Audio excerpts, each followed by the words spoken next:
Yes, sir. We back. We're back for some more World of Dreams. I said I was gonna be on at this time, and I was. Well, about this time. About 30 minutes past 10:30. I don't think I said a specific time though, so it won't even matter. But honestly, I have nothing else to say. I'm trying to really get into this.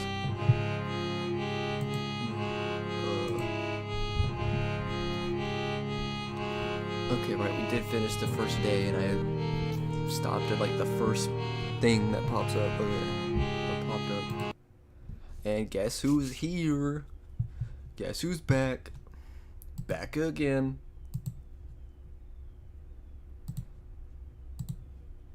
Let me pull up my live stream on this. Alright, so you're gonna be gone and then you'll be back in 30 minutes, or are you just gonna be in the stream now? I mean, either one is fine, I don't really mind. Because it'll probably be better to wait till you get home for a better connection, probably.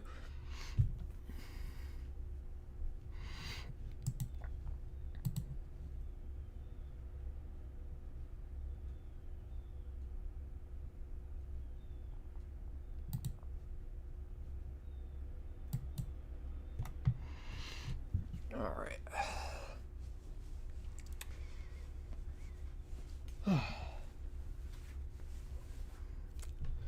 Let's see what happens.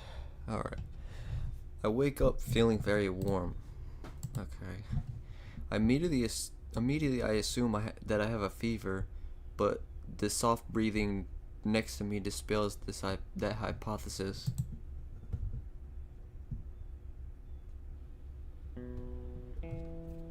I slowly open my eyes to see Monica's sleeping face only a little ways away from me.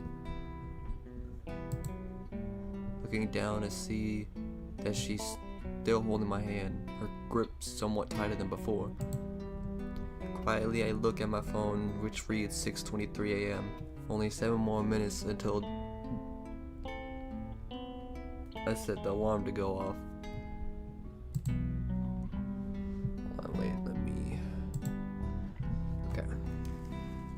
I gently pry my fingers from hers, which is enough apparently to start waking her up. Before she wakes up, I head over and turn on the light. Huh? Hey, good morning, sleepyhead. I ruffle for her hair. Good morning, Anthony. Looks like you slept well. We both sit up, stretching. There we go, because I don't want to hear my own voice through my mic. I don't know if I can fix that or not. I know no one will let me know, so I'm gonna just have to deal with it, I guess.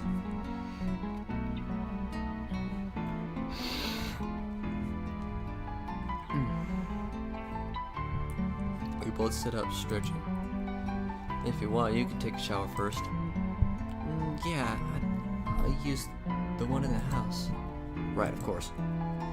She stands up and rubs her eyes sleepily, then heads out of the room. After I disable my alarm, I take a few minutes to wake up.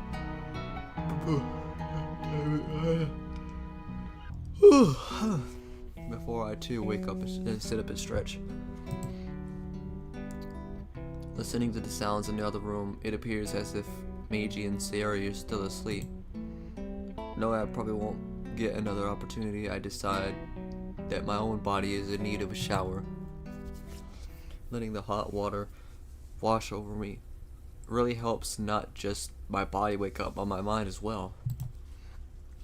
I'm still trying to figure out how we even have water. Though, despite what I said the day before, it's not like we have plumbing in space. I quickly wash up, rinse before getting out, drying, and redressing. Brush my teeth and head out into the main room.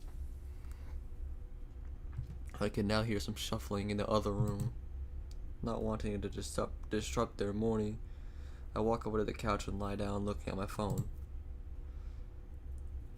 There's still no obvious phone signal on it, only the Wi-Fi from the still open door leading to the Chizu's. Putting it down, I lean back and sigh. Just then a door opens. Sayori walks out carrying a spare change of clothes. Good morning. Good morning, yeah. Good morning, Sayori. Did you sleep alright? Yep, what about you? About the same. Neji steps out close behind Sayori, looking sleepy. What about you? I slept fine. Still pretty sleepy though. Be right back. He heads to the bathroom briefly. I hear the faucet. I hear the sink faucet running and a quick splash, and it comes back out. Oh, that feels better. Go ahead, Sayori. Okay, thanks. She walks into the bathroom, shutting and locking the door. Meiji trudges over to me and sits, obviously still pretty tired. You okay there, buddy? Yeah, I just have a slight sore throat. Especially some water kinda on my face kinda helped me wake up, but not much. Sayori might deny it, but I think I was snoring last night. He rubs his throat slowly. Sore throat, huh? Maybe we should make some tea to help soothe it.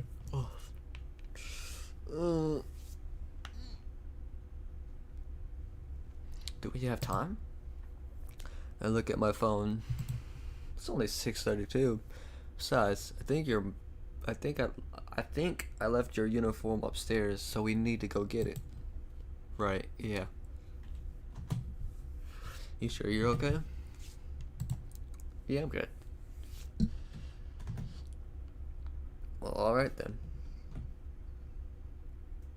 Me and I just sit there for a while listening to the rumbling of the space classroom and the muffled sounds of the shower. After a few minutes, Meiji's breathing becomes regular. I'll look over at her. And he's falling asleep again. On the other hand, I'm not so tired. Now more awake thanks to the shower, I begin worrying more about what might happen today. Well, I'm not really worried about what's gonna happen today, but I'm wondering what's gonna happen today. I really wonder what's gonna happen. I don't know. That's why, bro, I can't wait. That's why whenever I was up this morning, I was like, oh, bet it's finally time.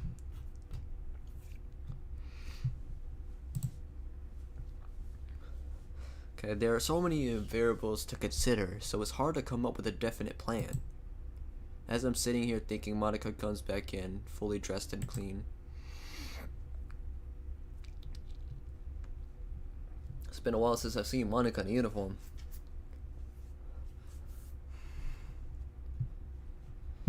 Nothing like a warm shower on a rainy morning to help lift one's spirits. Definitely. Wait, it's still raining? Yeah, I was about to say. It's still raining? I was gonna say that, like, after that last line he said, but then he just said it. He just asked that question. How is it still raining? That makes no sense to me.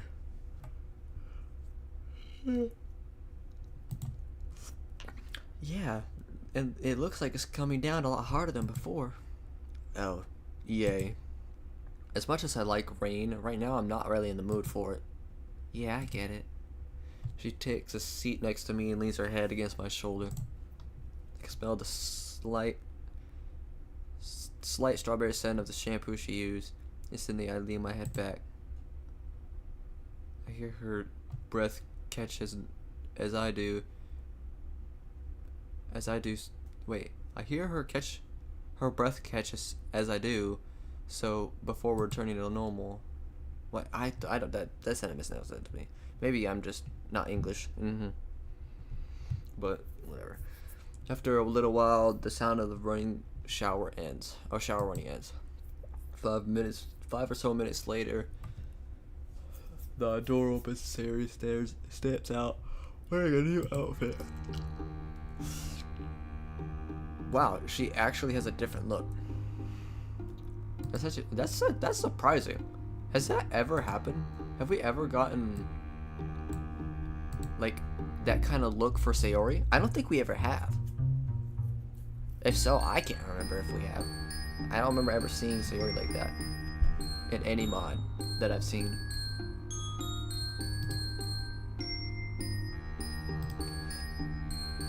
Well, wow, that's an interesting look. Hehe, I found it in the bathroom. Lucky for me, whoever owns it's my size. She walks over with a wide grin and then sits next to Midge. Is he asleep? Not for long. I gently shake his shoulders. Hmm?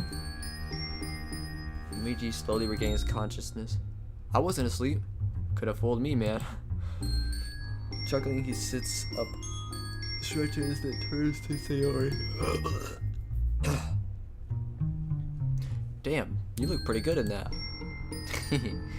Sayori just blushes. Hehe, thanks, Meiji. I look at my phone. Yeah, my phone is 6:44 a.m. Not to ruin this moment, but it's getting a bit late. I'd shower, but I don't have a uniform down here to change into. Let's go get it, then I'll take the shower for you. Alright, that's fine. I'll start working on some kind of breakfast. Eggs and toast sound alright? Sounds yummy to me. I'm down. Same. We'll be right back, Sayori. Alright. She walks over to the computer screen and turns to the computer and turns on the screen again while Monica, Meiji, and I head to the door. Now, no pain when Meiji and I pass through the doorway. Monica helps steady me. Thanks. Of course. We both head down the hallway, and she turns into the kitchen while I head upstairs to grab Meiji's uniform. During the shower, I notice a slight tickle in Meiji's throat, but it passes after a short time. After I finish... Oh fuck, I am yawning way more than I normally do. And I don't know why, considering I got like almost 12 hours of sleep last night. So I don't know why I'm yawning so much.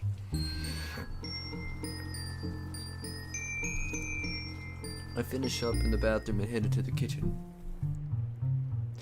Monica is at the stove, cooking up a breakfast that smells lovely. I smelled the aforementioned eggs on the stove. In the toaster oven, I see 4 pieces of bread with 4 more sitting on a plate nearby. Monica is silently stirring the scrambled eggs. Pour out some orange juice into some glasses for us, and finish up the toast while Monica is working. Alright, damn it. I look over at her as she places the eggs on a large plate. She looks even more focused than before. Worried, I walk over. Monica, you alright? She looks up at me. Yeah, perfectly fine.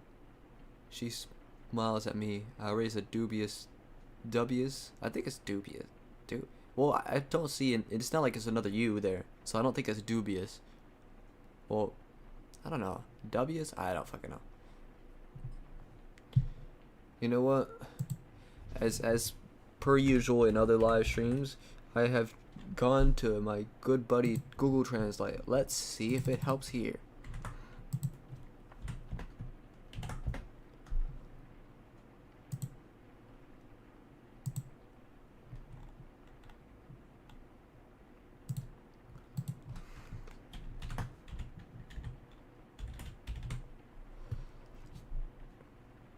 Dubious.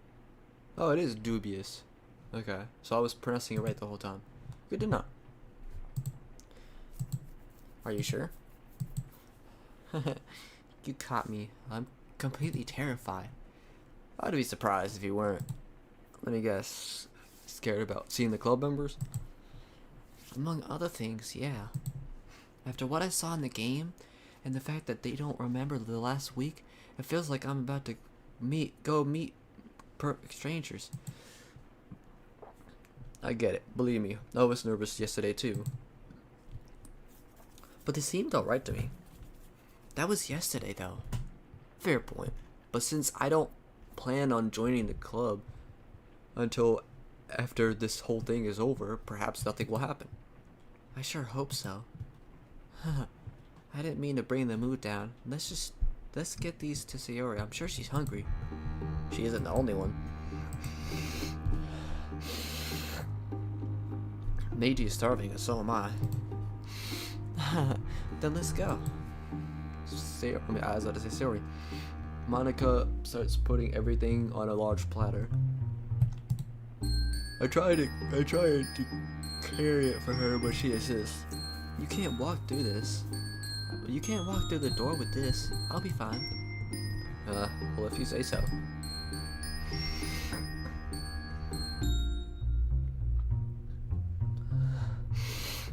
Monica and I head to the door and I walk through. Meiji and I walk away from each other. Then Monica walks in behind us. Breakfast is served, everyone. Yay! It really does look good. It really does look good. Thanks, Monica. You guys. Thanks, you guys. Well, let's not just stand here with all our stomachs rumbling. Let's dig in. Whatever that word means. Whatever that word is. I know what it means, but I don't know how to pronounce it. And I don't bother trying to embarrass myself trying to pronounce words. Everyone repeats that and we begin to eat. We eat in silence for a bit. God damn. How much am I gonna be yawning for? Hopefully not the whole time.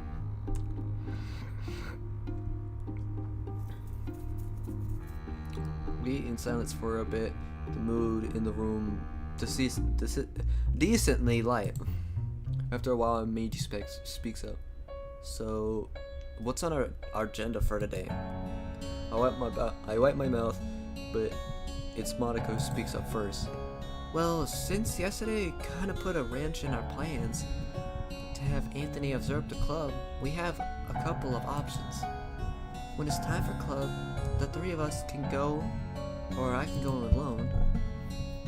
Anthony, you mentioned that you think your presence would spark Yuri's more clingy behavior, to say the least. Yeah. Oh, come on, guys, don't look so down. We're gonna figure this out. He's right. We shouldn't be all mopey. It's not helping. Yeah, you're right. I know it's hard, but positive thoughts do bring positive things. Believe me. Why are you gonna say that, bro? I guess to bring their mood up, I guess. So at least you'll be the only one, you know. I say this not really believing in myself. I've heard my boss say that a lot, and I've tried doing that, but it's hard. I clear my throat and soldier through. Yes, I do think my presence will be a catalyst for any of the crazy behavior Yuri begins exhibiting. Either that or the script, but we don't have access to it. Not yet, anyway. Correct. So, I think at least for today, I should stay away from the club. Monica, if anything crazy happens, you have Meiji's number. You can text both of us. Understood, and I agree. Okay, great. Anyone have any objections to this plan? Everyone shakes their head. Perfect. Anything else? Yes. I turn my attention to Sayori. Alright, what is it? Well, last night, before I fell asleep, Meiji and I talked about the idea you had, remember? I remember. I take it you've come to a decision? Yes. I'll do it. Honestly, I'm shocked too. I don't remember. Is this day in the demo? I can't remember if it was. I'm pretty sure it was just that first day that we went through, and the other day. I'm pretty sure.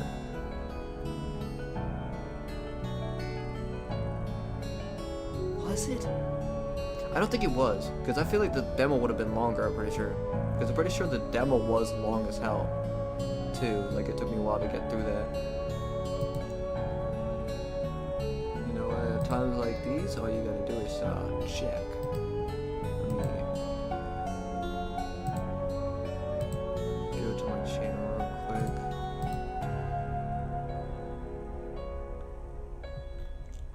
Right, I forgot I privated my videos. Give me a second.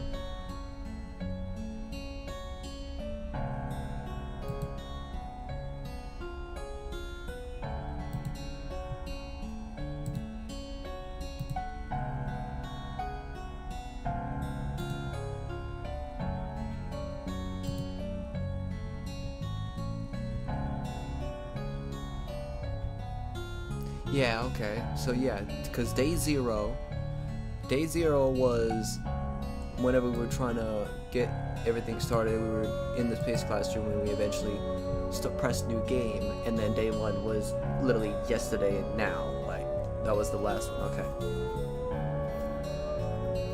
So everything would be new here. Okay, good. Good. So we're actually experiencing everything. Finally.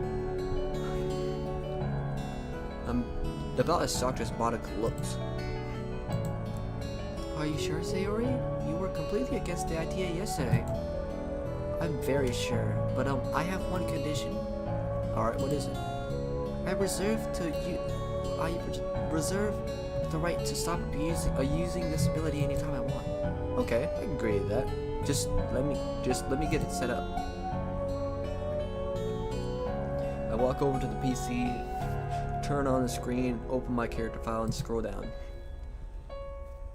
Start the script. I click save, and then open the main script. But stop yawning, body.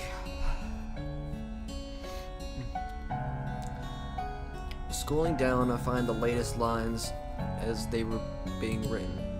It's pretty surreal seeing the script being typed out live as if some third party has taken over the PC and is constructing the storyline at one time, or at a time.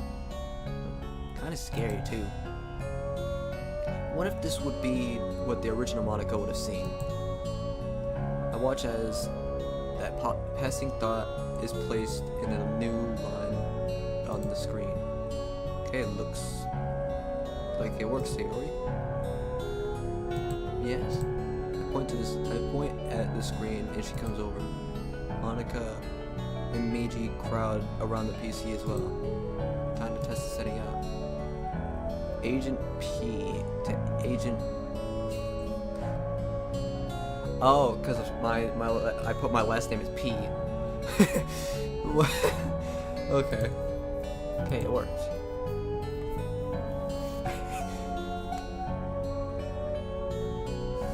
The other three laugh slightly as my thought appears across the screen. We all head back to the couch where we begin cleaning up our dishes and silverware.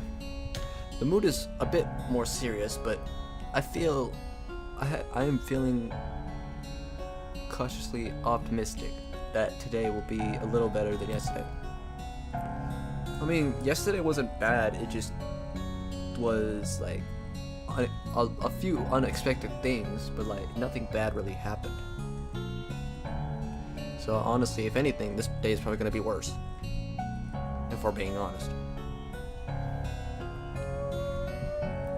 Then again, I shouldn't tempt fate, so I should prepare for the worst. Exactly. Alright, is everybody ready for today? The three nod. Let's get to it. Monica holds on to all the dishes as she walks through the door, towards the door. Meiji and I head there first, and we begin to merge. Once I shake the dirt off the disorientation, I hold out my hand to Monica. I'll take some of those. Gratefully, Monica hands me half the dishes, and we head to the kitchen.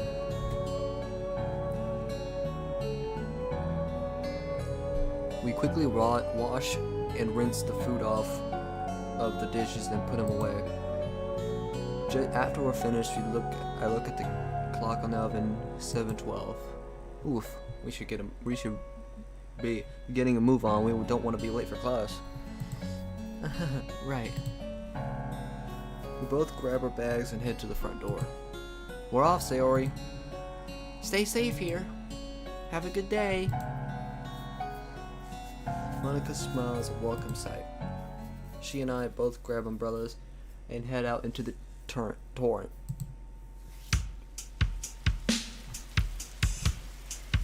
Oh yeah.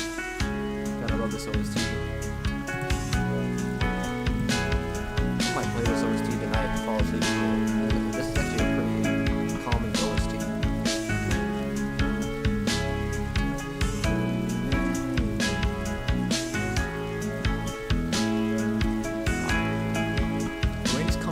Harder than it was the day before. The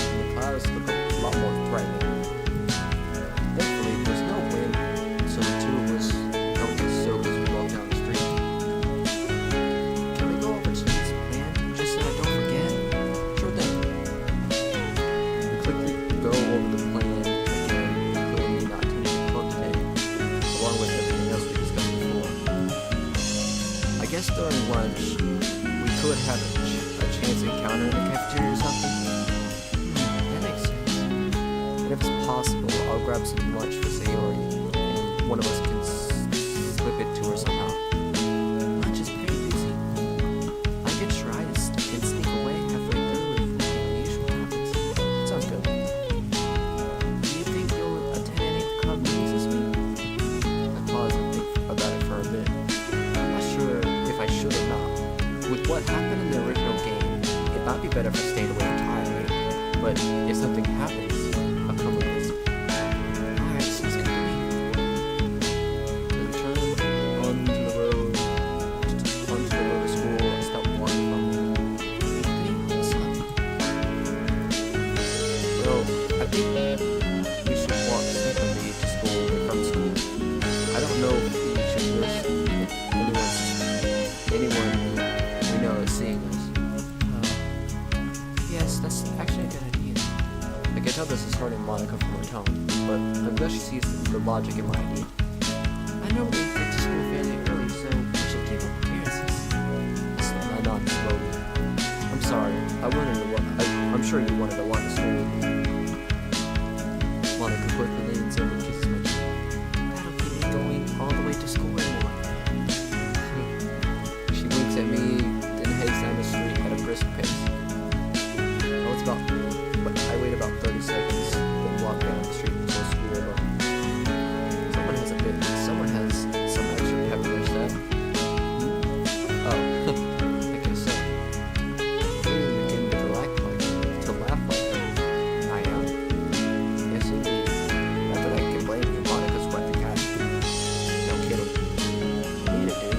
But lots of people have crushes on her. And they've known her a lot longer than you have. Yeah, that's true. I feel a hint of my own jealousy creeping up, but shake my head a bit to clear those thoughts away.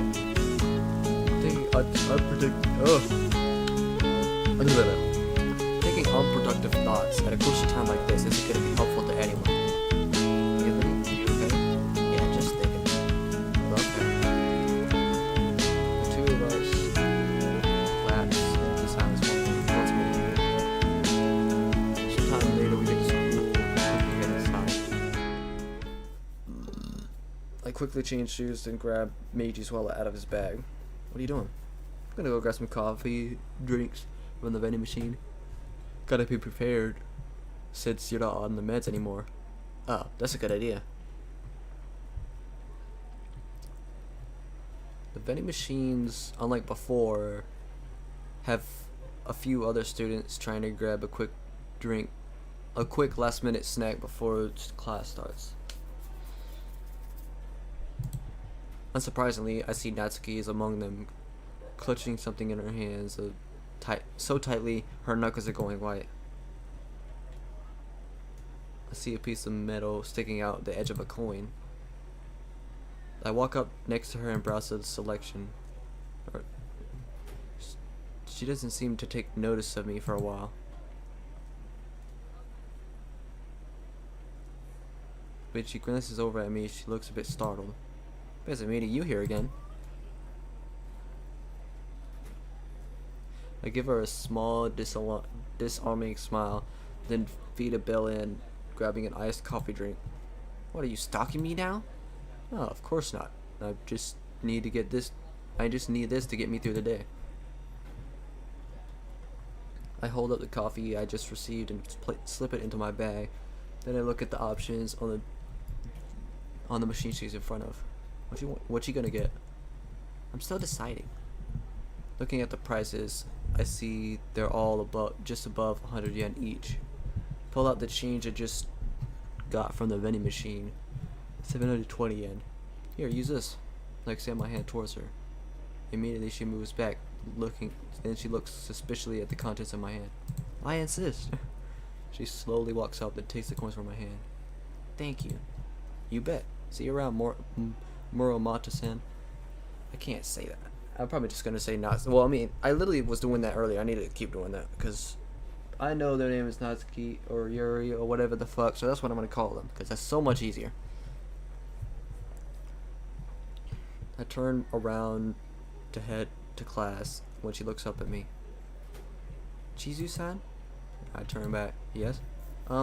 Thank you for your help yesterday with my homework. Hey, not a problem. Glad I was able to help. Are you planning on stopping by the club today? I paused, stunned by her question. I decided to be as honest as I can be. I wasn't planning on it. I mean, I was just visiting yesterday. Oh, okay, I guess that makes sense.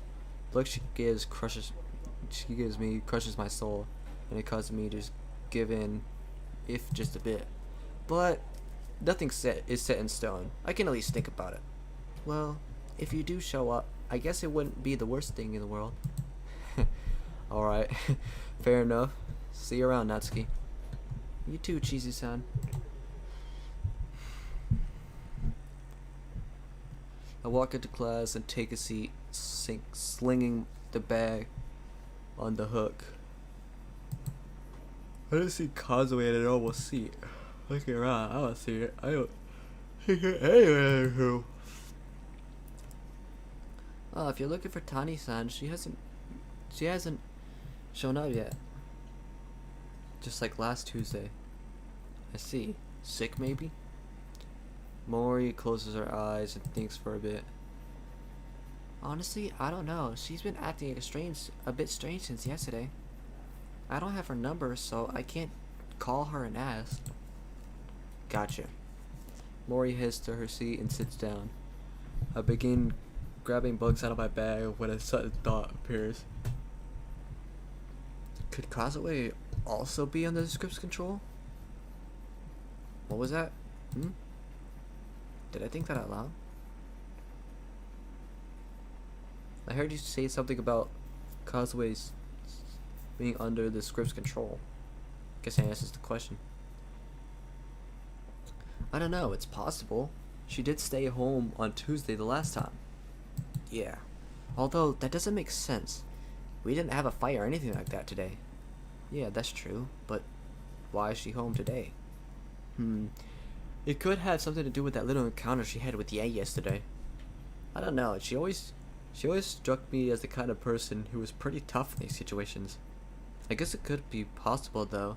I don't know much about her. I know even less. Let's just hope she's just running late. Yeah. The teacher walks in just then and starts class. Or class starts.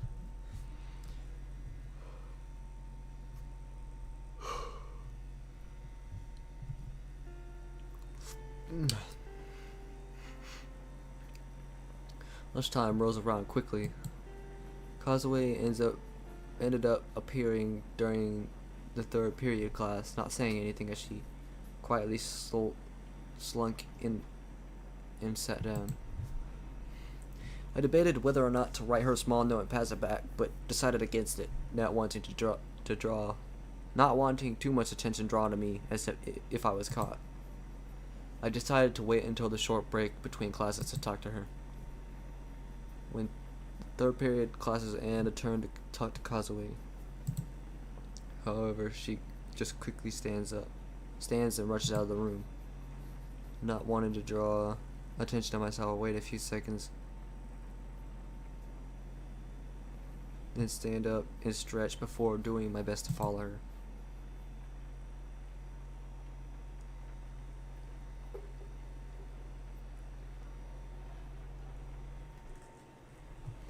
I followed Kazue down to the vending machine area, where I see her walk over to one of the machines. The room is pretty crowded at the moment, so there's no chance I get any one-on-one time with her. Not that I have a chance to anyway. Out of nowhere, I see a group of other kids walk over to her. A certain brunette in the lead. Yay, of course.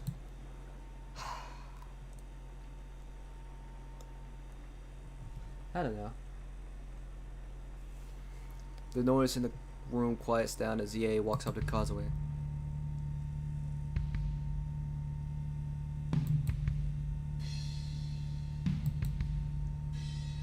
Okay, I'm pretty sure that's her. Yeah, that is her OST.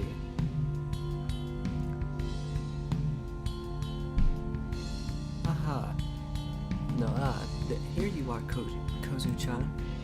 The smile on her face seems innocent enough, but knowing what I know, it's probably a fake one. What is EA? I'm not pronouncing her last name either. EA gasps, almost as if she's hurt. Kazu-chan, you woman. Why aren't we friends? Why not call me Yai-chan like you used to? Kazue scoffs. Bitch, please. You honestly think I want to be friends with the arrogant little slut like you? Somebody uses her body and money to get whatever she wants? Who's daddy's little princess? Yeah, that's what I like to see, Kazue. Yeah. You tell that little bitch. Yeah, I'm tired of this bitch, bro. I really do hate this bitch. The day she's gone is the day I'm happy.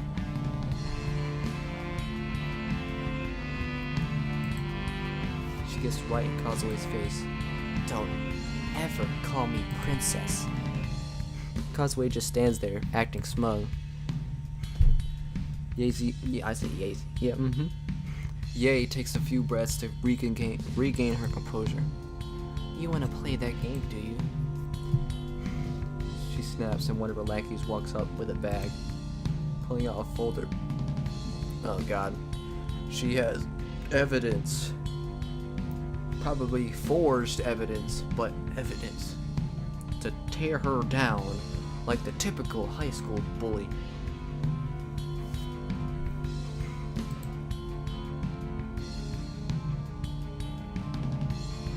You just messed with the wrong person, you Otaku bitch. Otaku bitch? I don't know. She turns to the rest of us.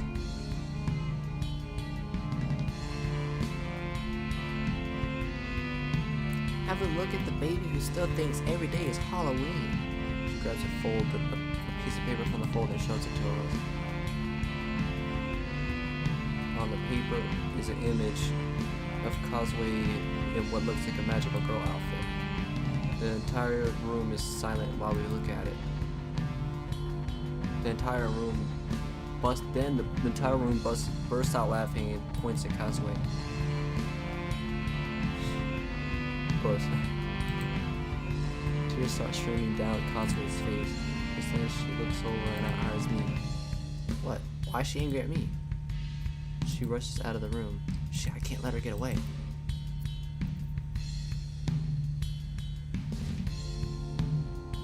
I rush back to the classroom, but she isn't there. Meiji, what's wrong? I look at Kazue's desk, and all their stuff is already gone. Where'd Kazue go? I need to talk to her. It's urgent. Tani-san? Shit, I used her first name. Yeah, where'd she go? She came in and said she wasn't feeling well and grabbed her things and left. I hit my desk angrily. Damn it. Meiji, is everything alright? I'll explain later. She's not at the lockers. Damn it. I slam my fist against the lockers in frustration, hard enough to rattle the whole structure. Anthony, calm down. I look at my hand, still clenched tightly into a fist. My knuckles are searing white, and my nails are beginning to bite into my palm. I force myself to relax. Get a hold of yourself, Anthony. Slowly, the fist unclenches.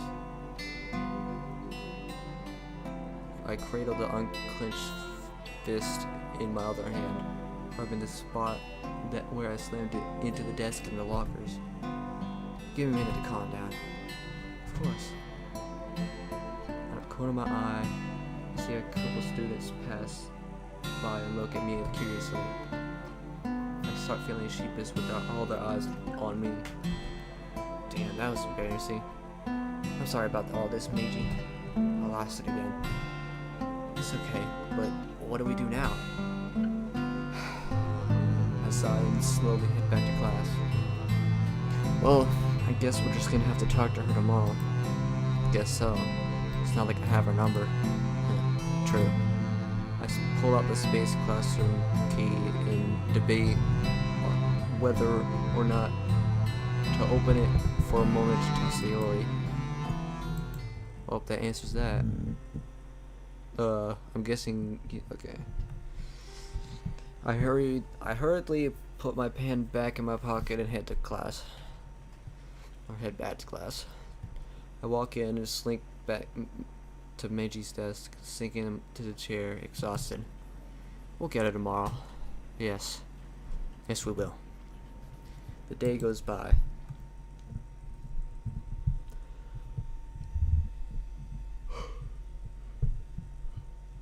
Yeah,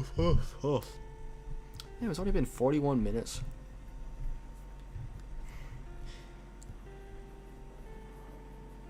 I mean, I feel like this day has been going by way faster than all the other. I mean, well, the other day, I guess.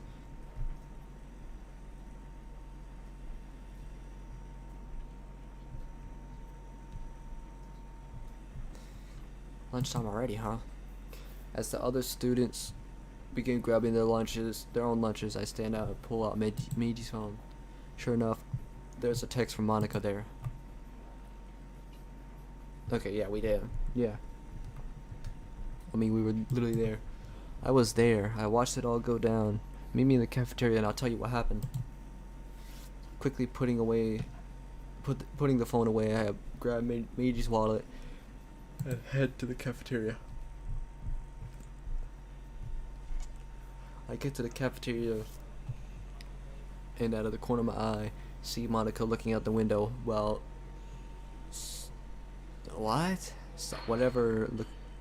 keeping an eye on the door. Well, whatever, keeping an eye on the door. I don't know what that word is. And like I said, this mod will just always be exposing me to new words I've never seen in my fucking life. But yeah, I went to school for like what, 18 years, and I still don't know that word. What was the point of school again? I couldn't tell you. When she sees me, she nonchalantly makes her way over to the line, and I get behind her. She doesn't say anything for a while. Eventually, she speaks up. You were there when it happened? I was. What did Ye do? Was it as bad as the rumors are saying? I don't know what the rumors are. I'll tell you after we get lunch. We both wait in line, playing the role of two ordinary high school students just getting their food. I grabbed the usual chicken curry for myself, and also one of the breakfast specials for Sayori later. Eventually, we both find a table, sitting opposite of one another.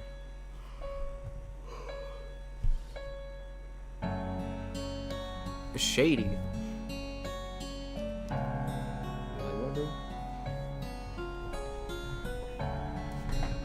I thought it was what, X-Pot? Whatever the other name is. Now it's Shady.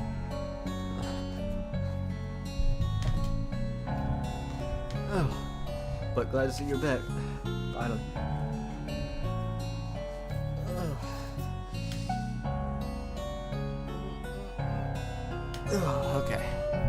Okay, Anthony, details, please. It's an Eminem reference. Oh. I thought that was what you were saying at the start of the stream. No, well, no. I don't think it was. I don't remember ever saying it in the beginning of the stream, but if I did. Quietly, I relay what all that I saw earlier. Monica listens intently. When I finish, she sighs. So much for asking her about last night, then. Yeah. Damn it. I didn't even get a chance to approach her. Really? Nope. She snuck in the period before the confrontation. I see. Well, it looks like Ye hasn't changed at all hasn't changed at all since this repeat. It's almost like she's always in Act 2 mode. My voice trails off. Anthony? It couldn't be possible, could it? Anthony? Could she have something to do with it? Anthony! Huh? I was just thinking about Ye. What about? Just the fact that she hasn't changed. Maybe she has something to do with the world repeat? No, I don't think so. Really? Why not?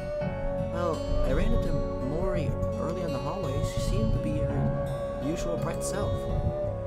And most of my classmates are all are the same as always. Right, there goes that theory. It was a bit far-fetched anyway. You okay? You look tired. I hope last night wasn't too much of a bother for you. No, I slept really well last night, actually. Thank goodness. I feel kind of blah. Sore throat especially. I rub my throat. I'm gonna grab some hot tea. Monica nods as I stand. I'm actually gonna take this to Sayori. Monica grabs the food and hurries out. Heading over to the drink dispensers, grab a cup of water. A cup. I said a cup of water. I grab a cup and walk over to the dispenser, labeled hot tea. As I'm filling my cup, I hear a pair soft footsteps coming up from behind me. Of course, it's Yuri. I honestly had a feeling it was Yuri just because of the soft footsteps in particular. Like, if anybody is doing that, it has to be Yuri. Come on now. Startled, I turn. Yuri looks at me with a curious expression. Oh, hey, Yuri. Okay. I mean, that's another thing. I play off my near lapse of using her first name as me trying to just remember her name. Here's some tea for you too. Yuri smiles and nods. I normally would brew my own, but that takes time. Besides, the school has some decent tea. If you add ginger, it tastes great too. I'll keep that in mind. I just need it for a sore throat is all. I blow on my cup and take a sip, letting the hot water coat my throat. That feels better. Sore throat? Are you coming down with a cold? I shake my head.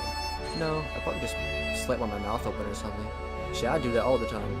Every single night. It's like, I can't not sleep with my mouth open, bro, because like my nose gets clogged up sometime during the night, and it's just, I'm not trying to deal with that. You know? It's very hard to breathe, and it's like I can't really sleep at that point. I'll be fine. Well, if you say so. I do have some tea recommendations for sore throats if you're interested. Really? That'd be fantastic. Yuri looks over at the limited tea selections of tea. Which one do you have there? Green tea. Ah, I would have recommended the ginger tea next to it, but the green tea should work too. I see, of course. Thanks again. Don't mention it. Yuri suddenly looks a bit shy. Just then, Monica walks up. Hey there, you two. What you talking about? Mostly tea. Which is best for a sore throat? Sore throat. Are you feeling okay there, Meiji? Nothing major. I'd probably just snort or something. Monica almost says something, but seems to think better of it. Well, let's hope you are coming down with something. I'll be fine, don't worry. I give both girls a reassuring smile. Anyway, since we're all here now, let's sit together. Yuri nods after a while. God, yeah, but I can't stop yawning. Yuri nods after a while, as does Monica. We head back to the corner where Monica and I had been sitting. Oh, were you two here already? My mind goes to overdrive, trying to come up with some kind of explanation. Fortunately, it's Monica who says today. Actually, I actually just sat here. Just the one thing. Okay, this sentence is just do my whole brain out of whack, cause this, like what? Just a one-time thing. Oh, okay, yeah, because my brain it's slow, you know. I couldn't register that was actually a coherent sentence, but my brain thought it wasn't. Just a one-time thing to try and get him to join the club is all. I see. That look. not sure I like the implications behind that frown. Fuck my ear. Okay. Monica, Chizu-san, I mean this in the most polite and respectful way I can towards you both, but Monica, may I ask why you chose Chizu-san here? Well, it's like this. You know about my popularity, right? Yes, I am aware. What does that have to do with inviting Chizu-san here? Again, I mean absolutely no offense to the both of you by asking these questions. I nodded understanding, continued to eat my food and sip my tea. I didn't want people to join the club because of only me, but because they love literature. I saw Chizu-san here reading manga secretly last year. I knew at the very least he'd get along with Natsuki. I see how that would make sense. Thank you for answering my question. And that was that. I let a breath go that I didn't know I was holding again. Well, on that note, what else should we talk about?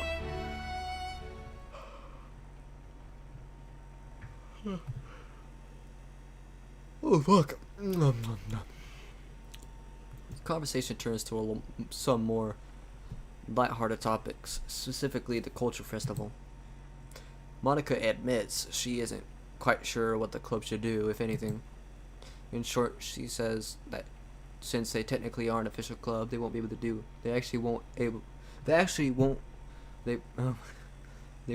be able to do anything. Of course, she emphasizes that this isn't an attempt at guilt tripping me into joining, to which Yuri fervently agrees. Monica continues and says that even if we had a fourth member, she wasn't entirely sure what their club would do.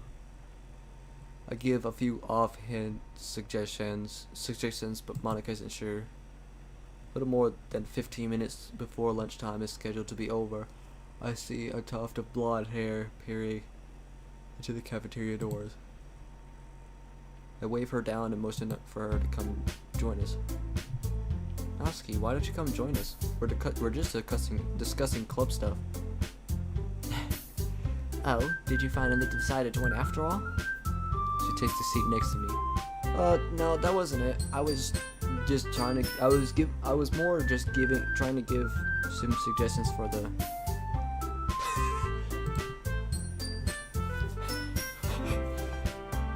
Just then I hear a loud sound from Natsuki, more specifically her stomach. Before that, I'll be right back. I quickly rush over to the cooking area to see if I can still buy Natsuki a hot meal. But I realize it'll probably take too long. Looking around quickly, I spot a rack with pre-packed sandwiches. Grab me a couple, I pay for them, as well as a cold bottle of Energy Aid. Oh yes, a good old Energy Aid. From one of the small coolers and rush back. When I deposit the sandwiches in front of Natsuki, once more she gives me a suspicious look. However, this time she just quietly takes them and begins unwrapping them slowly. I exchange a brief look with Monica. Her expression is placid, not giving anything away. After tentatively sniffing the sandwiches, Natsuki begins chowing down, nearly in desperation. Hey, slow down. Don't want it going down the wrong way. As if to prove my point, she begins coughing hard. Grabbing the energy aid, she opens it and gulps some down.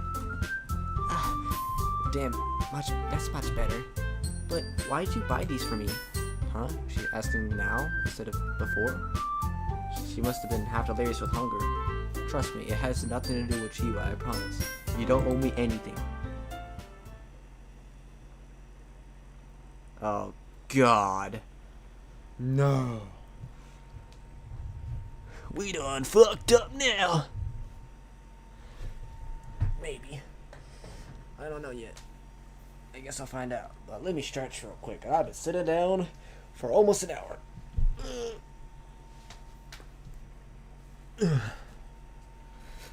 Alright.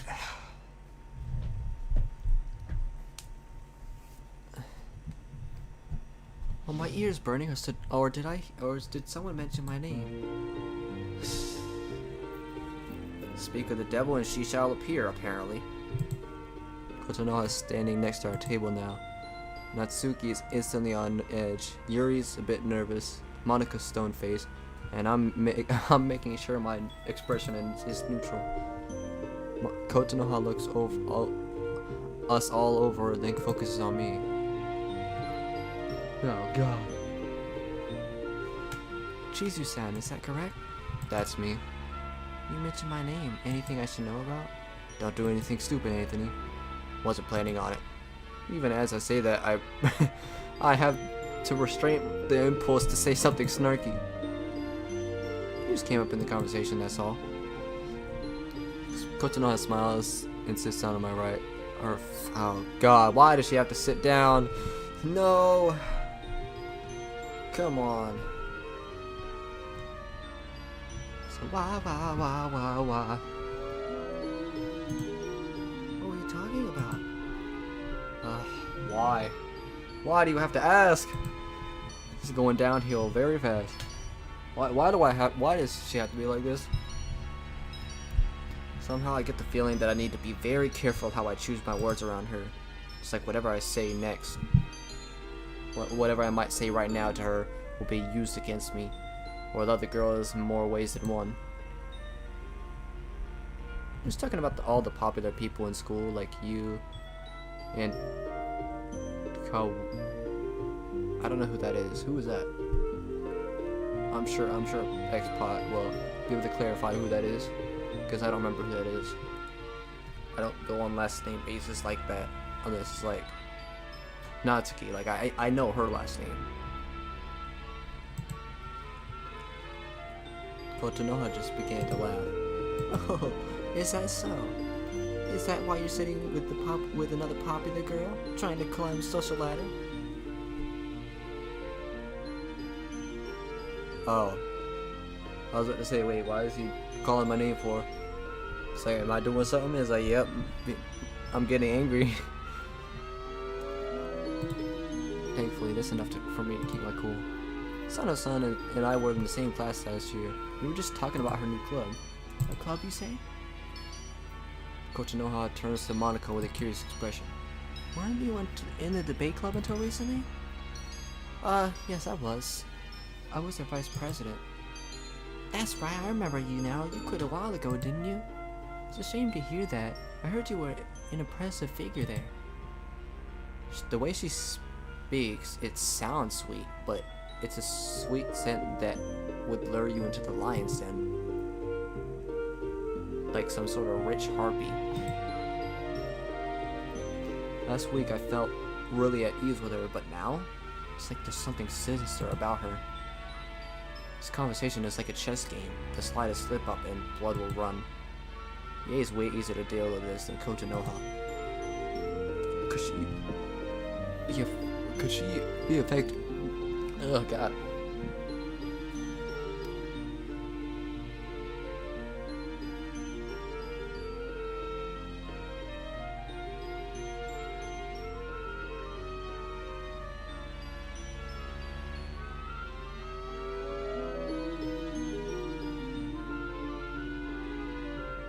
Wait, what? Okay, that Loki is confusing me. Hold on. And also, why is this not lined up? Straight up, just rename every last name to John.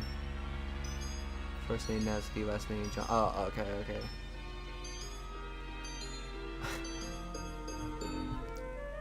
I mean, I guess I could do that. But like, one thing makes sense, and that does not make sense. Yeah, like John-san. Yeah, Kotonoha. Yeah, the last name John. Kotonoha John. I don't know, we'll see. Because I was just trying to figure out whose last name that even was, because I don't remember whose last name that is.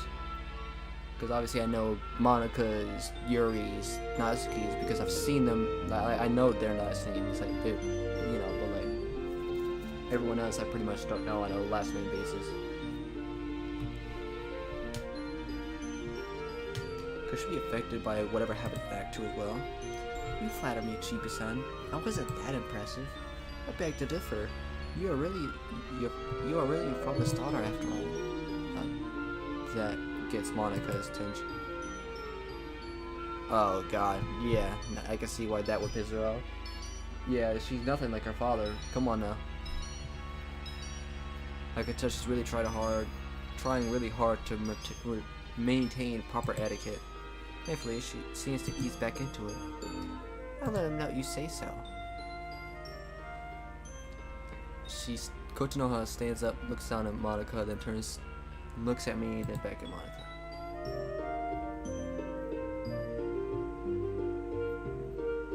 When you next see him, of course.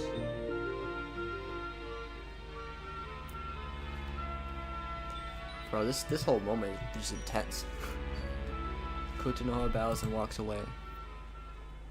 Why do I get the feeling she knows about me and Monica? What do you mean? I feel like she knows Monica's staying at your place. Damn, I think we're gonna have to be extra careful. No kidding. What the hell was that all about? Natsuki just glares at the retreating rich girl. Your guess is as good as mine. I see Yuri looking a bit tense. Monica sees this too and looks over at her concerned. Yuri, are you okay? I'm just tired is all. I was up last night reading. Of course you were. I keep telling you to sleep, you big dummy. She's right, you know. I enjoy reading a lot, but you should really try to sleep more. I'll try. Monica looks at me and Monica. Wait, she looks at me and Monica before turning around again. Well, let's finish up our food for now. Lunch is almost over after all. What the? The conversation is a bit more subdued at first, but the unpleasantness with Kotonoha begins lifting. After a brief hesitation, scarfs down the sandwiches, washing them down with the energy heat. As we continue talking and eating, however, the mood lightens slightly. We talk about more mundane things mostly. I keep my focus mostly on Yuri for the time. Her smile slowly starts to return as we continue talking. I do occasionally look over at Natsuki, but she seems to be in better spirits than too.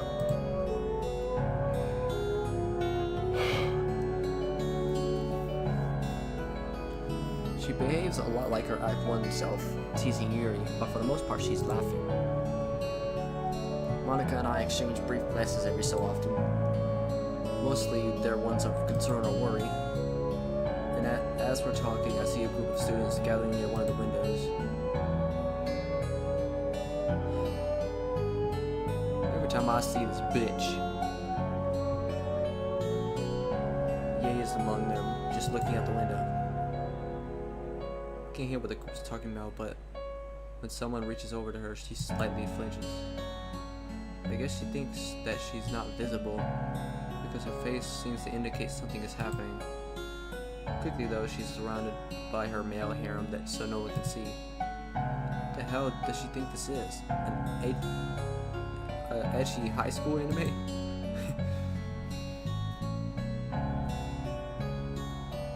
I put it out of my mind, not wanting to get that involved. After a while, I look at Michi's phone. Ah, crap! Lunch is almost over. We should get going. Right.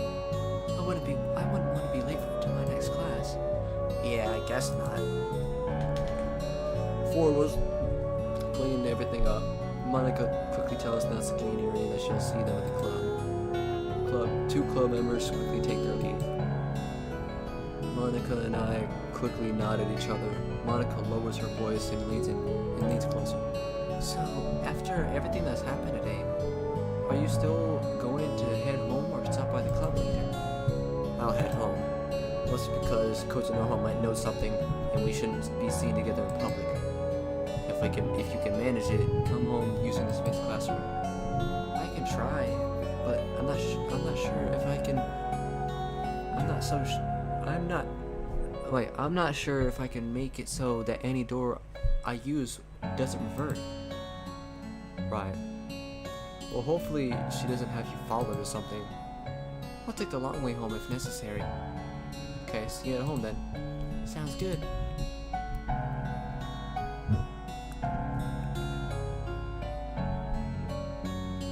I grab my tray and walk over to one of the empty nearby garbage cans to dispose of all the trash. As I leave the room, I think I can see Maury walking quickly up to Monica. However, since it be suspicious to watch and not wanting to be late for class, I quickly leave and head to class.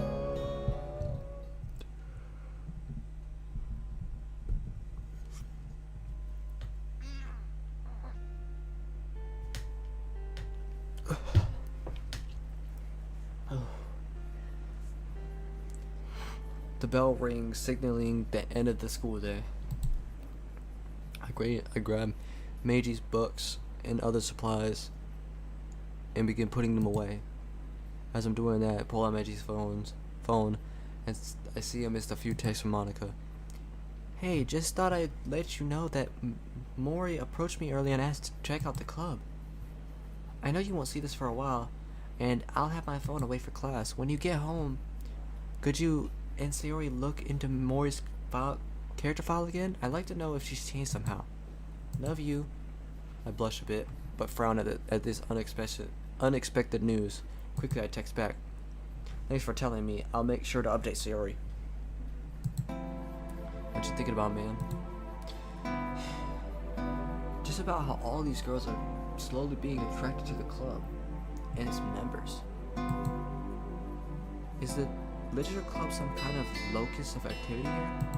What do you mean? Think about this. In the original game, the girls are attracted to the main character of the story, aka you, right?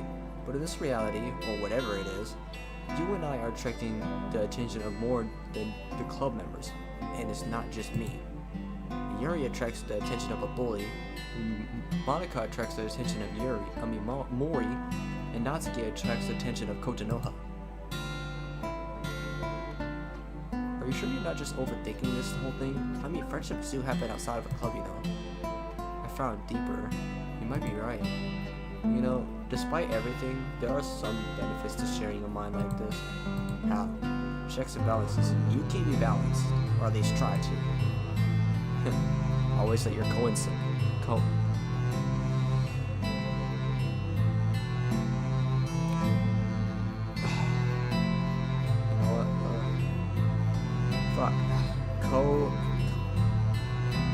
conscience? I'm guessing it's conscience. And I'm just thinking it's a different word that it isn't. Always let your conscience be your guide. Pretty much, yeah. Trying my best, man. And I appreciate that. So, as I'm finishing putting Meiji's belongings away, I see Meiji's phone screen light up. Thanks. See you at home. Will do.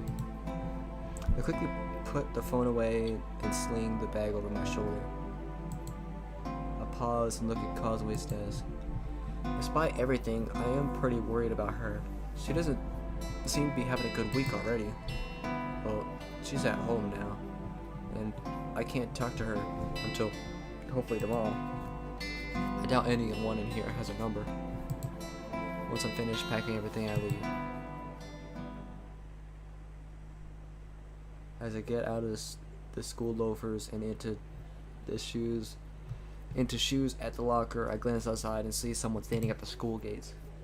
It's an older man in a business suit. Why do I feel like that's Natsuki's dad? I'm not sure who he is, but he's just standing there and waiting, probably picking someone up. As I watch someone press. Oh no, it's her. Okay.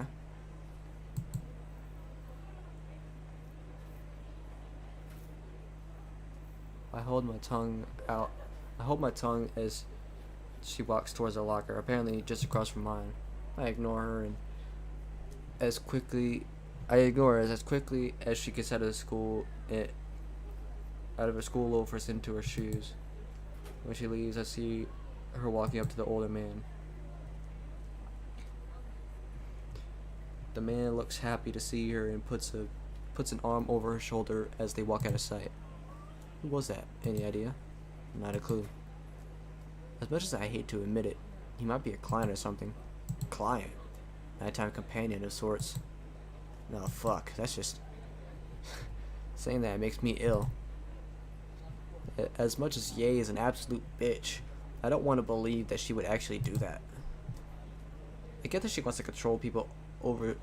I guess that she wants control over people at school in her own messed up way, but why would she need to actually go through it outside of school? I start to feel my anger boil.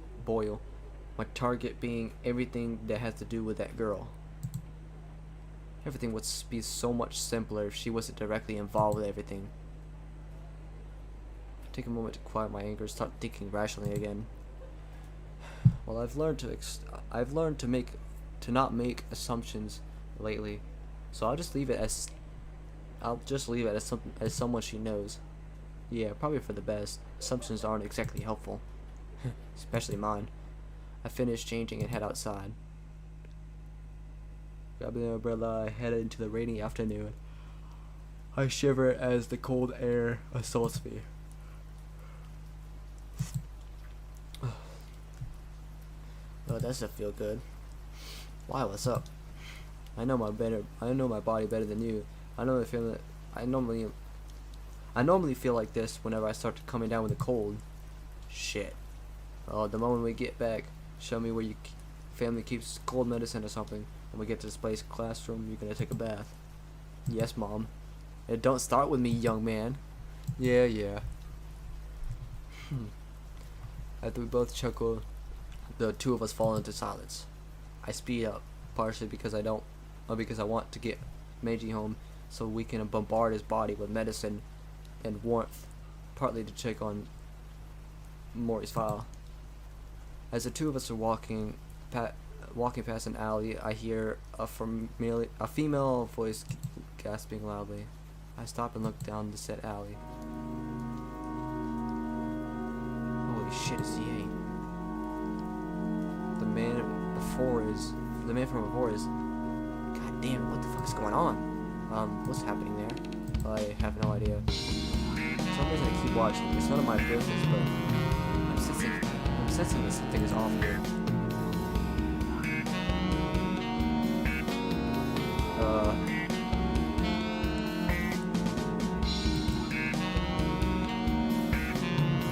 Can't we wait till now?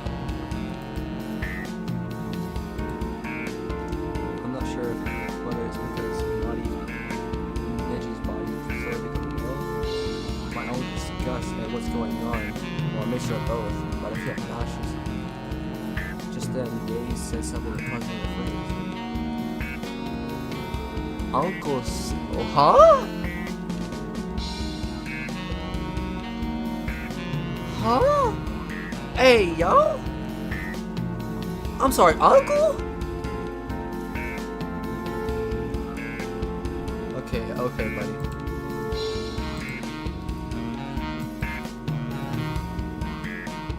I'm fucking speechless, especially while sensing her reluctance. Shit, this changes everything. She starts to struggle. Such a cheese, you know you get off this point you want to. Not in broad daylight, please. Holy shit, this is happening. This is really happening. I know I'm angry at her, but nobody deserves this. It's difficult to excuse her actions, but this man is truly unexcusable. I do. What can I even do? I grit my teeth, frozen in indecision. I feel my hand raise up, slap in the face. What the hell? What does it mean? The slap across my face knocks some sense into me. It doesn't matter what you've done. Sexual assault is sexual assault. Even worse if it's from your own family. Damn it. I quickly look around for something to use as a weapon. Nearby I spot a few large rocks.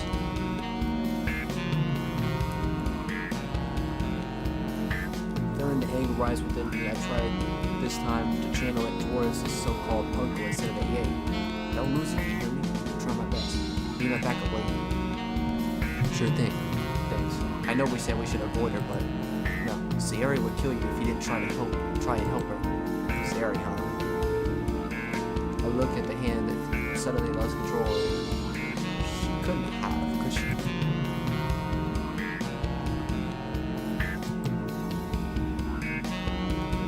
God, bro. Oh my god.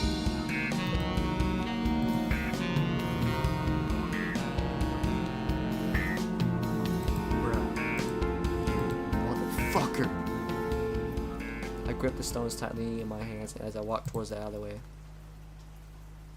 The man stares at the now unconscious form of Yace as he slumped over. The look in his eyes. God, I can see the family resemblance. He's just starting to remove his clothes when I make my move. Without warning, I throw one of the lighter stones at him as hard as I can. He hits him square in the shoulder. Ow, what the hell?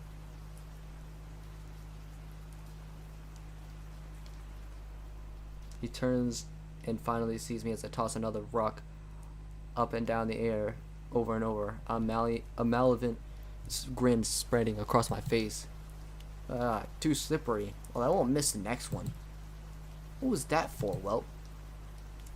Toss one of the stones and catch it, slowly allowing myself to grow even angrier and trying my best to direct it towards this irredeemable bastard.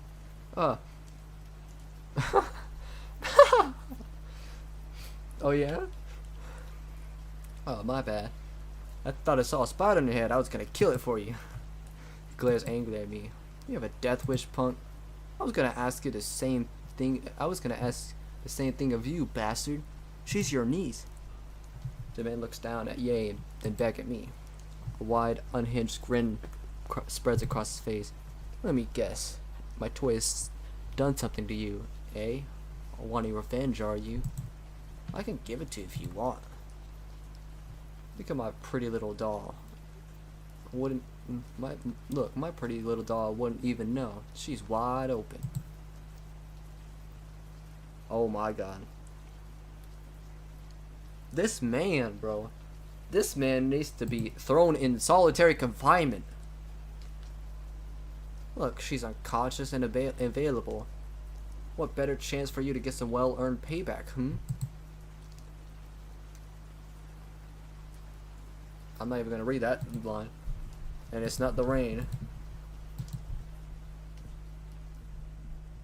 Oh my god.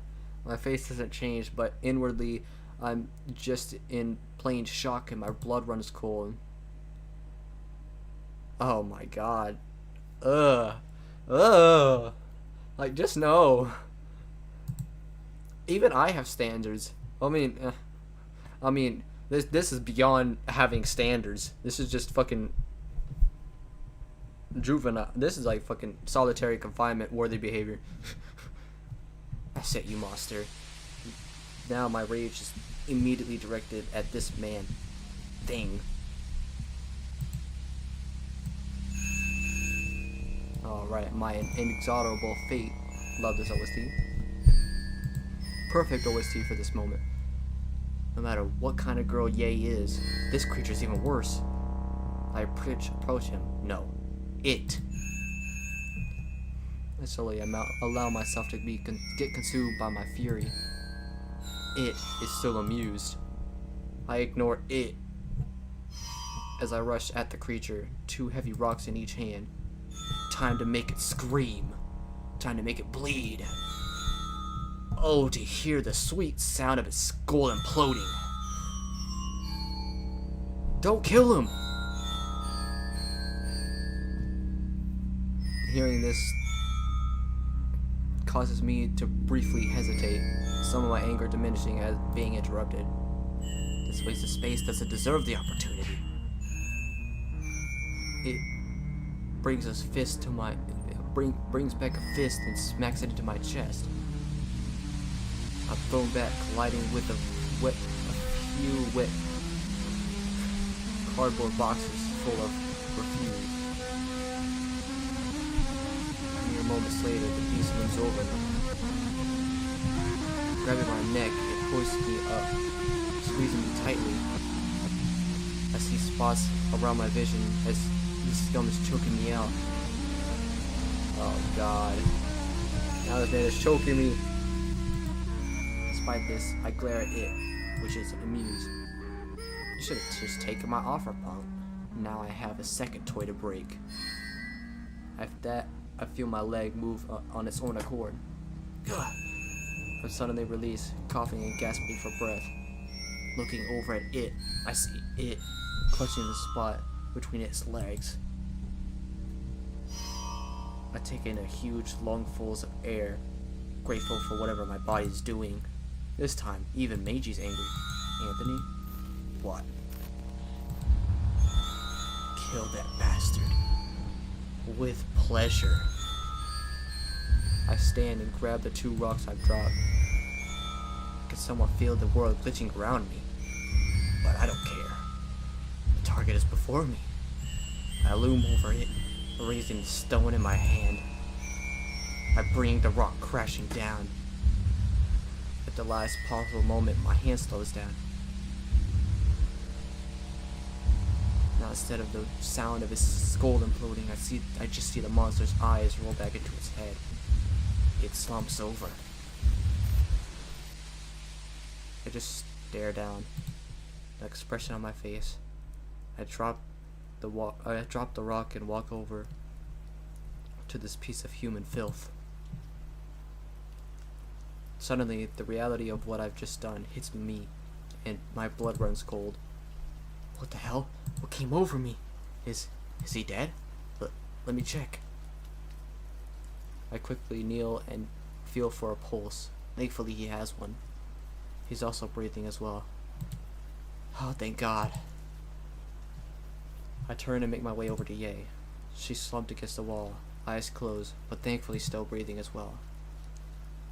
Frowning, I tried lifting her princess style, but being in Miji's weaker body isn't helping much. Fuck, she's heavy. What now? Carry her piggyback. Carry her piggyback. Carry her piggyback. Like I used to do that with Sayori all the time when we were younger. I look down at the unconscious girl. Okay, let's do this. It takes me a while, but eventually I have Ye positioned so she's resting against my back. Grabbing her legs, I lift her into piggyback position. I ignore the occasional looks I get from passing people as I continue trudging towards Miji's house. I can't believe I'm doing this. I know, I feel the same. But no one deserves that. We're doing the right thing, even though I don't know what to do next. Meiji doesn't reply to that as we continue back to his house. I try and keep the umbrella over Ye as best I can, but it's hard with how I'm carrying her.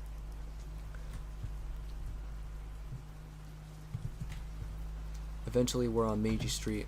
I'm finding it harder to carry her. Meiji's muscles are being pushed past their limit.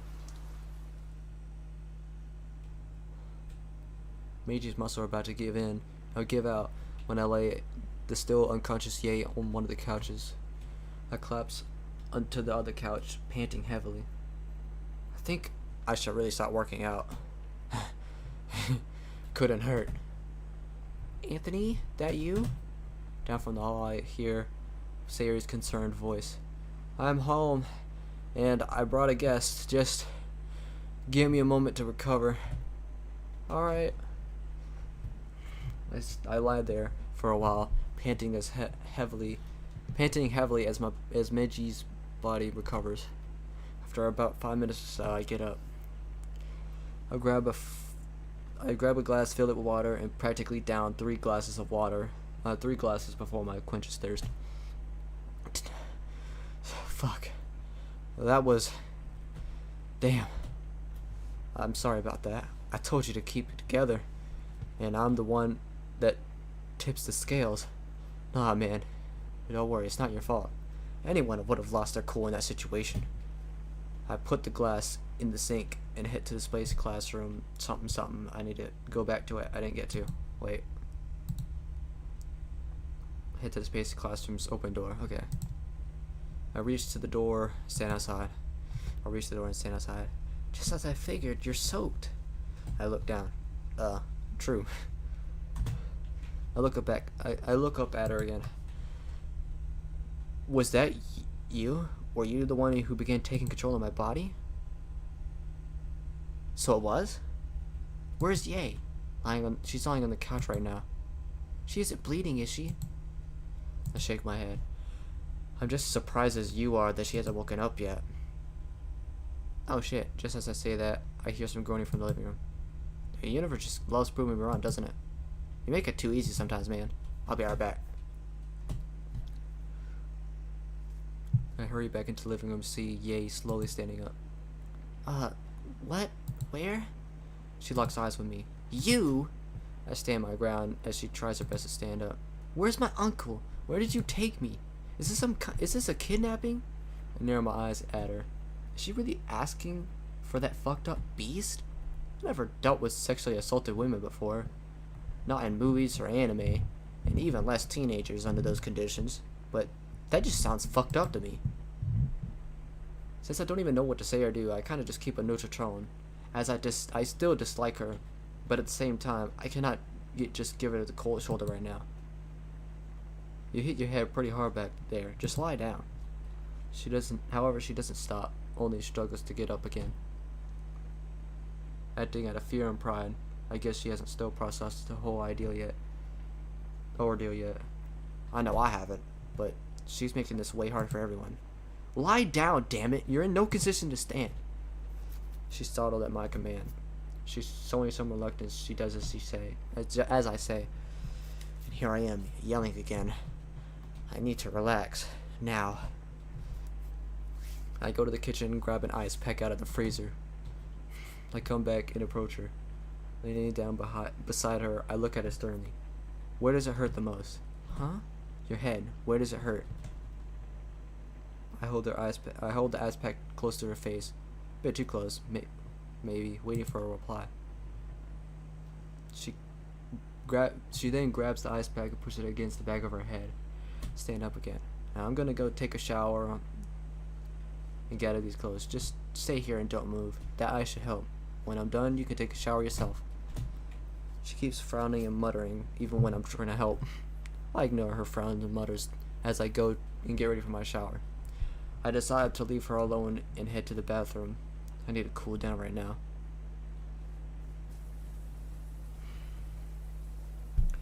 After grabbing something to change into while also taking Meiji's bag up to his room, I head to the shower and turn on the water hotter than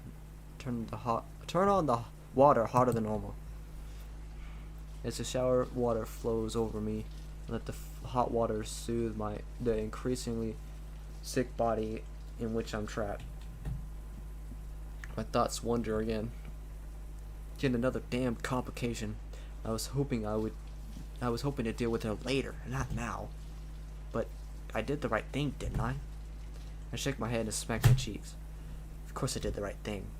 The right thing? By saving Ye. Oh, no, you did the right thing. I'll take this moment alone with Meiji to vent. Then why am I doubting myself? I look down at my hands. Meiji, I was ready to commit a legitimate murder. Consequences be damned. That so-called man was an inhuman monster. But why does she ask about her uncle? Who knows? Could be a number of reasons. Blackmail, broken psyche, something like that. Shit indeed. After standing there for a few more seconds, I wash up a bit, then get dressed, head back out. I see Ye is still lying there, arms crossed as she simply rests as per my instructions. She opens her eyes as I approach. If you're up to it, the shower's free to use. You need to get out of those wet clothes. I'll find you something to wear, so don't worry about that. Ye just glares at me as she slowly sits up, now leaving the half-melted ice pack behind. This bitch. I mean, it's whatever, man. She has no reasons to be acting like that, I guess. I can't say there's any real reason to be acting like that, but maybe there is. Sighing, I decide to head upstairs to find her something for her to wear. Keep it cool, Anthony. You're the adult here. You must keep it together. I find a pair of jeans in Aiko's room that will fit Ye, along with some other garments. I can't find any shirt that would fit her either, but Meiji suggests one of his sweaters or something. Dig through his closet and find a larger black hoodie, which I pull out. Satisfied with my choice of wardrobe for our impromptu house guest, I walk back downstairs.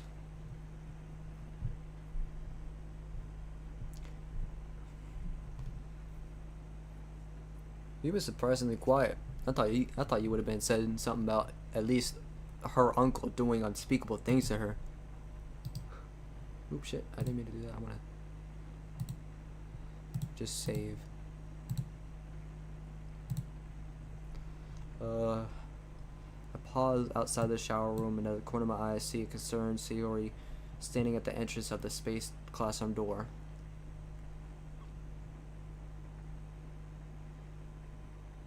Oh, it might not even be here. How Ye managed to miss that, I'll never know. I have a change of clothes here. I'm gonna... The door quickly opens. A hand reaches out and motions me for me to hand over the articles of clothing. Without another word, I place them in her hands. The door slams in my face. Sayori and I exchange a concerned glance. Well, she's mostly concerned. I'm just frowning in frustration. Honestly, I'm completely clueless what to do here. As I hear the water stir up again, I walk over and lean against the closet door, keep my voice low. Is it too much to ask for a simple thank you? That's not how she works, Anthony. Well, she wasn't always like this, you know. I raise an eyebrow. Really? How do you know? I think she turned out this way because of me. Huh? I stare at Sayori with utter confusion. Okay, what are you talking about?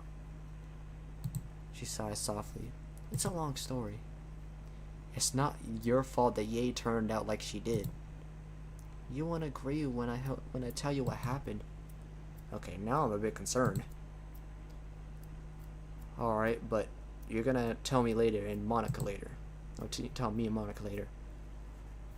Sayori nods, then walks back deeper into the classroom, shutting the space classroom door until it's only a crack just left open. I head back out into the living room. Taking a seat back on the couch where Ye had just been lying, I lean back and look out the window at the radial landscape. It's getting out of hand. Like, really out of hand. We don't need any more further complications. Damn it. Anthony, take a deep breath. Heeding his advice, I do so a few times, forcing my body to relax. I rub my temples, suddenly feeling mentally and physically exhausted. God, what the hell do I do? And we don't have enough time or resources to deal with this situation, along with everything else. I know. We already have enough on our plate as it is. I really should have just called the police and let them deal with the situation. Why hadn't I? Wouldn't that have been the right thing to do? I'm just so damn tired. I mean, I am, right? Despite myself, I chuckle softly. Alright, smart Alec. Yeah, your body's tired. I meant more my mind. I put my head in my hands and rub my eyes tiredly. I feel the same way, believe me. I can only imagine. Continue rubbing my eyes. All I want to do right now is curl up in a soft, warm bed, cover myself underneath a weighted comforter, and sleep the sleep of the dead. But as much as I want to, the day is far from over. I have work to do. I have my eyes slowly stand and stretch, then head back to the space classroom. When I reach the entrance, I slide the door back open, all the way, call for the Sayori softly. Yes? Is anything wrong? Not sure. Could you check on Mori's character file for me? Eh? How come? I quickly relayed the message Monica told me about Mori joining the literature club. Sayori looks a bit shocked by this revelation. What do you think this means, Anthony? Your guess English. Your guess is as good as mine, but for one thing's for sure, this brave new world we're in is definitely a lot more dangerous than before. Guess so. I'll go check now. Sayori rushes over to the computer and begins her search. As she begins doing this, I hear the shower water go off. Closing the door almost all the way, I make my way to the shower room door. I wait outside the doors, leaning against the wall, staring at the door. About after 5 minutes, the door handle turns and slowly opens. Alright, not too bad, I guess. At least she's dry and in some clean clothes, and new clean clothes. Ye looks at me with anger in her eyes. What the hell are you looking at? I'm the adult here. I need to keep it cool, or I won't be in any better than that sorry excuse for a human that is our uncle. Guess I'll have to wait until she cools down. Any better? I didn't read that, I just clicked, my dumbass. I ignore her remark and point to her head. Her anger only increases. Guess she's the kind of proven hates being ignored. I wonder how her parents are with her in general, or if she has had anyone like that in her life. Not that it's any of your business, but it feels better than before. Just then I hear her stomach growl and I look at her. Follow me, let's get you something to eat. She doesn't protest as we head out to the kitchen. It seemed to work for now, though I don't feel it right. Let's just see how this goes. When we get there, I point to the table. Sit down. She does so wordlessly. I begin searching for something small and quick to eat. Meiji quietly, almost shyly speaks up. I know it's only the afternoon, but perhaps cereal could work for her? No, she would have something hot. Oh, right. I guess it makes sense. I look around quickly, then grin like a maniac when I find something quick and easy. Why? Yes. I found the perfect food.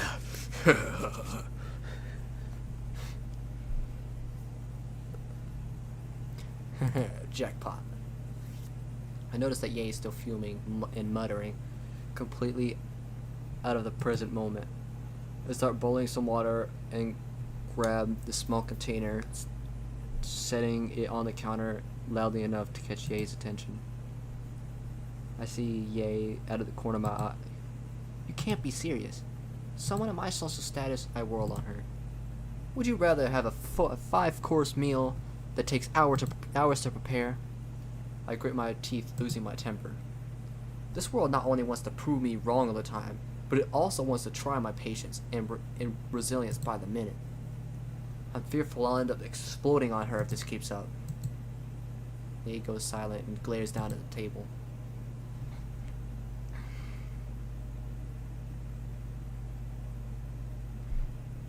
I grab a clean glass of water and put it down to her side, filling up with a little lack of control.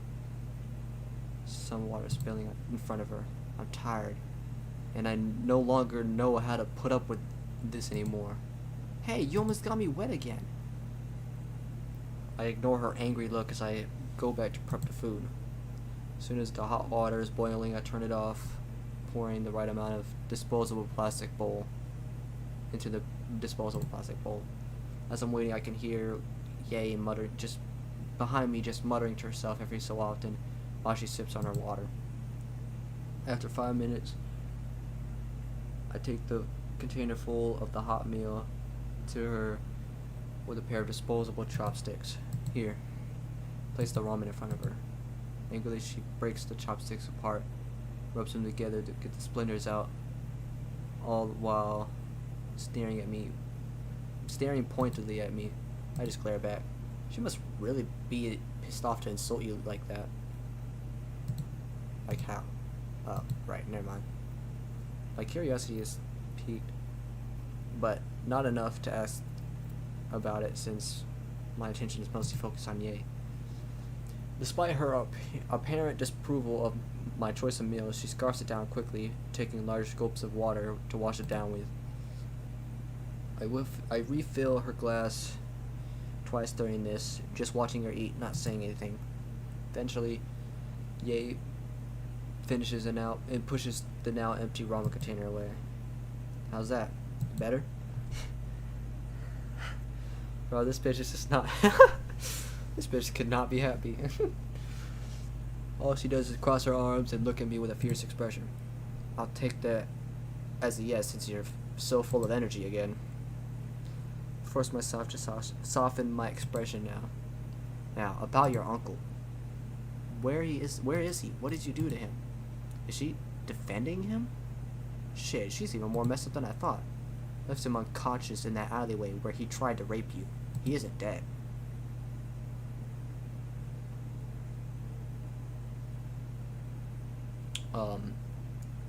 The fuck?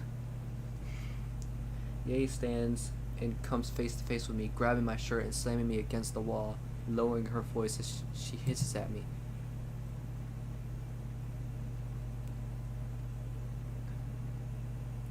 Damn. Okay. How dare you interfere in family affairs? It's not your place. I refuse to flinch, only looking back at her.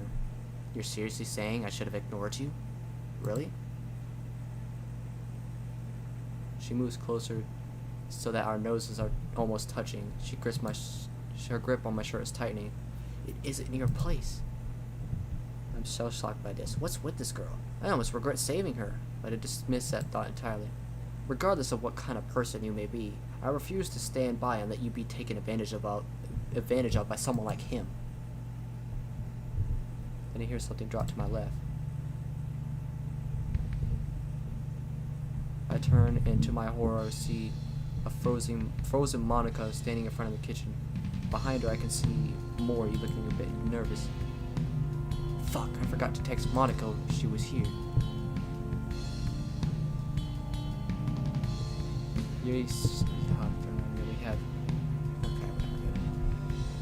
Ye's shocked expression turns to one of triumph. She grabs me between the legs. God, what the hell? I don't think I haven't noticed you talking today. Asano, he's your boy toy. Oh, that's her last name. Well, now I know whose last name that is. I'm not identifying her by that name, but okay, good to know. Yay, how dare you? Not that I can blame Monica for how she's feeling, but now is not the time.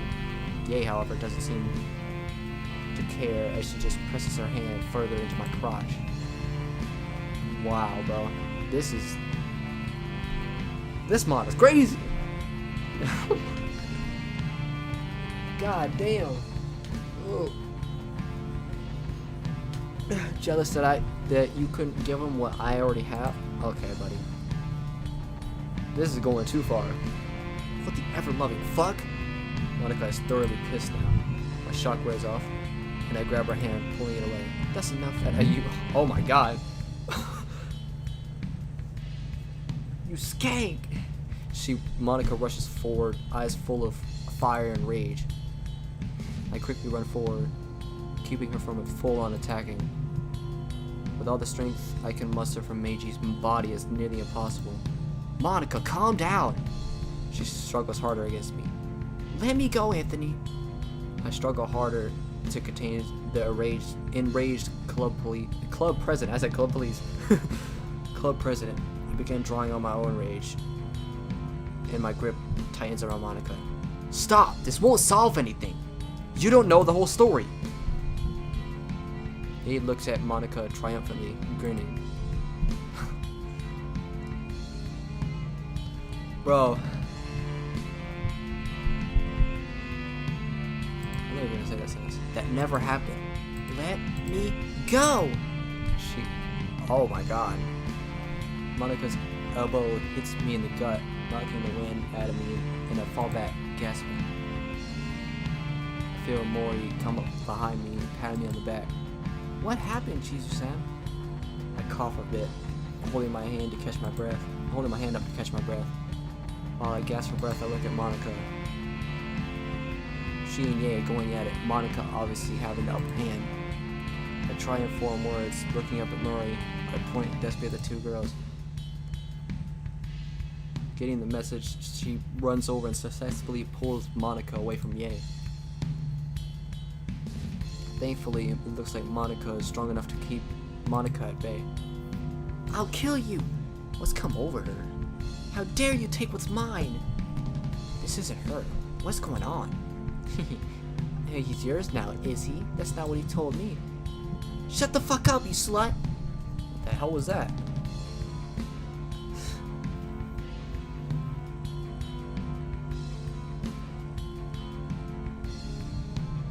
This is going crazy. God damn. I'm not gonna say that because I can't voice act all that. Utter silence. Utter silence. I can't even hear the rain outside. Well, wait, I can or I can't?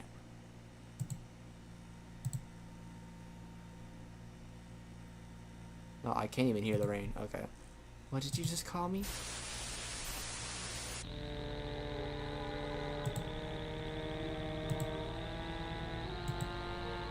What the fuck?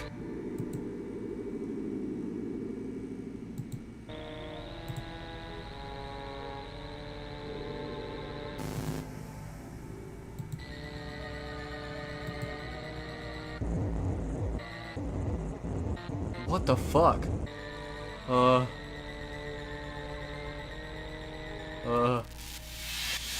Even though she barely touched me, I find myself flung backwards, landing on the table.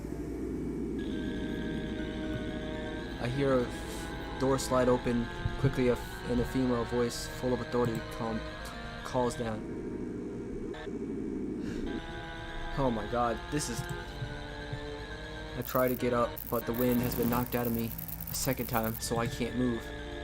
Mori's the first to move. She rushes over and grabs Yuri, carrying her in her arms down the hall. Monica makes her way over to me and helps me to my feet. Come on!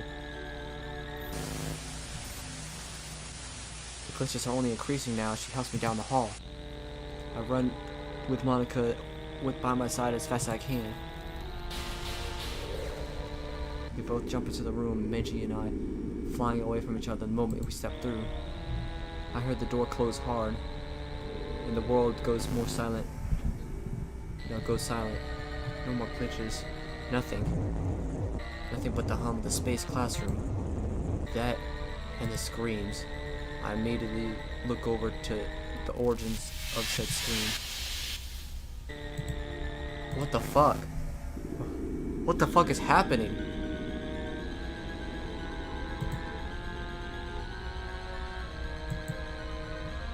What in the fuck? Bro. Oh! What the fuck, bro? I run over. She tries opening Ye's character file. Fuck. What the hell? I can't open it. What the hell does application error mean? Her guess is as good as mine. I grab the mouse from her hand and close the error, trying again. Same error, same message. I try with Mori, but I get the same message. Suddenly, oh my god. There's only silence. I turn. The girls are now unconscious. Sayori has Ye's head in her lap, and while Meiji has Mori's in his. Thank God they're not glitching anymore, at least. What the fuck? I turn back to Monica. What does that look for? Monica, has something wrong? How could you, Anthony? Damn, not now, Monica. I trusted you. I loved you. Loved? My heart shatters to pieces as a million pieces, and I struggle to hold back tears. But then you go and betray me and sleep with... Damn. Damn it, Monica. Would you just give Anthony 2 seconds to explain himself? It's nothing like you think it is, so just shut up and listen for once.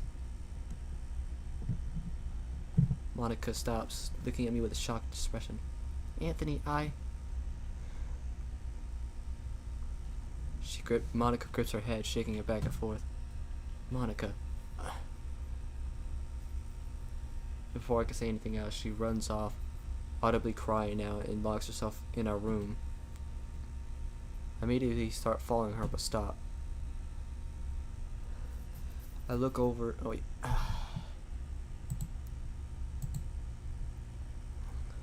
I look over to see Meiji and Sayori both tending to Yae and Mori.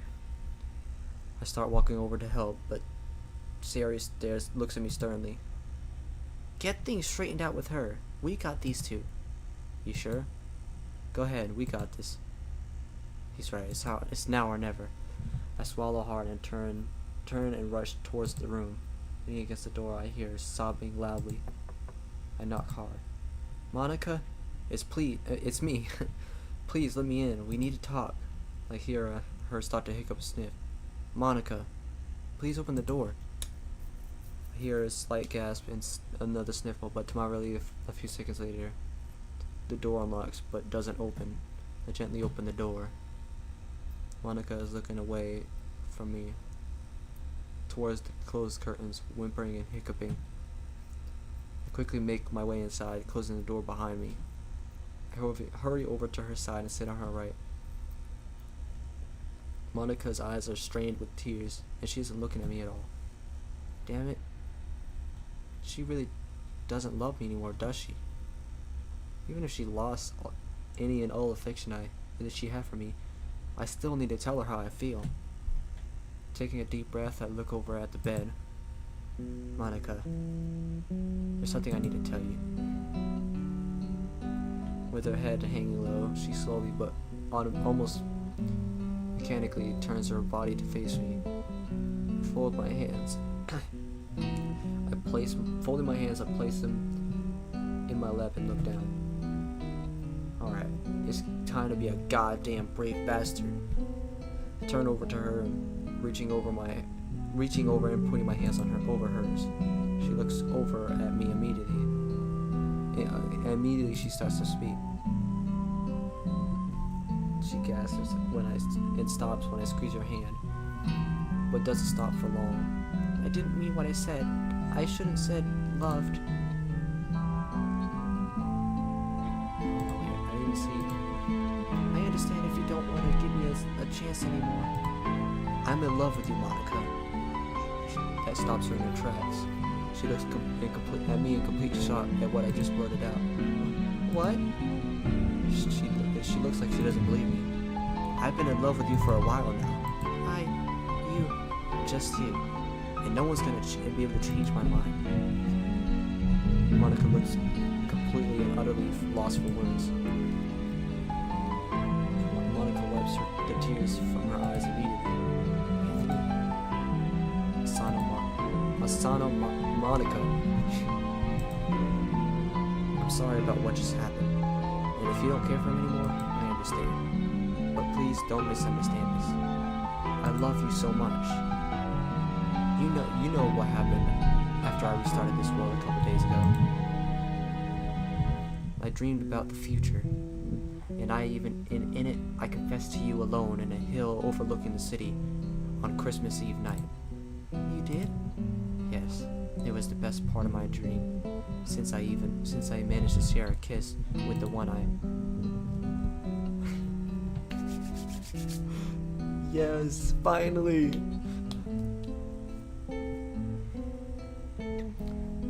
Monica presses her lips against mine instantly, hand intertwined as she leans in.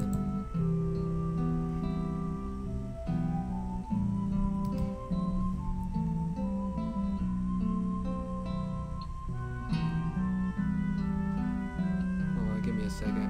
I need to take a picture of this. amazing moment, man.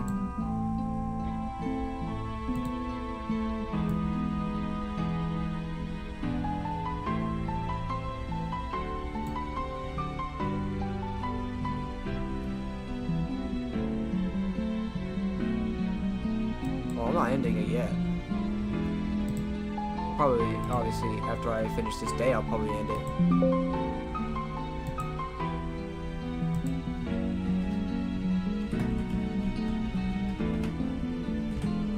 Probably gonna put this as my profile picture Discord. Like on Discord.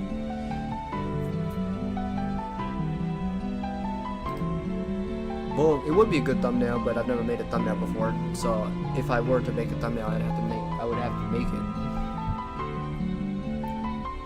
Did the world crash again? No, it didn't. It was like I don't know what it was doing. I think it was just breaking up. Like I don't even know what happened to Mori or Ye.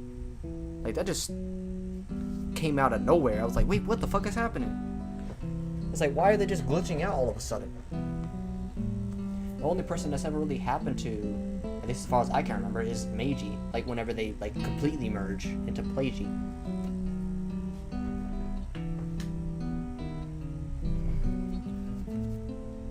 Yeah, that's what I'm saying. I thought you were the only person in here. It only says there's only but one person watching, which is obviously probably my account. Yeah, exactly. I'm sure. Another person you can watch who probably have some streams and probably be done faster than me is H Factors 66. Yeah, but that's one of the reasons why I've been streaming this in the first place, is because I know there's gonna be at least a select few people who are just waiting to be able to see this, but they can't yet because like people either take too long or whatever. So I'm like, you know what? Not only am I gonna do this so that they can see it faster, but they can also get another person's reaction to it.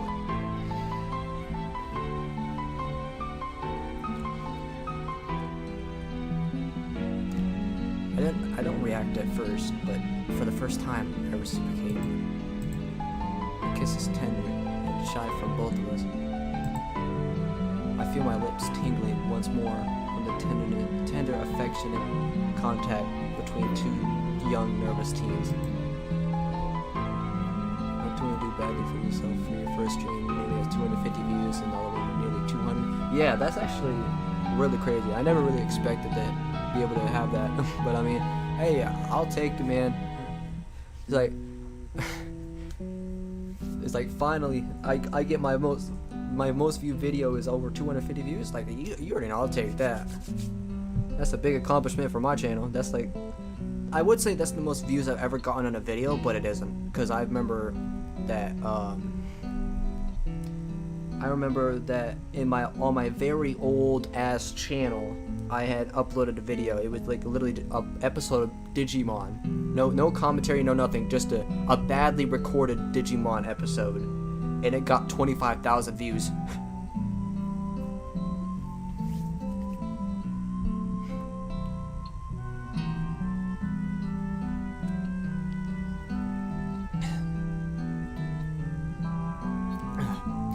My face starts getting warm as the kiss continues.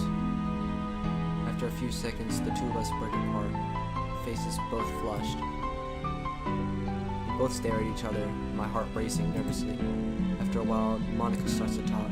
I didn't mean what I said, Anthony. I still love you. I feel a relief wash over me. Oops, shit. I accidentally pressed space. I'm glad to hear it. I was scared for a moment. Monica's face falls. I didn't mean... Shh, it's alright. Really, it's alright. I take her hand in mine, squeezing it tenderly. Everything's okay now. Suddenly I remember the situation now in the main room. Shit, the others! Monica's eyes widen. Right. The two of us stand and rush out to the main room. Meiji and Sayori are still tending to the others. Meiji to Mori and Sayori to Ye. Sayori is stroking Ye's hair tenderly, whispering something I can't hear. Both girls are unconscious. Monica and I rush over. Sayori, Meiji, is everything alright? Oh wait, no, that was me. Sayori, Meiji, is everything alright? They're just unconscious right now. Meiji is cradling the unconscious Mori and holding a somewhat bloody tissue to her nose. She hit her nose during her seizure. Yeah, that's one way to call a massive glitching session a seizure. Fuck. Turn to Monica. Hey, we should really check on the computer. Right. Monica and I rush over to the desktop. Monica sits down and I stand over her. Where should we look? The character files for a start. On it. She opens the character files. It looks the same as before, at least at first. I look closer at the character files. Monica. Have our files changed? They have. What the hell are CHRX files? What? Wait, what? Except for Natsuki's, Yuri's, and Kochinoha's. Yeah, because everyone else is together except for those three.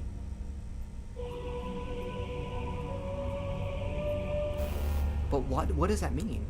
I'm sure it's going to explain it in a second. Maybe. I don't know. Well, Natsuki's, Kochinoha's, and Yuri's are still character files. Everyone else has been changed to CHRX files. That's not all we see, though. There's another file. Some kind of document called worldpop.xlt.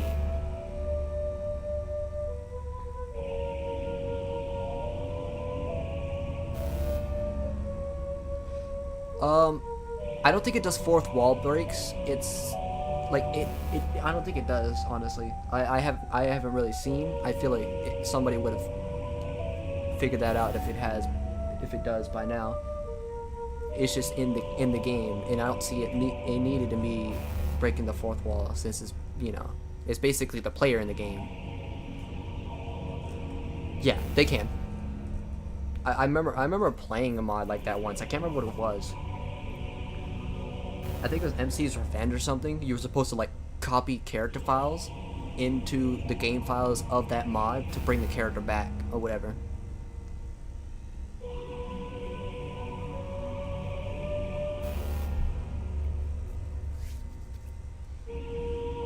There's another file, some kind of document. Oh wait, I already read that. Oops.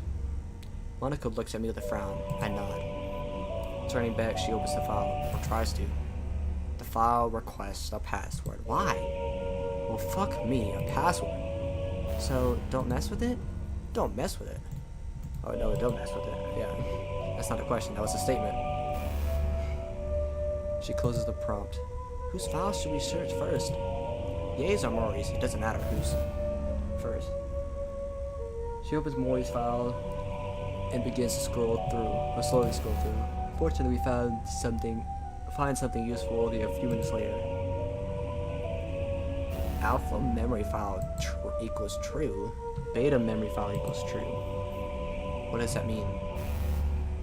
Monica immediately stops at the first two lines. I wonder if I have one of these in my character files. I don't remember them from last time. She quickly opens her own file, scrolls to the pulpit line. Alpha memory file equals true. Okay, so the exact same thing. I point at the pound sign. Okay, this has to be significant. But how? We fall into silence, trying to think. I dig back on my very limited Python coding experience. It takes me a few minutes, but something comes to mind. Could there be some kind of way to block something from being run? How so? Well, I tried making a DDLC mod a while ago, and I remember seeing some lines with the pound sign in front of them. I think it means the program doesn't read them. Like they've been cemented, commented out, if that makes sense. I think I get what you mean. But I mean, look at the color of the text. Yeah, green. I do remember that from my pitiful modding attempts. She looks at me curiously. Have you played many DDLC mods? Is that important right now? No, not really. I feel a stab of guilt as we continue scrolling through Maury's files. After a while, I speak up. I played a few. Relapse, Salvation, The Good Ending demo, Welcome to the Literature Club, Player demo, and a Brand New Day demo, mostly. There's plenty others, though. Okay. Purist. I don't remember that one. We Are the Literature Club, Monica After Story, Our Time, Take Two. Some of these I don't think I've heard of. I know I've done Relapse, Salvation, A Brand New Day, and that's all the ones that I relate to. I don't really care about exit music, not gonna lie. Well, it's not that it's like bad or anything, but like I just don't. Natsuki is my least favorite Doki. Not gonna lie. At this point, they might as well start lapping the logos on them with them. Do they get sponsored?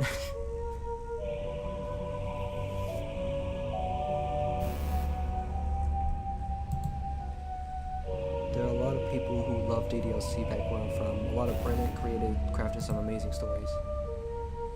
I had no idea. Do you have some of those mods on your laptop? I don't know. I can't remember if I deleted them to reclaim space in my last purge or not. I'll look later. Lots of people back home really wanted to give you, all of you, a happier ending than DDLC gave. Oh, hold on.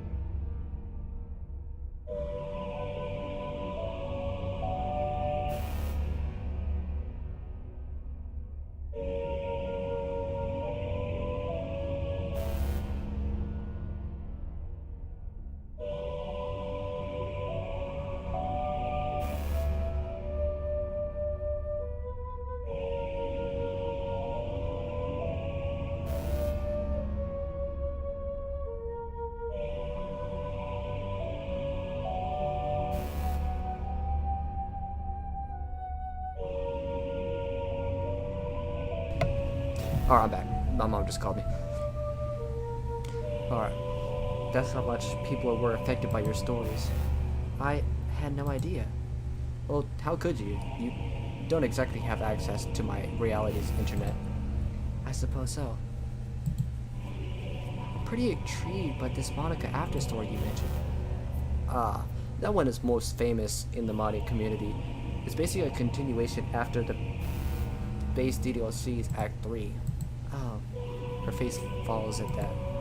I never played it, mostly because it requires you to log on every day to gain affection points, so the Moss Monica doesn't get mad. No offense to you, of course. I just didn't have the time. It's alright. But why would people want to play that? It's just me facing the screen. Believe it or not, some talented artists created some new sprites of you sitting at that desk instead of that standard pose. I mimic her Act 3 pose briefly. You know this one? I remember. Oh, I shouldn't have brought it up. Damn, I shouldn't have said anything. No, it's okay. I was the one who asked. Right. Anyway, back to it. Right. We focus on the coding once more. I refocus my thoughts on trying to come up with some kind of explanation. I see Monica scroll back up to the beta and alpha memory lines, and before I can say anything to stop her, she deletes the pound sign and saves her file. Monica? Oh god. She wavers in a chair, wincing every so often. What's going on? Why did she do that? I pull her in quickly for a hug. She clings me tightly, flinching every so often.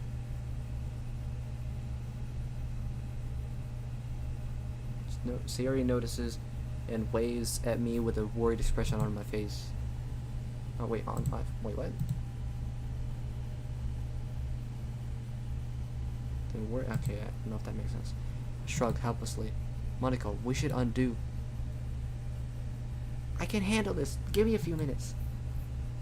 Her outburst startles me into silence as she clings tighter to me. I can only hold her. After a few minutes, she looks up at me. Monica, are you alright? I remember everything. Everything? She shakes her head hard, as if shaking water out. I remember my life in this current act or timeline. Hang on, let me get more of a bearing of these memories. She once more buries her face into my chest. I cradle her in my arms, slowly moving her towards the couch. We sit, and she snuggles up to me tightly, curling up. What's going on? Sayori calls out from where she's cradling her own patient. Hold on, Sayori. Is she okay? Siri, I'll be fine. Focus on the others for now. Alright. Monica's harsh tone startles even me. I look over apologetically. Sorry about that. It's okay, I'm sure she's distressed. I nod and go back to holding Monica. That was uncalled for, you know. Yeah, I know. Give me a few minutes. 10 minutes or so, long minutes pass before she slowly sits up. Okay, I think I'm starting to get a hang of these memories. Can you stand? I think so. With some leaning on my shoulder for support, she slowly stands, then takes a few experimental steps. Eventually, she's walking around, if a bit shakily. I walk beside her just in case she collapses. Alright, I think I'm... Oh, fuck. I think I can function now. What happened? She walks back to the computer and sits down. I quickly join her.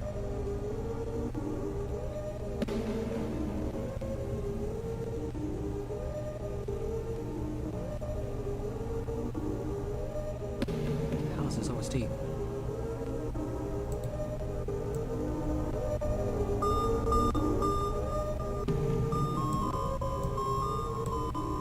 Whoa, okay. This is an interesting OST.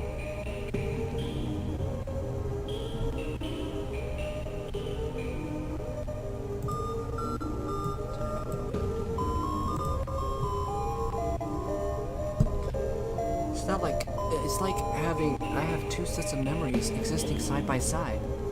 One from the past week's world, then the second from this week's world. I'm still somewhat processing them, but I can give some highlights. My life is pretty similar in this week's. My parents are more or less the same. It only diverges on the day in the school library. Sayori didn't come in that time. It was Yuri. She quickly runs down the brief encounter. Yuri had walked in carrying a book to return. Monica, having seen Yuri always reading, asked if she liked reading. The two got to talking a bit, and Monica thought she'd be interested in forming a literature club with her. Yuri had been unsure, but after a bit of convincing from Monica, she began the club. It was actually Yuri who mentioned Natsuki as a potential member, since Yuri had seen Natsuki reading something from a distance. Alright, that makes sense. What other differences? What about other differences?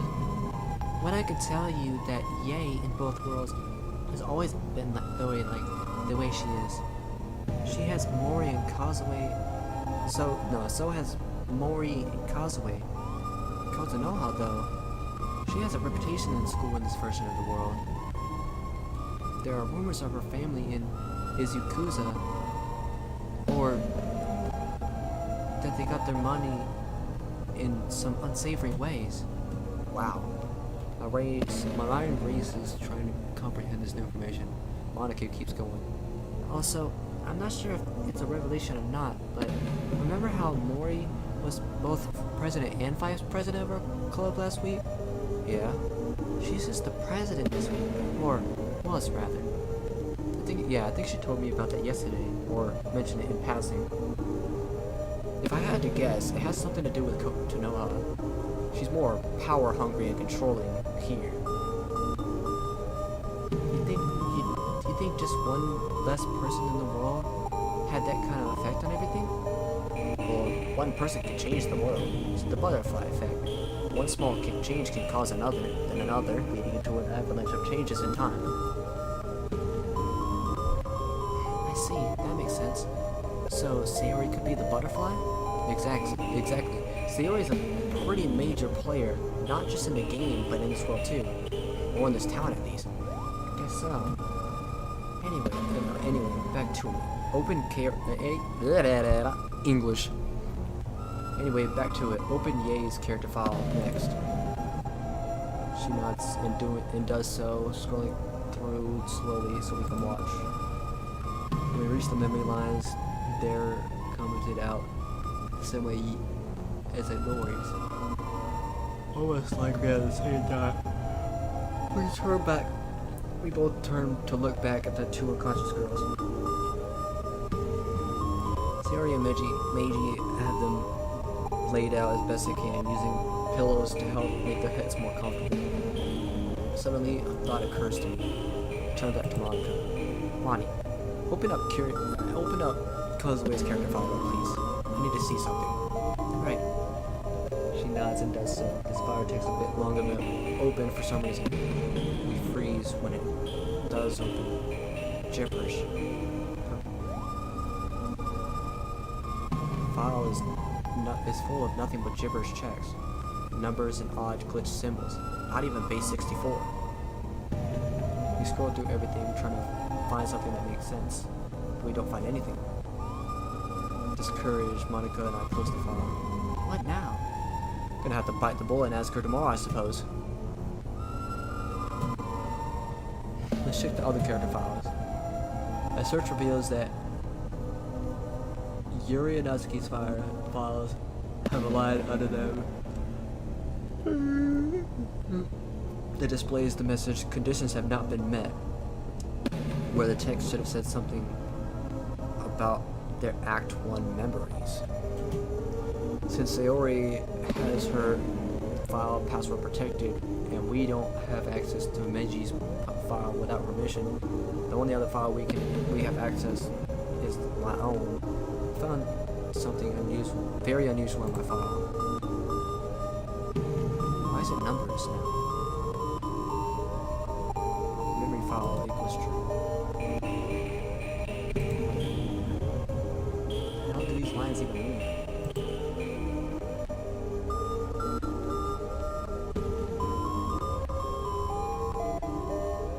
Monica and I exchanged another look before we both nod as she moves the mouse quietly to close my file. The search leaves us with more questions than answers. Okay, the Act 1 and Act 2 memories lines make sense, but the others are just weird. And then there's mine. What are those strange memory files? You've got me there. I have no idea. Maybe. I don't know.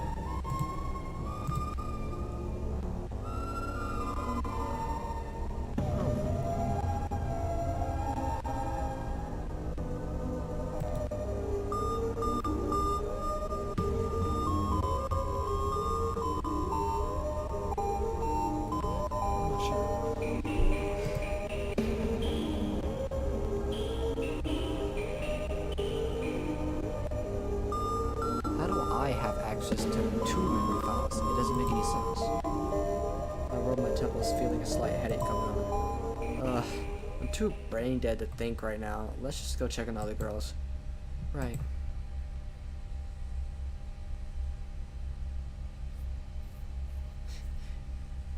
We stand. Wait, is that one? Okay. We stand and head over to where Meiji and Sayori are both sitting and keeping an eye on Mori and Ye. How are they doing? They're sleeping for now. We try waking them up, but they're pretty out of it. Let them rest. We got something to report from our little search. Monica and I both tell the others about the unusual lines of code we encountered.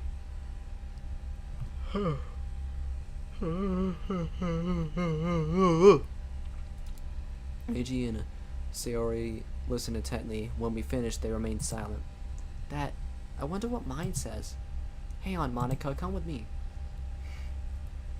Sayori and Monica both head back to the computer, leaving me alone with Meiji and the other two unconscious girls. When we're alone, he leans in. Hey, is Monica okay now? Did things work out? I think so. I finally told her. Congratulations, man. Thanks. What's wrong? You don't sound too happy. You got the girl, man. Why so down? Was it the right thing to do now? The right thing to do, though? Especially now? Huh? Why wouldn't it be? Dude, you're pretty paranoid. Just relax a bit. I can tell that from watching Monica last year that she's definitely become more open and happy since you came. Last year she was funny enough and was our class rep, but she always felt distant. Like the entire class put her on a pedestal. I admit, I kind of did the same thing, but yeah, she was just that unattainable prize. I wouldn't doubt she's got plenty of love notes in her locker. People still do that? It happens here, yeah. I've seen it. Gotcha. But seriously, Anthony, I'm surprised you didn't tell her sooner. How come you were holding back? You really knew how she felt. I sighed heavily and looked back at Monica as she was briefly before facing Benji again. I wasn't sure how I felt yet. I mean, I haven't exactly had many crushes on my life. None as strong as this anyway. I kept telling myself I love her, but I wasn't sure. You overthought it, man. Sonata continued. But when she said earlier that she had no longer loved me, I think that was when I was absolutely sure. And now I know why the poets call it heartbreak. I'm sorry. Don't be. It's not your fault. I'm just glad things turned out alright in the end. I quietly relayed what happened behind closed doors. Meiji listened patiently, then smiles a bit. A very anime confession. I thought you were more of an adult than the rest of us. Give me a break, man. I'm only 2 years older than you all. Mentally, anyway. And she is the first girl I've ever felt this strongly about. Hey, I've got to get back at you for all those jabs at me somehow. Sayori and Monica come back. What did you find? I don't have any beta memories. It makes sense. In the original game, you don't exist in Act 2. Wait, maybe. Anthony? It's your mom. What actually happened to you in this world? That's right, my mom still exists this time around. When she was crying and hugging me when she learned about the pills, she said, I don't want to lose you too. At this, we all go silent, terrified at what that simple little word means. It isn't that Sayori never existed in this world. She died a long time ago.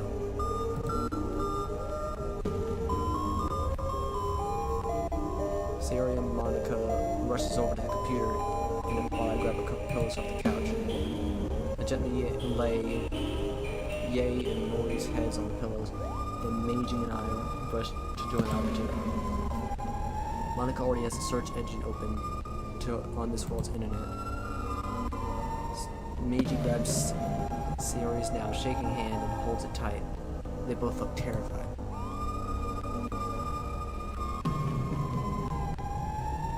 Yeah, she got hanged by her cord in the demo.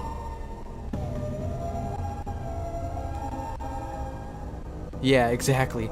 Cause, oh my god, whenever I saw that demo, I was like, oh my god, that is fucked. Because in Act 1, she dies because she hangs herself. So she just dies by hanging in both acts.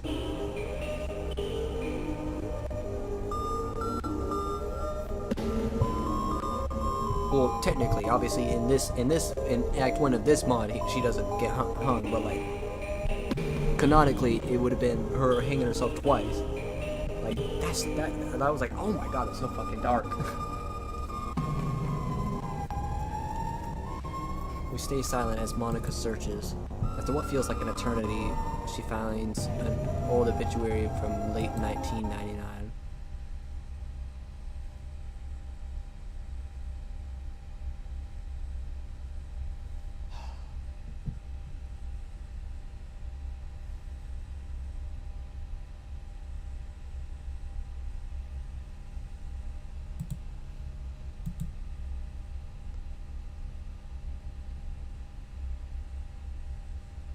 Yeah, she didn't know him at all.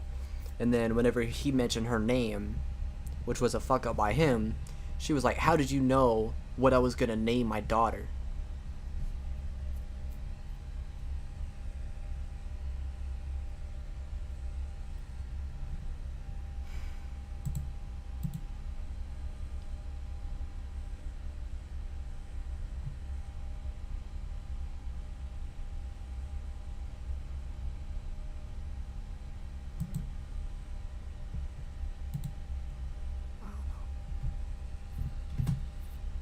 Oh shit. Sayori's life on Earth was brief, but she brought joy to her family. She is survived by her parents. I don't know how to pronounce that. May she rest in peace. The room is dead silent, and no one speaks for a very long time, and then... I died?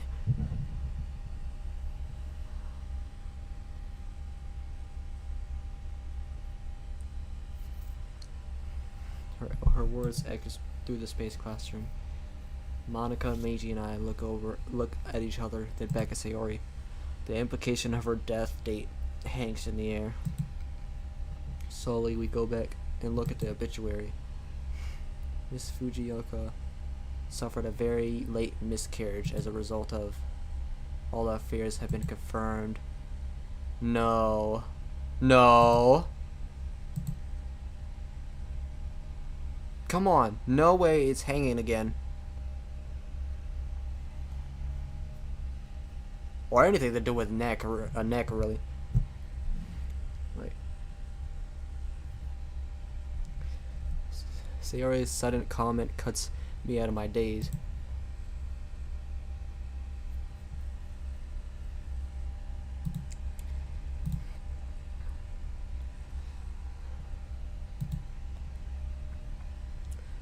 I look at the determined girl. I need to know what happened to my mom of this world. Are you sure? Completely.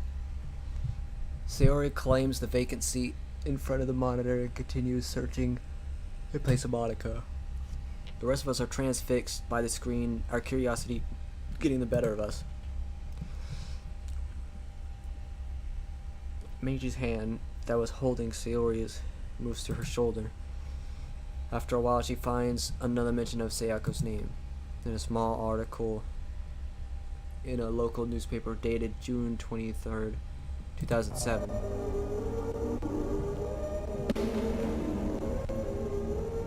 The headline reads, "Local woman rescues child from near collision." The article summarizes an accident right in Meiji's neighborhood. What? Local hero Fujioka Sayako rushed out into the street today to save one Shizu Meiji, a young boy, from being run over by a runaway car. Sayori's eyes snap up to Meiji's. Your mother saved my life? Why? That never happened before. It's the butterfly effect. I just told Monica about it. Since Sayori wasn't there to affect her mom and you, both of you ended up being on that street. That's why she was so scared of losing me to the pills. She lost Sayori and already saved me once before. And that's why I called her, what was it, Sayako Bachan? It's a nickname for when I was a kid. Meiji looks down and meets Sayori's gaze. She stands and they hug each other tightly. Then they move back over to Ye and Mori and take back their positions tending to the girls. That's right, we can talk about this more later. Right now, we have bigger problems. Everything is... There's so much mystery, so much intrigue. What will happen next? Like, goddamn, I knew this was gonna be better than the first act.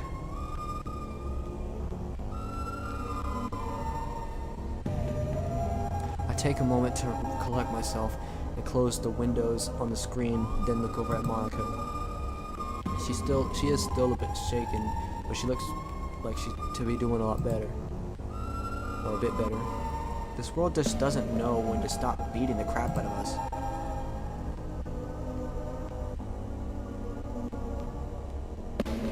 Yeah. Well, it's not necessarily wrapping that up quickly. It is, but it isn't, cause like we're just now we're finally. Well, I don't know. It's like I don't know. I can't really explain it. I just feel like it to me it's not. At least not that quickly. As quickly as the first one.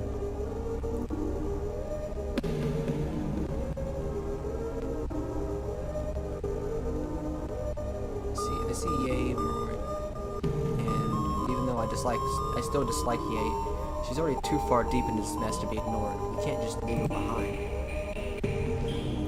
Let's head back over to them and talk about what to do next. Monica looks at Ye and Mori and takes a deep breath, and then she dies. Agreed. We walk back over to the others, Sari and Meiji holding each other's hand while tending to our unexpected guest. How are you two holding up? I think we'll be alright. Do you want to take the rest of the day off? Sari shakes her head fervently. No, not while we have to deal with them, or while we have them to deal with. She indicates the still unconscious Sakura Academy girls. Yeah, about them. Did we try and make an edit and give them their memories back, or not? For voting, I say yes. How come? Well, they're already here. They've already seen this place. I think we should have them remember everything about last week, especially this one. Gesture towards Ye with a frown. Thoughts? Monica, Sayori, and Meiji go silent, all three thinking. While they do so, I kneel beside both of them, looking them over carefully.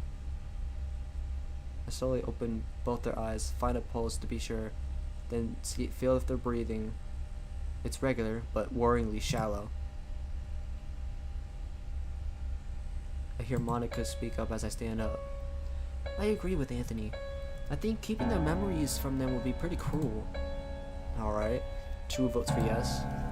I turn towards the others. I'd like our vote to be unanimous on this one.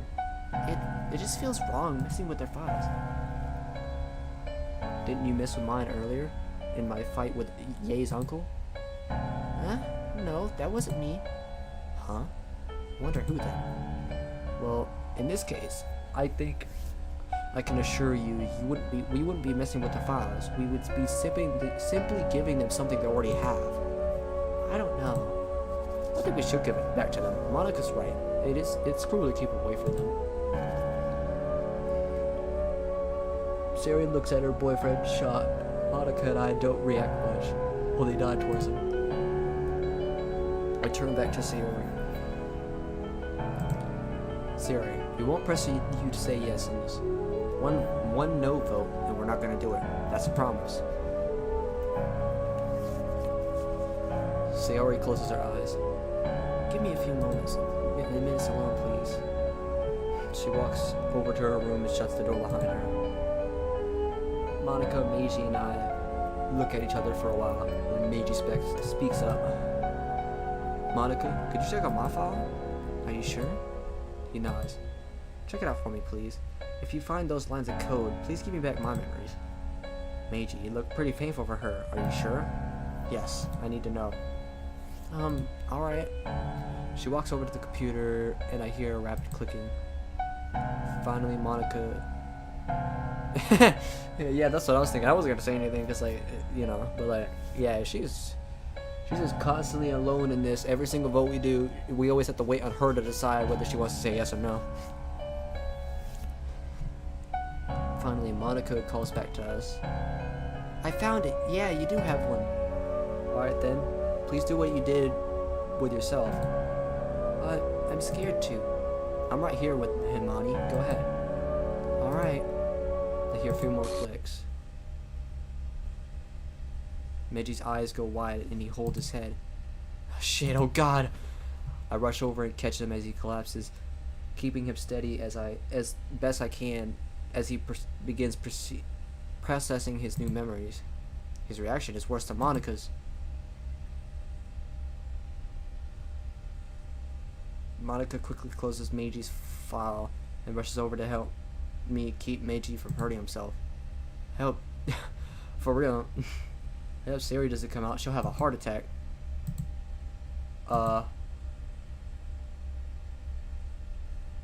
Damn. Well, it's definitely gonna be a no now. Sari comes rushing over, kneeling right at Meiji's side, holding him. She glares up at me and Monica. What the hell did you do to him? Whoa, calm down, Sari. We'll explain. He wanted us to give him his actual memories. Still, Meiji, still somewhat convulsing, grabs Sari's hand. He forces himself to look at her and nods empathetically. Truth. Then his convulsions resume.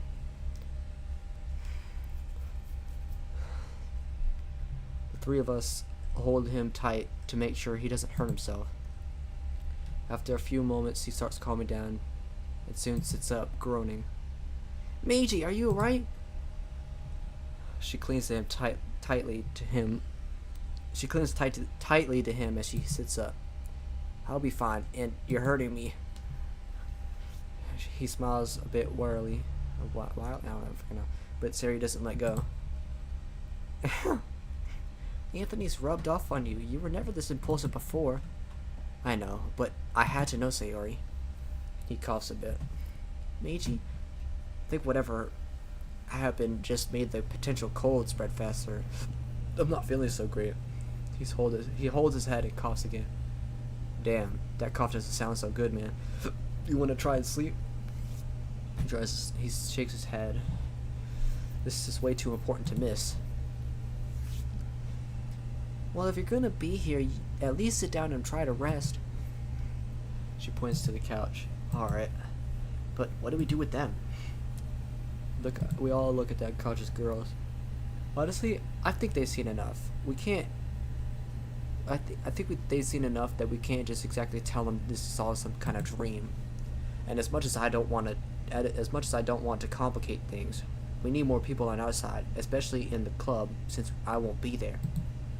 I look at Mori, especially her. She doesn't seem to have been affected as hasn't been as affected by the timeline changes as the others. Yay, though. She's gonna hate me. Startled, we all turn towards her. What? Why is that? It's all my fault. It's all my fault. What happened to her? Meiji, Monica, and I exchange a look of alarm. Then we gather on Sayori. What do you mean? How is her being assaulted your fault? Sayori wipes the tears from her eyes. Because, well, she begins telling her story. Can I know the story? Oh, okay. Yeah. This is why you don't preemptively say something. Just let it happen. We actually met during our first year. She was nothing like how she was before. I mean, her personality. She was more like Yuri, if you can believe that. She was? Yeah. Very shy. Guess she developed early. And that got a lot of unwanted attention from boys. Yeah, unfortunately, especially about her. developing figure. Yeah, and her neck too. But anyway, she was. A story of a name named Stanley. Which Stanley we're talking about here? We're talking about Stanley from the Stanley Parable, or are we talking about Stanley from what's his name? Stanley in Gravity Falls? I think it was Stanford and whatchamacallit. His name was Grunkle Stan, but obviously that's because he took his name. Okay, Stanley from Stanley Parable. Okay. But anyway, she was a lot different back then. It was about a month or two into our first year of high school when I approached her. Hello there, is this seat taken? Huh? Oh, no. Go ahead. You met her in the middle of the cafeteria? Or in the cafeteria? Yeah, I did. So I sat there and began eating my lunch. You're Yays, right? I'm not saying that last name. I think I've already established that many times over. Yeah, that's me. Nice to meet you. I'm Sayori, class 1B. I'm Ye, class 1E. Nice to meet you. I didn't want to scare her too much. Really, I was kind of nervous myself. You? Nervous? You'd be surprised, Meiji. I was only 16 then.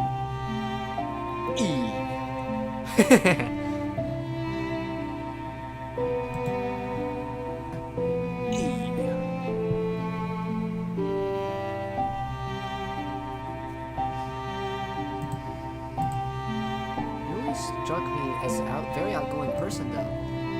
Doesn't mean I don't get nervous, you know? Understandable. Carry on. Hey, is everything okay? What do you mean? It's just, I've noticed you eating alone a lot lately. Always caring about others. That's the one thing I love about you. Do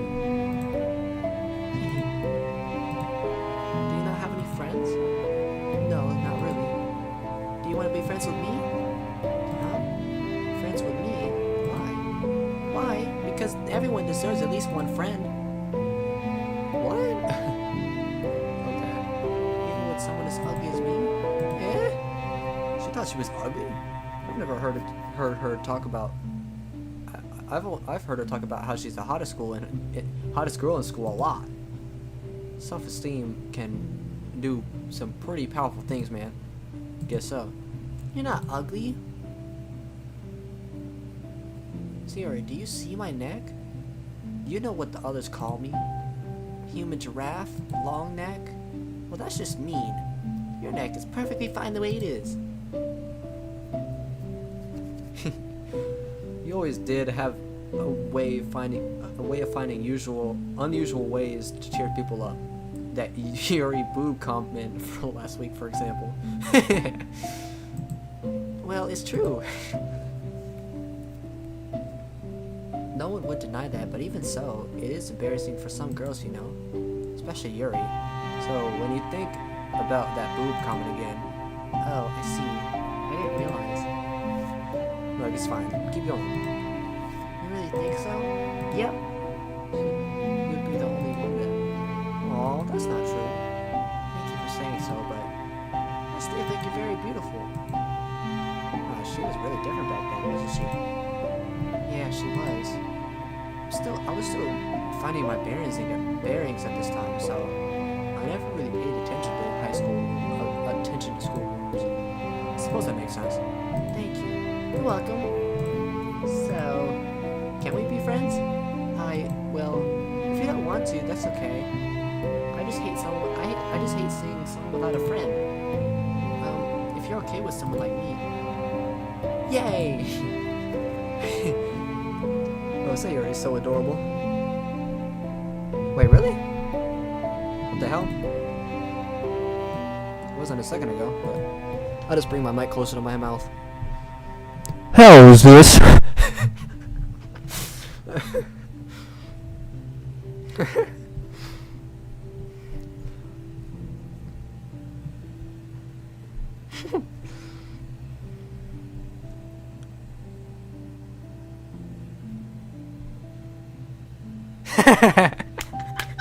My bad. I didn't mean to ear rape you like that, man. I just had to make sure you can hear me, you know? I don't know if you can hear me now.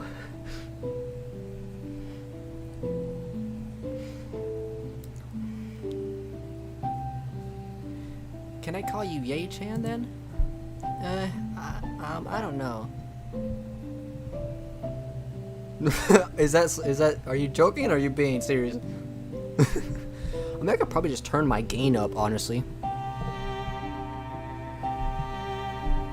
Maybe that'll help. Okay.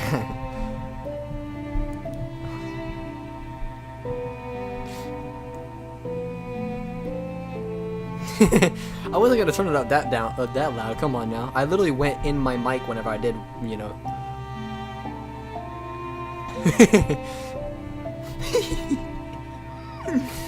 Oh man. I don't know. It's okay if you don't want to, I promise. Just don't call me that at school. Yay works. Yay, you can call me Sayori then. Okay, Yori-san.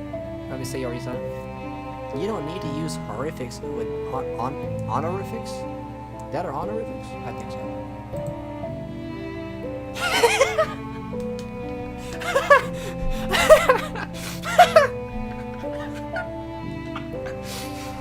I'm definitely using that as my quote. I definitely went. I literally went in my mic.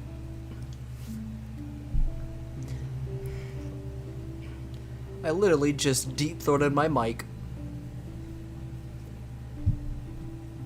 Just Sayori's fine. Okay, Sayori.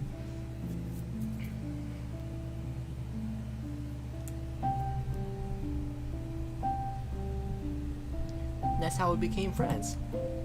Wow. Meiji looks down at the conscious Sayori. I mean, Yay, then back at Sayori. I never realized you made friends with her. But what happened to end the friendship?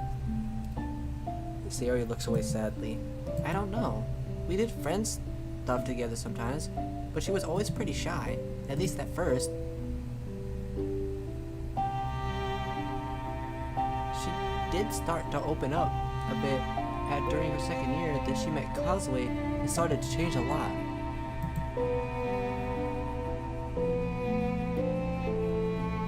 Wait, what? Hold on, let me... This is hiding my shit and I don't like that. Can I get a translator for the band in the background? Oh, that. I don't even know what that says either, man. I couldn't tell you. If only I knew Japanese! You knew Causeway too? No, she made friends with Causeway on her own, but she started getting more of a following, I guess. I remember during her second year, there were rumors going around that she would accept payment for favors on school property during the day. I remember that too, about the same time in both timelines, it seems. You know, it's safe to assume this change was caused by whatever her uncle was doing to her. Sayori suddenly looks pissed. How could anyone do that kind of thing to their niece? It's so wrong. Sayori, calm down a bit. Meiji puts a hand on her shoulder, trying to calm her down. She takes a few deep breaths. You know, I read somewhere that sexual assault victims can become very open like Ye here to take back a feeling of control, so it makes sense. I frown at her and shake my head. She stops talking and looks away. Sorry, wrong time? I guess that would make sense. Oh, that's what it says? Okay, thanks for the translation. I mean, that seems appropriate, because we're hoping to have a future, but you know, the game is definitely making it very hard.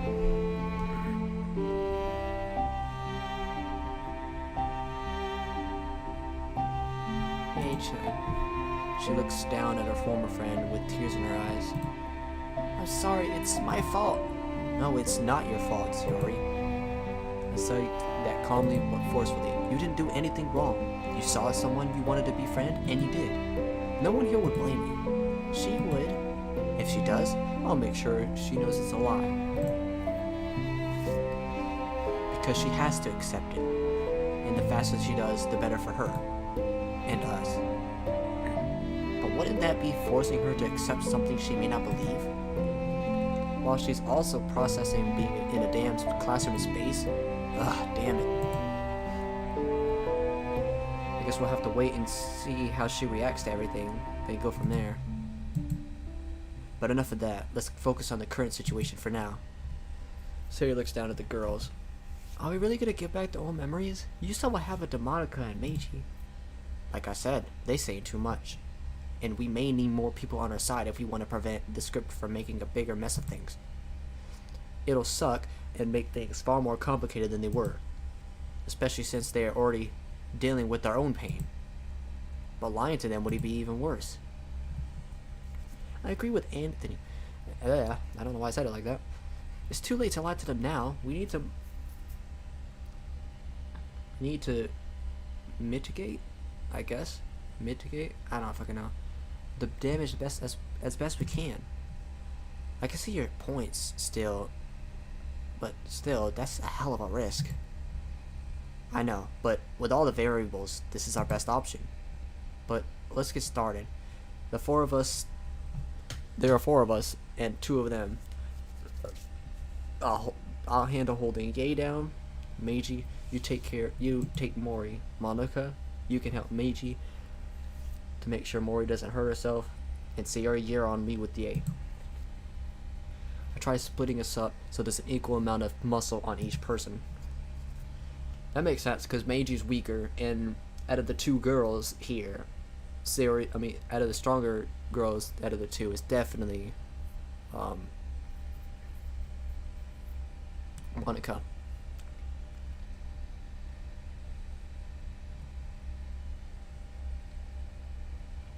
Really? I got it? Oh, okay, bet. Some of these words I'm just like, is that how you pronounce it? I don't know. Is it? It's like okay, I'm gonna go with this because it sounds like it literally sounds like it's the most. It sounds who's gonna edit what this live? Or what are you talking about? Oh, my dumbass. Yeah, let me. My brain don't work, you know? It don't work sometimes. Maybe my eyes. My eyes don't work either. Just look at the screen. She literally says it. And then I ask him, what do you mean, the live? I will. I'll start with Mori. Sayori, you hold down Ye's legs. They may twitch. Yeah, brain is not braining right now.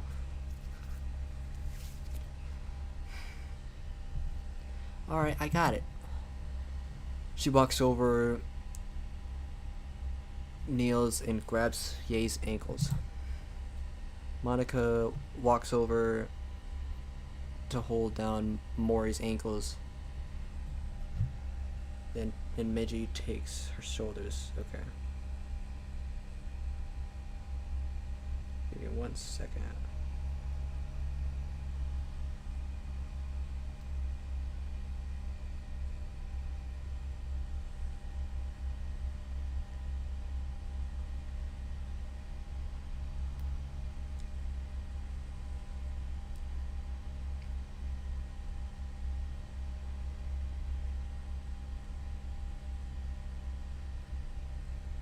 Alright.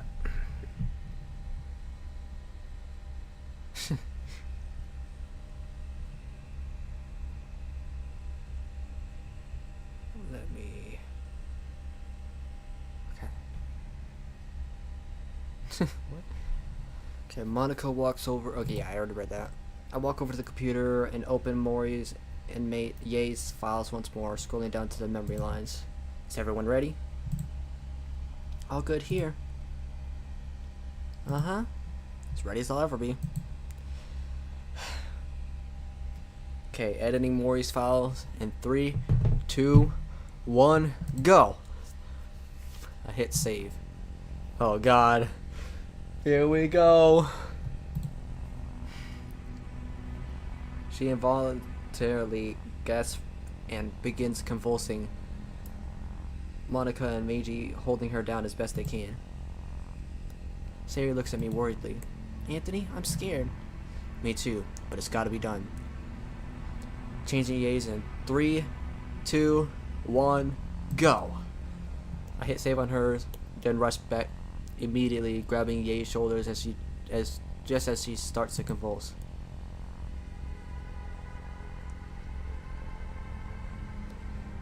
Mori and Ye both begin sweating profusely now. Ye is the only one thrashing about more than Mori. I can even hear her whispering something. She struggles against me hard, but somehow I manage to keep her pinned. Just as she tries to reach up, her nails extended towards her face. Oh God.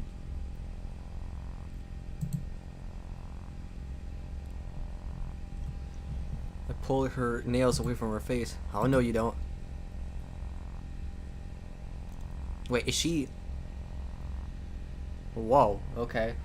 I'm not reiterating that sentence. No, thank you.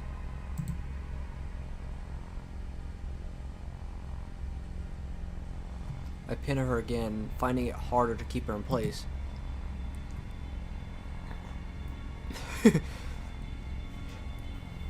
Monica and Meiji aren't having any better luck with Mori since she's thrashing just as much. Damn it, when she gets this strong, just keep holding her. With a violent shove of her own, she pushes them off of her, then fishes out a pen from her pocket. Oh God, what the hell? Wait, what?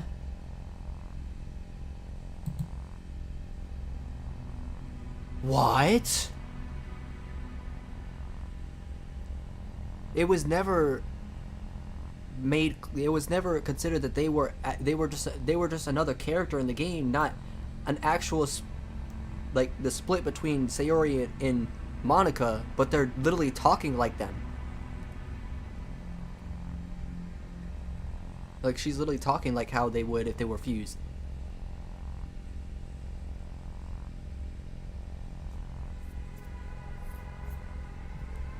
No, stop it. Get out of my head. No, it's ours. One hand starts bringing the pen towards her eyes. The other one grabs it, and the struggle begins. No, we won't let you. We have no choice. It's our destiny. Get out of my head. Oh my God. Meiji recovers just then. It pushes back to pry the pen away from her. Hold us back. We'll hurt someone. Where's our happy ending? Where? What the fuck? Mori collapses then, curling up and crying hard. All resistance is gone now. We just want to forget. Slowly, thankfully, the two start slowing down.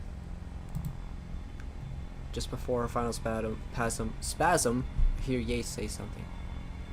Sayori. Oh God. Finally, both girls are resting again, their faces twitching occasionally. Whoa! That was intense. Oh my God. Slowly, the four girls let go. Slowly the four of us let go of the girls. Meiji, Monica, and Sayori all look terribly exhausted after that ordeal.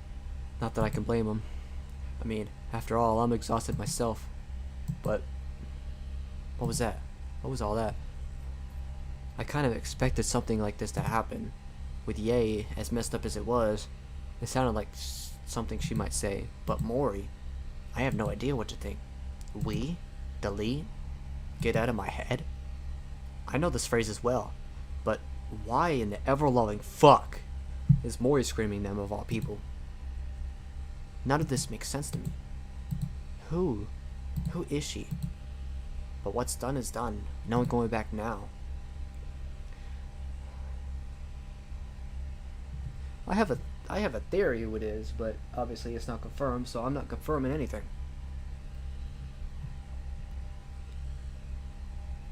I shake my head out of the thoughts and look back at the others. my body feeling even heavier than it was before. Well, I think you three earned more than I think you three have earned more than have. English. Well, I think you three have more than earned some rest for a little while. See, and that's why I can't read that sentence, because that sentence is all over the place.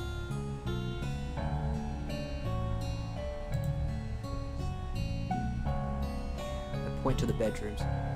Why don't the three of you take a nap for a while? I'll watch them. Are you sure? Yes, now go. I make my voice as stern as possible without sounding cruel. Monica, Sayori, and Meiji all smile gratefully. Sayori escorts Meiji to their bedroom, and Monica starts heading toward the door. Where are you going? Well, I'm getting some medicine for Meiji's cold. Oh, alright. She heads out the room, looking in the hallway closet. I look over to the entrance and lean against the classroom wall. See anything we can use? I think so. Some medicine at least. We should get some ice packs too, just in case. She nods slowly before stopping and looking at me. Anthony, I won't lie. I'm really scared. I nod solemnly. We're all scared, but at least we're all scared together. I smile reassuring at her. Yeah, that's some comfort at least. But what do we do with them? She indicates the two unconscious girls. Try and resolve the issues between us all. Now that they know, we can potentially get them to help. How? Look for any more anomalies, maybe some fresh perspectives. We're all exhausted, Monica. You, me, Sayori, and Meiji. Our brains are all pretty tired. Some fresh insights could help. Once they get their initial freak out, you mean? Once they get their normal... I won't lie, this is gonna be a lot more... It's gonna become a lot more complicated with the addition of new people, but I'm trying to look at some of the positives. I have to. If I don't, I'd most likely be curled up in a corner, blubbering like an idiot. But I can't tell her that. Sweetie? She walks back into the space classroom. When she's back, she wraps her arms around me, leaning her head against my chest. A bit so startled by her sudden hug, and nevertheless hold her back, holding her close. I wish I had your confidence, but are you sure about this? Not really. Sure as I can be. I rub her back affectionately as she squeezes me tighter. Okay, I'll trust you then. Shit. Talk about pressure. I smile warmly down at her. Thanks, love. She kisses my cheek. I'll go grab the medicine. She slowly, almost reluctantly, breaks the hug and heads back out, grabbing a few pill bottles. She hands them to me before walking down the hall. I put the pills on the table in front of the couch, then sit down, keeping an eye on the two unconscious girls.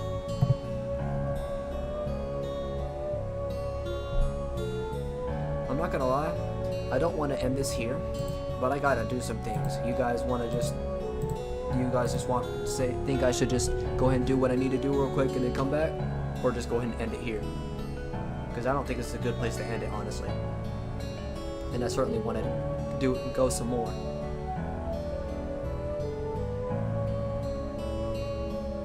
It won't take me too long to do what I need to do.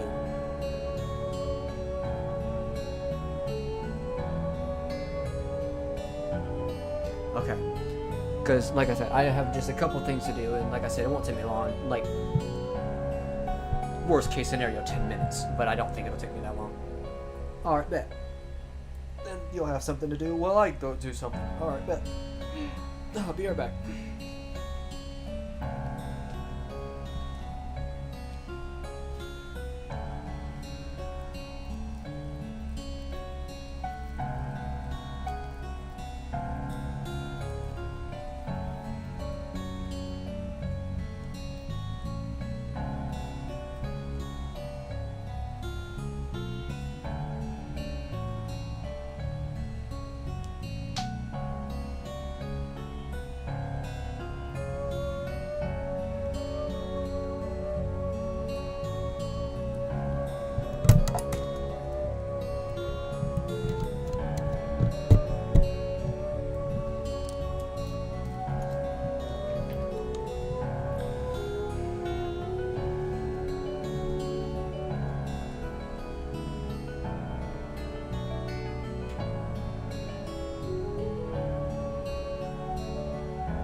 Alright, I'm back.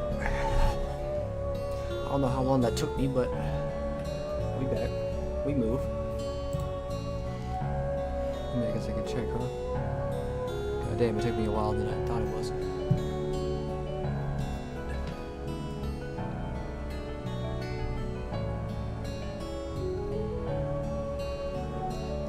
Alright, everybody else is here. Baby!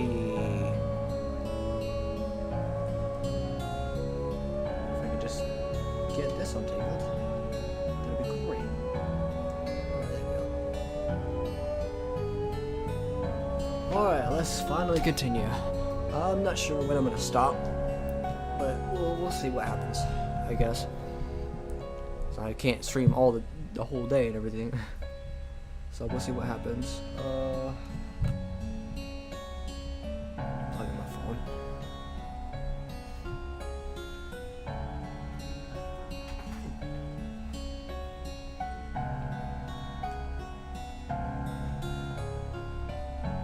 Alright, let's get back into it.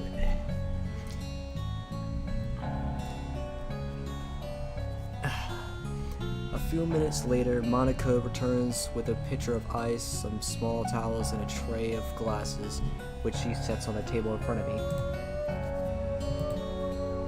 She looks at the girls, then back at me.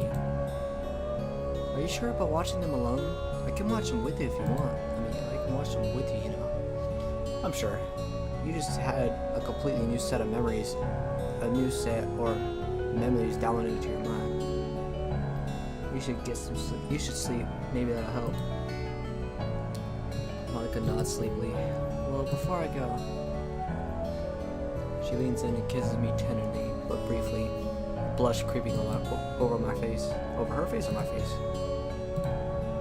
Her face. I love you, Anthony. I love you too, Monica. Have a good nap. Wake me when they wake up, okay? Will do. So saying, she trudges toward her bedroom and closes the door behind her. Pour some water. I pour myself some water and sip at it while I look over the girls. They look completely drained. I'm not entirely sure if they'll wake up anytime soon. Not that I can blame them, of course.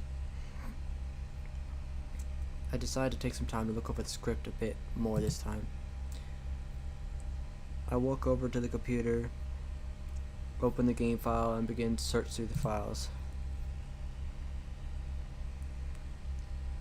While I look over the files, I constantly make sure to turn and check on the sleeping girls, on both the sleeping girls every 5 seconds, every 5 minutes or so. Okay.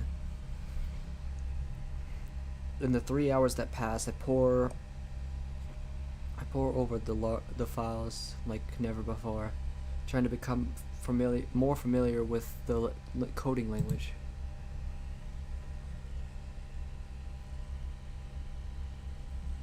I have no idea what that is, or what you just said. Some of my mnemonic experience comes back, but the more I look over the language, the more I realize that coding, mods, and coding, whatever language this was, won't combine.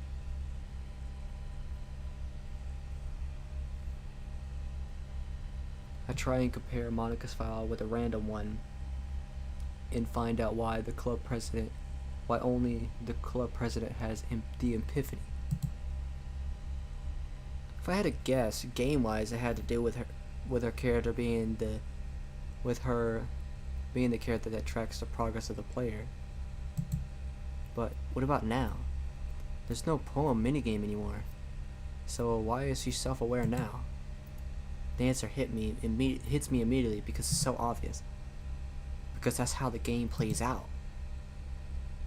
Of course I already know this, but with all that happened today, I'm working on fumes. I pushed through, however, despite the small headache starting. Going through her file line by line is exhausting and would take a while. I try and nail the search by searching for keywords in her file. I search words like self-awareness, administrator, club president, and others that might be the source of her abilities and mindset. Only the last search led to any results.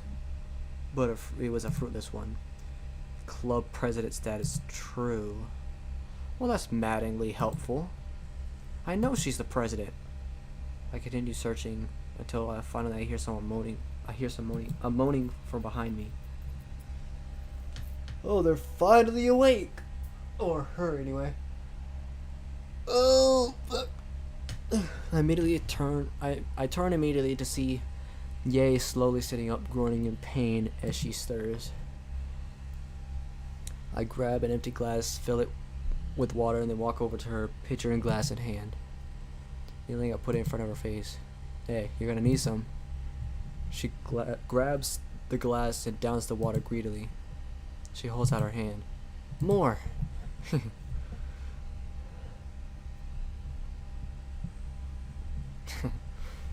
I oblige with a frown as I fill her glass again.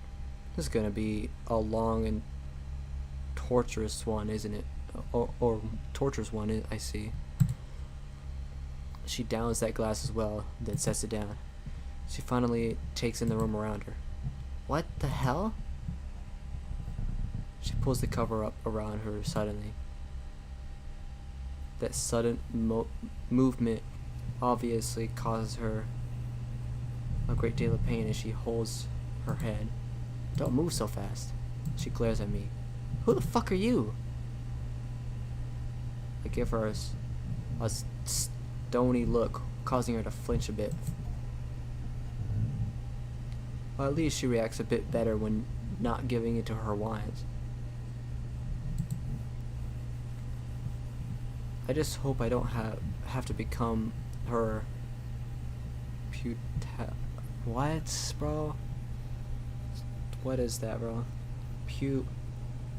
I don't even know. Something, father. What a mess. Me? I'm the guy who held you while you were convulsing earlier to make sure you didn't hurt yourself. Now just do as I say. There's a lot to talk about. Frowning, she reluctantly obeys. On cue, Mori starts to stir as well. I grab another glass, filling it, and bring it to her. Ye looks over at her with a confused look. What's she doing here? We'll explain everything soon, I promise. I make my way to Mori's side and help her to a sitting position.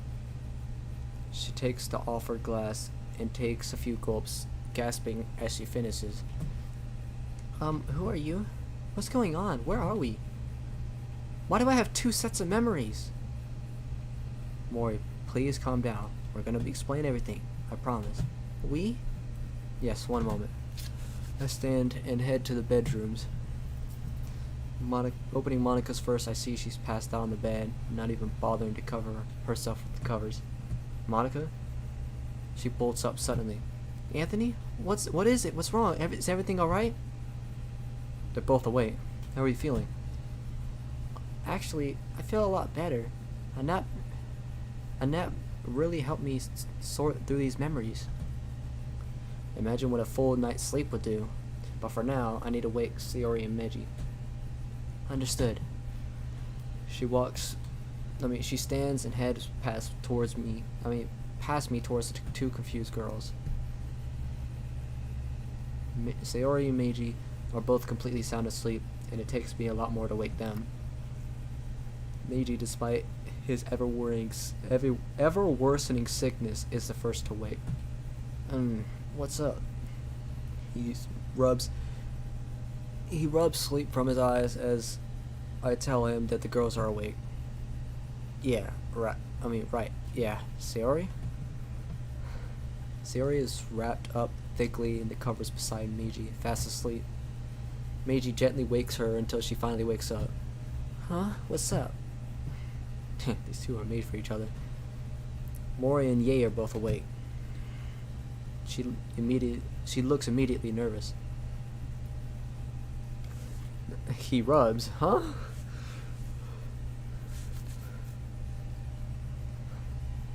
Easy, what, brother?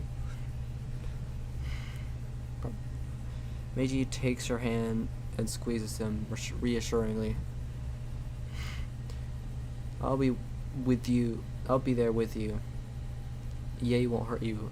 Promise. Well, I promise. She smiles, if a bit there. She smiles, if a bit uncertainly. I can't English today. You know, it's not them. It's me. My English is my primary language, but considering I can't speak it right, you'd think it isn't.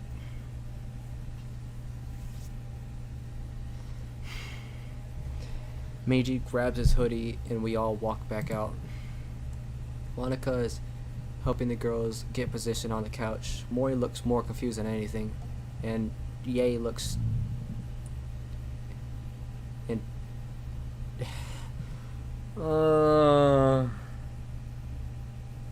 these words looks indignant. I guess that's how you pronounce it, as normal. The moment Ye looks over at us, however, her eyes lock onto Sayori. You. Sayori flinches and hides slightly behind a suddenly protective Meiji. Ye simply points at Sayori. Why? This is your fault.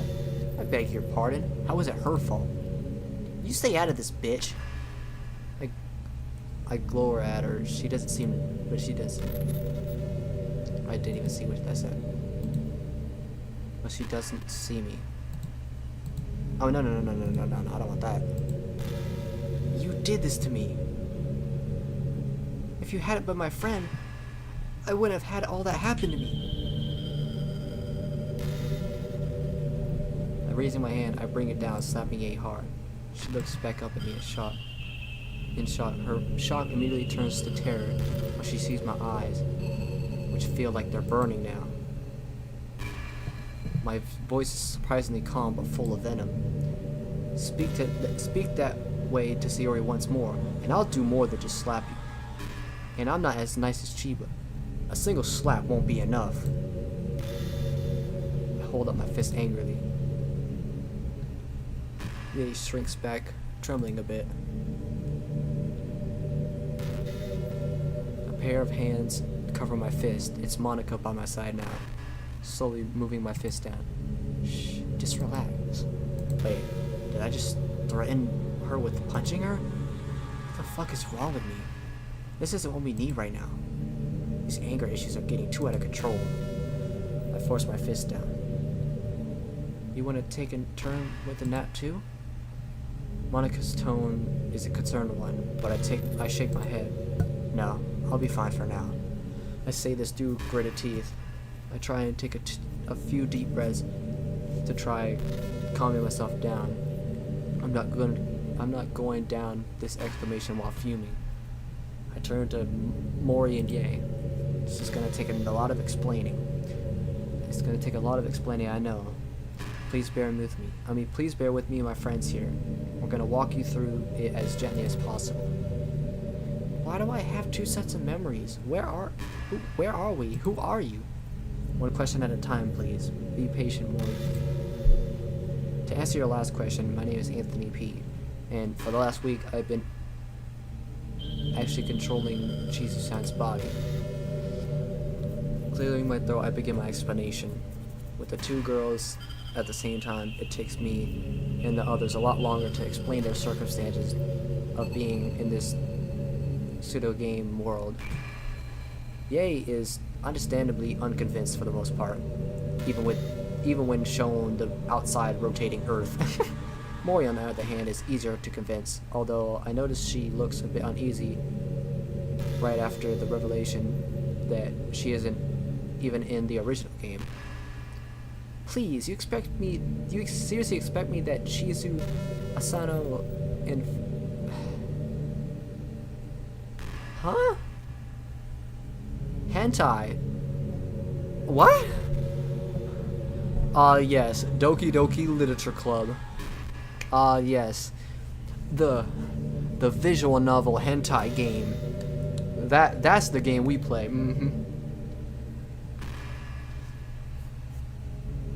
Yeah, I'm pretty. No, Fujiyaka is Mori. What was Sayori's? I don't remember. Sayako, I think it is. Pretty sure Sayako.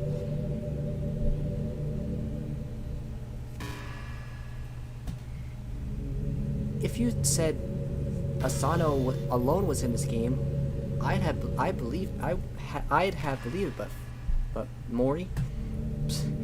The mere thought that anyone. I slammed my fist at the table, glaring at her. Choose your next words very, very carefully. You not only insulted my friend's girlfriend, but now my own? Your little posse isn't here to protect you now, and I'm a lot stronger than Meiji. I cracked my knuckles threateningly, glaring menacingly at her. She shuts up, sitting back in her chair. I know we just like each other, but why does Yae unnerve me so damn much? The hell with calming down. This has to end now. In fact, you know what? Here. Standing, I barged over to her, grabbing her wrist and harshly putting to her feet. Meiji, follow me. Where? Outside. Nodding, he slowly stands, and Sayori, constantly near him, worriedly follows me. Let me go. One glare from her is one glare from me, not her. Shuts her up again, and I drag her to the entrance of the space classroom. Mori and Monica follow, Mori looking a bit nervous and Monica looking at me with a concerned look. I let go of Yae, glance over at Meiji, who nods, and step through. Without a missing beat, I whirl on Yae. Well,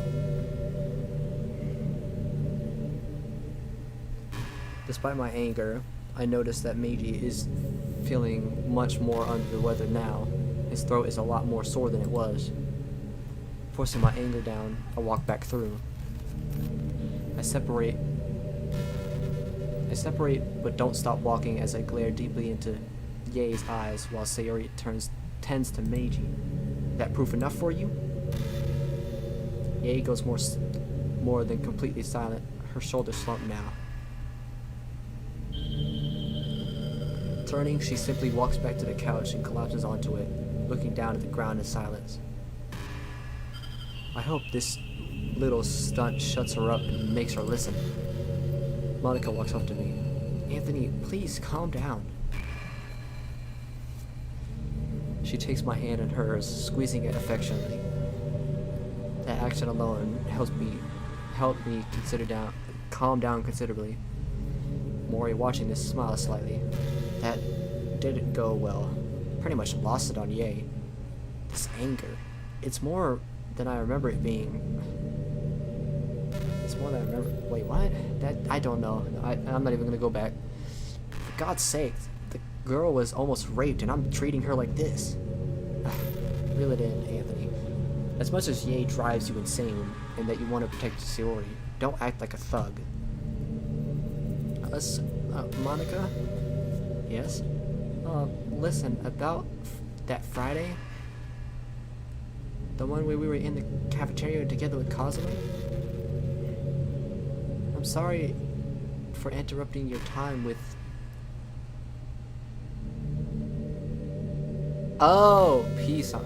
I was like, P-Son, what is she talking about? But that's my last name, right? I just put P because I don't want people knowing my last name. Okay.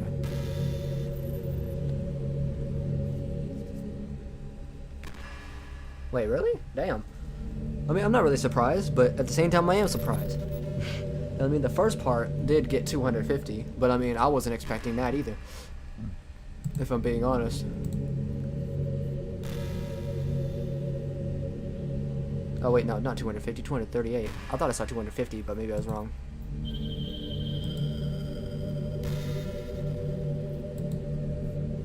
Thanks, man.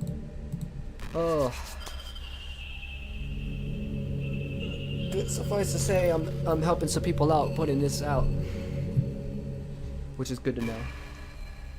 Well, I mean, it was gonna do it anyway, but still. Don't be sorry, you didn't know. You can call me Anthony now. Are you sure? He is, don't worry. Monica smiles reassuringly at Mori. Then you can call me Mori. I bow respectfully. Thank you. Now sufficiently calmed, I return to the others. Sayori is placing a damp towel on Meji's forehead, while Yae is still sitting slumped. Yae looks up slightly, with an almost guilty expression in her eyes, but one still mixed with a mostly defiant expression. Sayori looks at me sternly. Getting up, she walks over and whispers harshly to me. You didn't have to go that far. Meiji is sick enough. Now that I've cooled myself, I start to realize what I did to Meiji in my outburst. Now I feel like crap. I look at her apologetically. I know, and I'll do my best to make sure it doesn't happen again. You better. She smiles then. I don't want to see you hurt too, you know. I smile a bit back. Thanks. She nods and returns to Meiji. I look at the others. Listen up, you two. The four of us didn't plan on telling more people about this until a later date. I like to try to use that situation to our advantage. How? I'm glad you asked. Just today, you asked Monica to join our club, correct? Yes, why? You know that old saying, two eyes are better than one. I won't be attending the club meetings like I might be forced to normally. How come? Remember what I told you about Yuri's obsessive tendencies being increased? Yeah. I'm trying my best to avoid her, so hopefully we can avoid that scenario altogether. Oh wait, I didn't read the whole thing, my dumbass. I visited the club yesterday, but didn't make a final decision. I hope that by not writing poems towards her, she might be less obsessed with us. A gesture between Meiji and myself. I guess that makes sense. She clears her throat. I'll be honest, I'm nervous about this. I'd be surprised if you weren't, but you won't be alone. Monica will be there too. Just act like you normally do. This seems to make her pause, but only for a few seconds. Okay, I'll try and help however I can. She looking at her phone. She stands quickly. I didn't realize it was so late. I look on the clock at the wall. It says 7:12. My parents will start to worry if I'm not back soon. Sorry we kept you as long as we did. She shakes her head and smiles reassuringly at me. Don't worry about it. It wasn't your fault. I did just learn the secrets of the universe after all. She chuckles a bit nervously.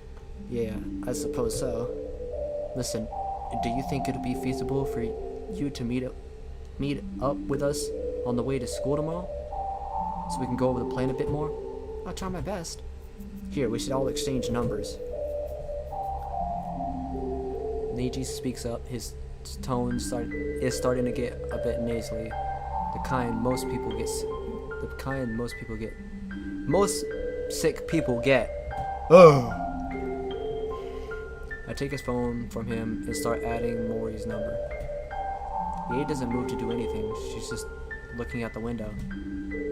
Yae, your phone. That sounded harsher than I intended. Yae just hands it to me without looking at me. I put Yae's number in Meiji's phone, then hand Yae's phone back to her. She just slips it back in her jacket pocket. I ignore her and escort Mori to the entrance along with Monica.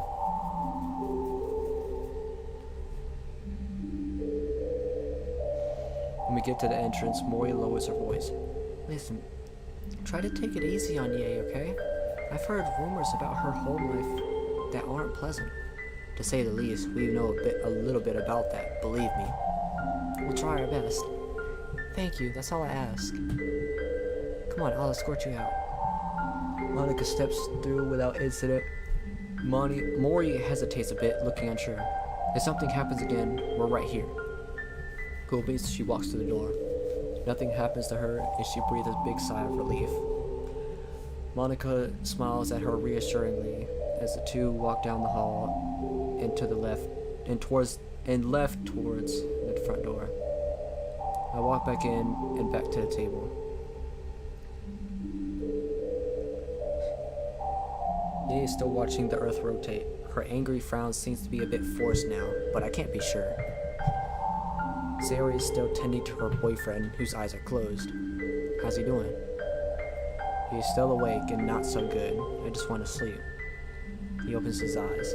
Before I do, though, I like to get some things.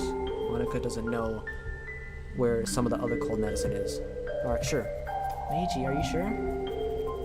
I'm not that sick yet. I'll manage. She nods and looks at Yae. Slowly approaching slowly, she speaks up with a hint of uncertainty. Yae-chan, are you okay? Yae looks back at Sayori with a diminished glare.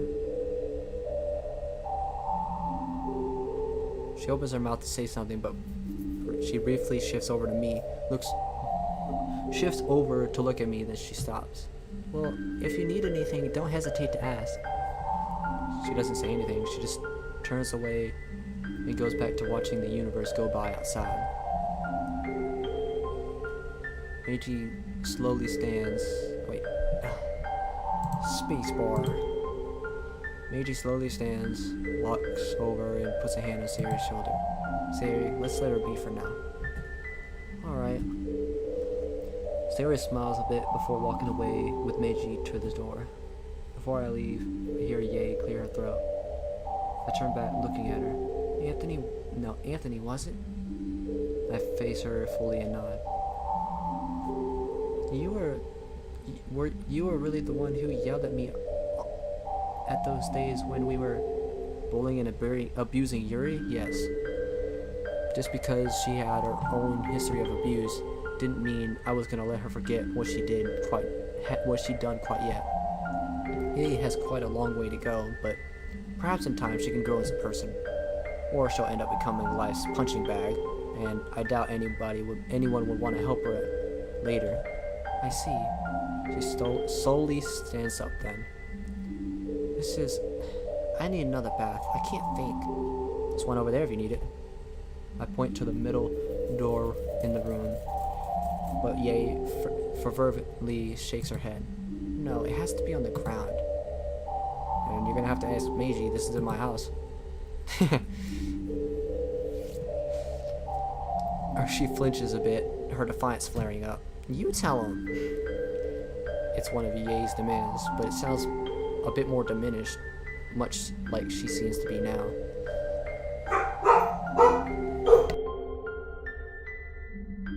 Give me a second.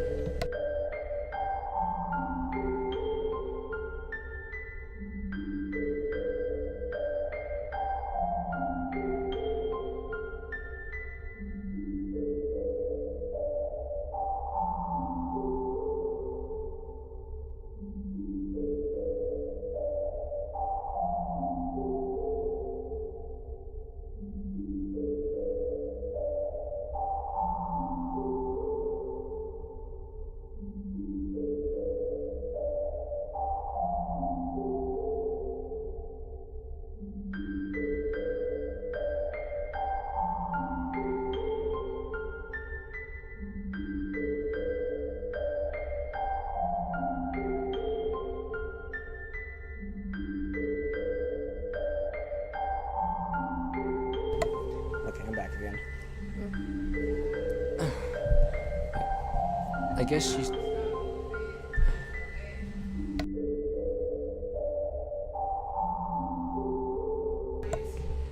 I guess she must be trying too hard to already maintain even a small thread of her usual self. But I think she needs to accept this situation if she wants to recover. You're not getting out of this that easily. I take her arm and gently but firmly pull her towards the door where Sayori and Meiji are waiting for me. I make sure she's not hurt, but also that she can't go back with her previous attitude with anyone here. Anthony, what's going on? She has something to ask. I let go of her and give her a firm nudge.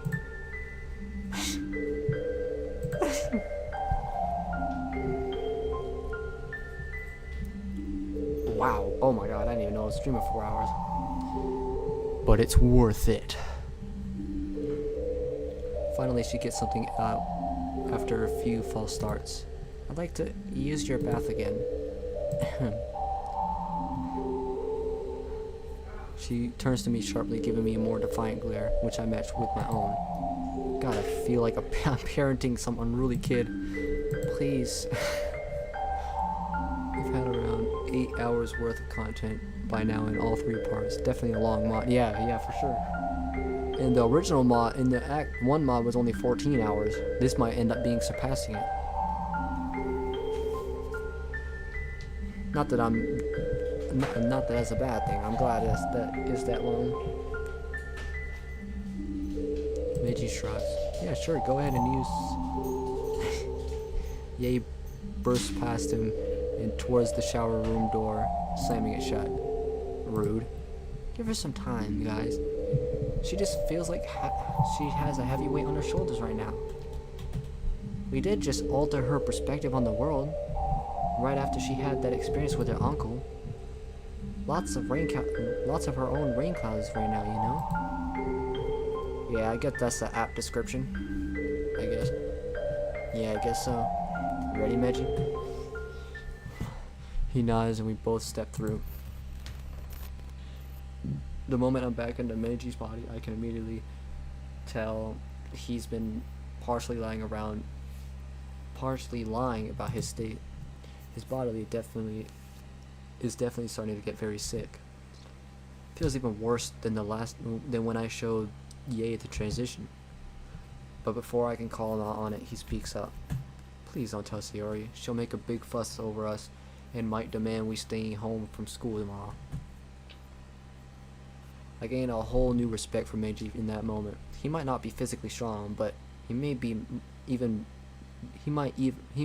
be more mentally stronger than I am right now. Monica might do the same.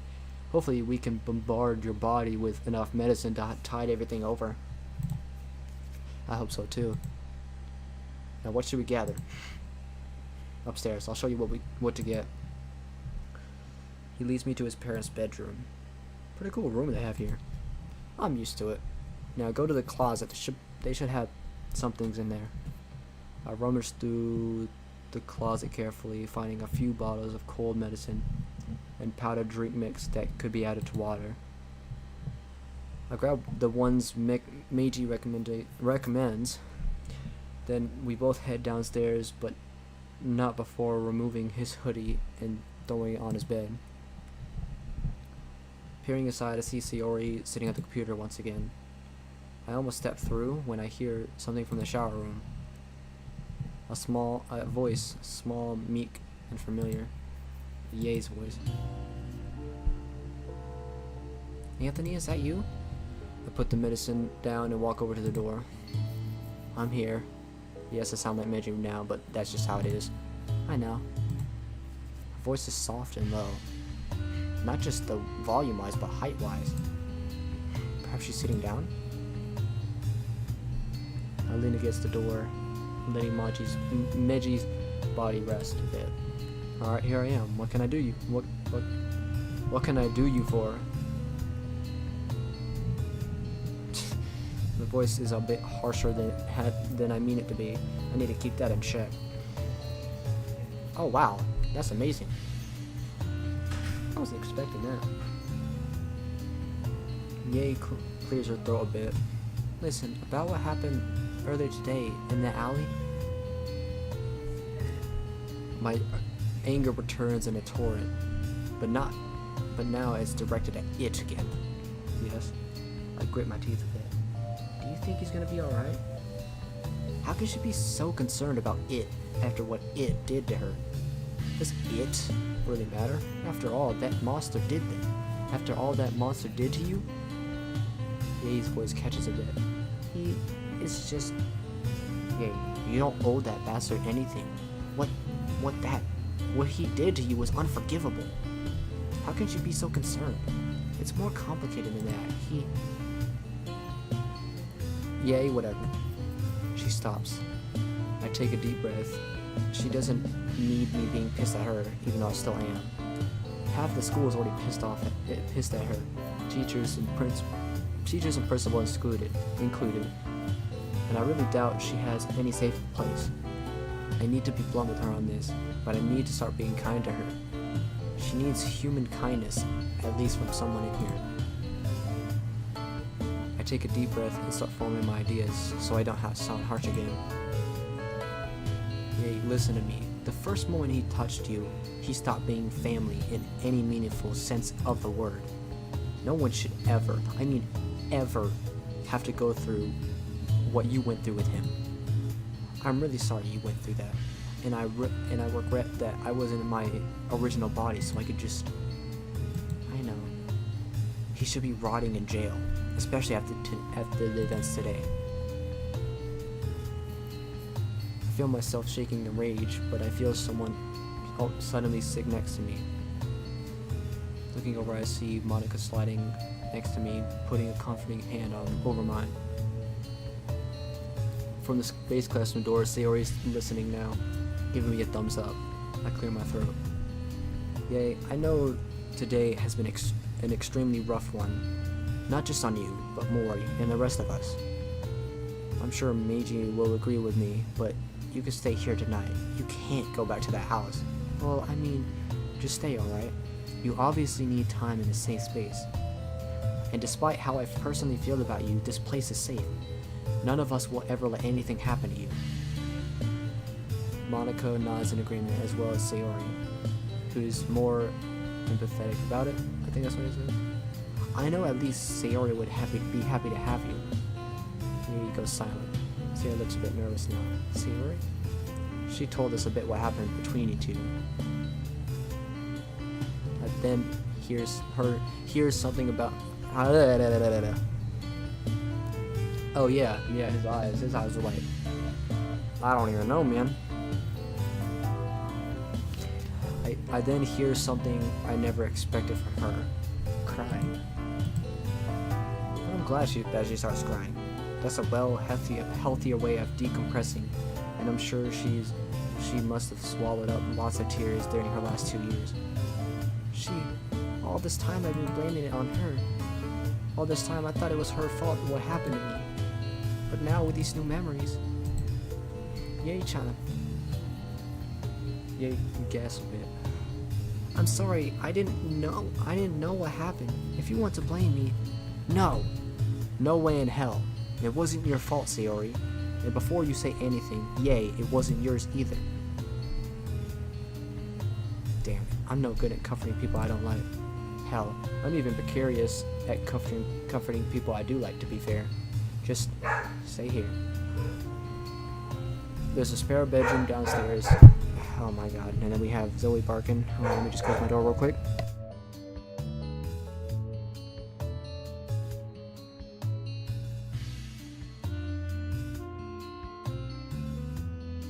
Alright.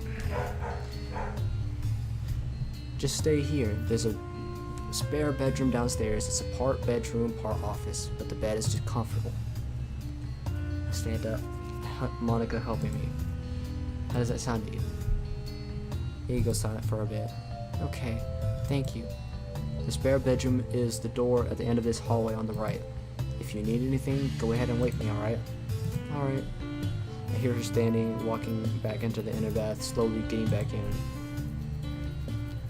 I look between Sayori and Monica and sigh softly. Honestly, there's one thing I'm glad about is that Meiji's parents are on a trip or whatever, so we can just have all these people in our house that we really need to.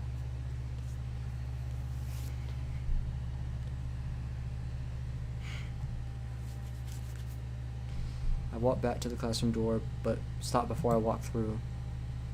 I could really use a small walk at least. Meiji, do you think we could go for a walk? I need to clear my head. Just as long as you don't make me sicker.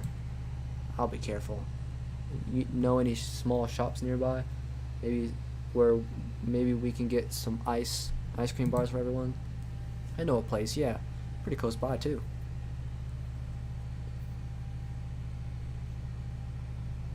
Yeah, that's true. But still, like that beginning part, literally we had that whole altercation in the house. It's like, imagine they were there.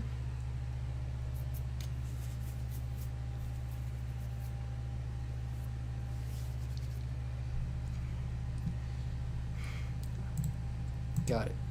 Hey guys, do you mind if I go for a walk? Yeah? Anthony, are you sure? Meiji's still sick. Plus, it's raining outside there, you know. Belt smacking noises.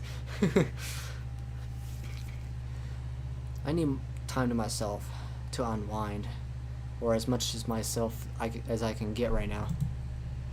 I hope you understand. It's not that we don't. We're worried about you two. Took the words right out of my mouth, Sayori. Can you promise that you won't do anything scrutinous? How far away is this shop of yours? About 15 minutes or so. The place I'll be going to isn't that far away. If something comes up, I'll shoot you a text. I promise. You'd better. Smiling, I put a reassuring hand on her shoulder. I'll be back in a while. So saying, I turn. Well, I still don't like that. So saying. Yeah, so saying. Saying that, I turn and head down the hall. Head out into the rainy night. You know, because for some reason the rain just never stops. Well, I'd love to sow his team.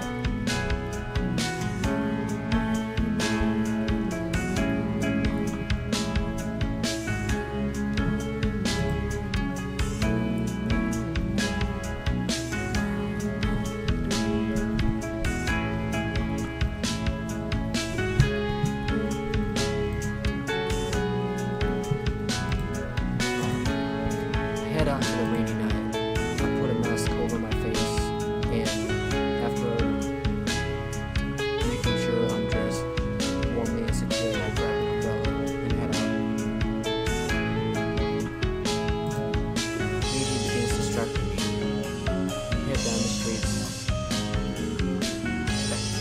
that led towards the mall. As the bar let my mind wander a bit. How are we supposed to handle Yae at this point? Her getting involved wasn't part of the plan.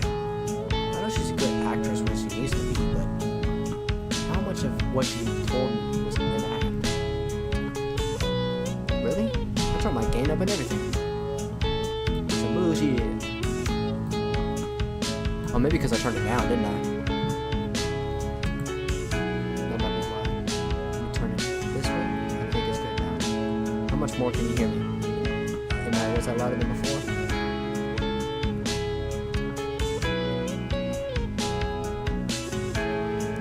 Because I don't want to have it too loud that I hear my voice, but I also don't want to have it too quiet where you guys can't even hear me.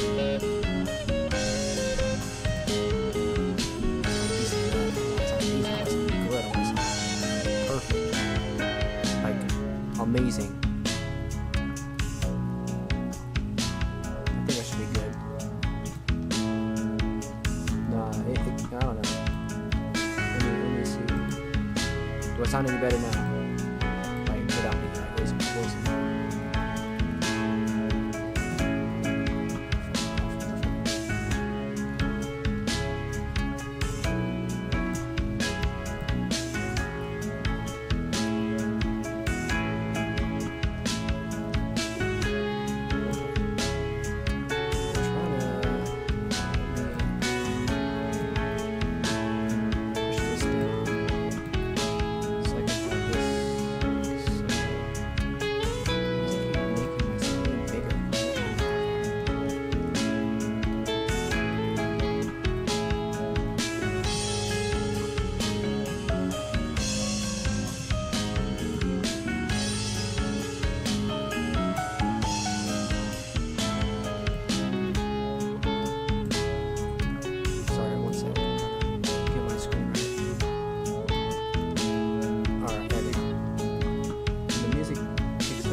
I want to be able to hear the music, but also have you guys really hear me, because I want to have the music twice. Let me just a little, not a lot, but a little.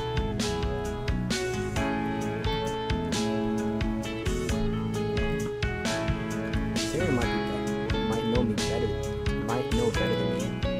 Her name is Monica. She terrified me today. I really hope she's alright.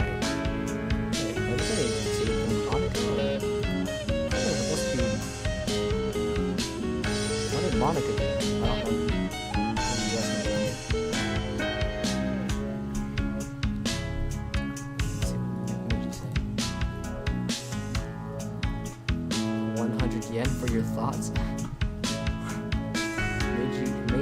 intrusive question snaps back into reality. I was just reflecting on today's events. Honestly, same. Holy hell, man. Today was all sorts of fucked up. Preaching to the choir, I was there, dude. Yeah, I know. Here's hoping that things won't get worse as the week goes on. Hey, don't go triggering death flags. Right, sorry. But I definitely agree with you. I'm not sure how much more I can handle events like this.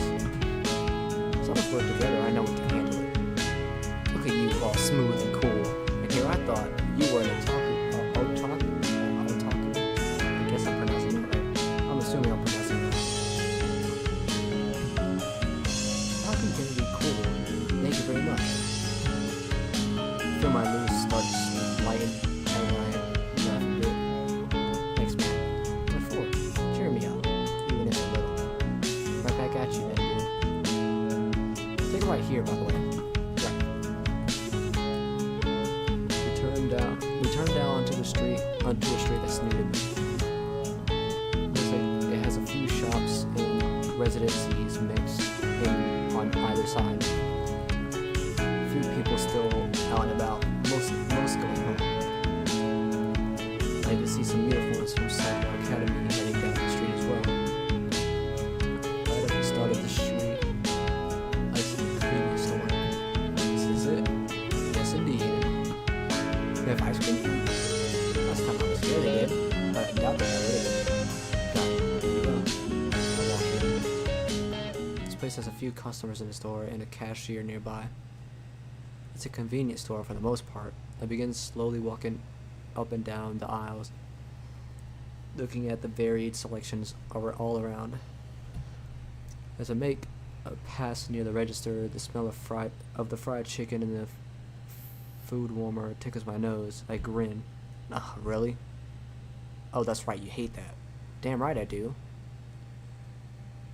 You do realize I'm gonna get some here from eventually, right? Whatever, fuck English. Yeah. From behind, I hear the door open to the shop. No, I hear the door to the shop open. Thinking nothing of it, I continue walking up and down until we reach the medicine portion of the store. I pause and kneel to get a better look. Do you want to get anything here that might help your cold? You have plenty of pills and stuff back home. I mean, I figured, but is there anything that you might want that you don't have? Look over everything for me. Sure. Thanks. I slowly begin looking over the section dedicated to cold and flu medications when I hear someone walking up next to me and kneeling next to me. Oh, it's her! Well, I knew it was going to be somebody we knew, but I wasn't sure who. Like, I wasn't sure if it was going to be Yuri, or if it was going to be Sayori's mom, or whatever. Well, isn't this a surprise? I turn quickly and find myself looking into the warm and amused eyes of Yuri's mother. Oh, hello there, Yoshika-san. Greetings again, young man. What brings you here to the shop? I needed a small walk to clear my head. Oh, didn't Yuri say she lived an hour away from school? You're right, she did. Maybe we're nearer to her house than, or perhaps she lied? I suppose it's possible. A walk, eh? And now how you feel? I dissolve into a small coughing fit. I'm sorry. Wait a moment, are you sick? She looks at me more closely with the observation skills only a mother could achieve. Yeah, it's a cold. You should be at home, you know. I lower my voice. I grin and lower my voice. Conspiratorially. Won't tell you that if you don't tell my parents.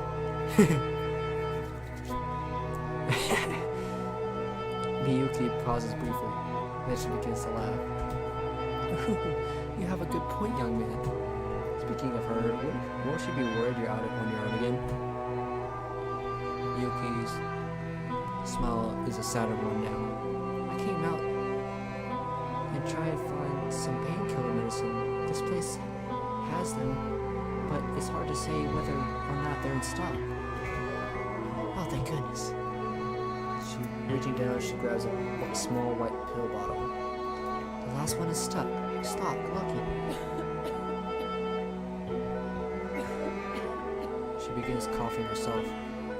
I move closer to help and try to help steady her. Oh, thank you, young man. The two of us stand up slowly so she doesn't get dizzy. Perhaps I should get a sports drink too. I am feeling a little parched. Jesus-san, would you accompany me for that? Of course. We head into the next aisle and see only soup cans. Oh, my apologies, not this one. Miyuki is looking a bit paler than before as she needs a drink. As she heads toward a drink cooler, grabbing a blueberry flavored energy aid, she begins heading to the cashier. Suddenly she stumbles a bit. I manage to catch her. Whoa there. Is everything alright? Is there a place where this woman can sit for a bit? She's in no condition to walk in the rain right now. Of course. In the back. Cashier leads us to the back. Should I call an ambulance? No, I just need a few minutes to collect myself. Then I should be fine. If you need any water, we have paper cups and a water fountain. Thanks, man. The cashier nods and heads back into the main store. I take a seat across from Yuki and take off my coat to drape over her. Oh God! Oh. This day sure is gonna last a while, huh? Are we gonna get to 5 hours? If we do, I don't care. I'll be fine with it, honestly. This will be my first. This is my first 4-hour stream, so it'll definitely be my first 5-hour stream.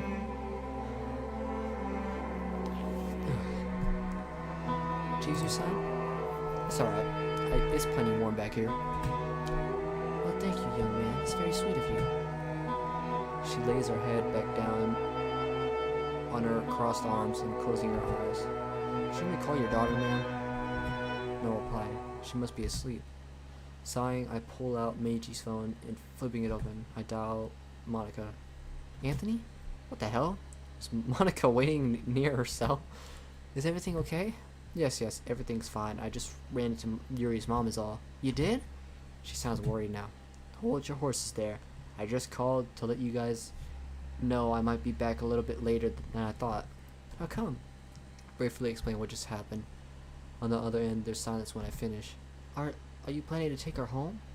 She sounds nervous now. Well, I was gonna call Yuri and ask her to come get her mom. Then I realized I don't have her number. I do. I can give it to you, Ann. No, that'd be too suspicious. Oh, still. Monica? Is that Anthony? Yeah, it is. He ran into Yuri's mom. Oh, what's happening? Monica relays this message to Siri quickly. Oh, okay. Can I talk to him? Sure.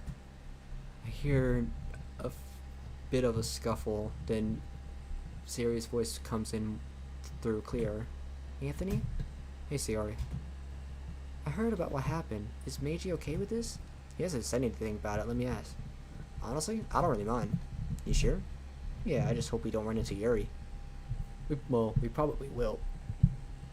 But at this point, it's unavoidable, and I hate leaving her here. True, I feel the same way. So that's a yes then? Yes, but please be careful. I will. Anthony? Meiji says it's okay as long as I'm careful, and I will be.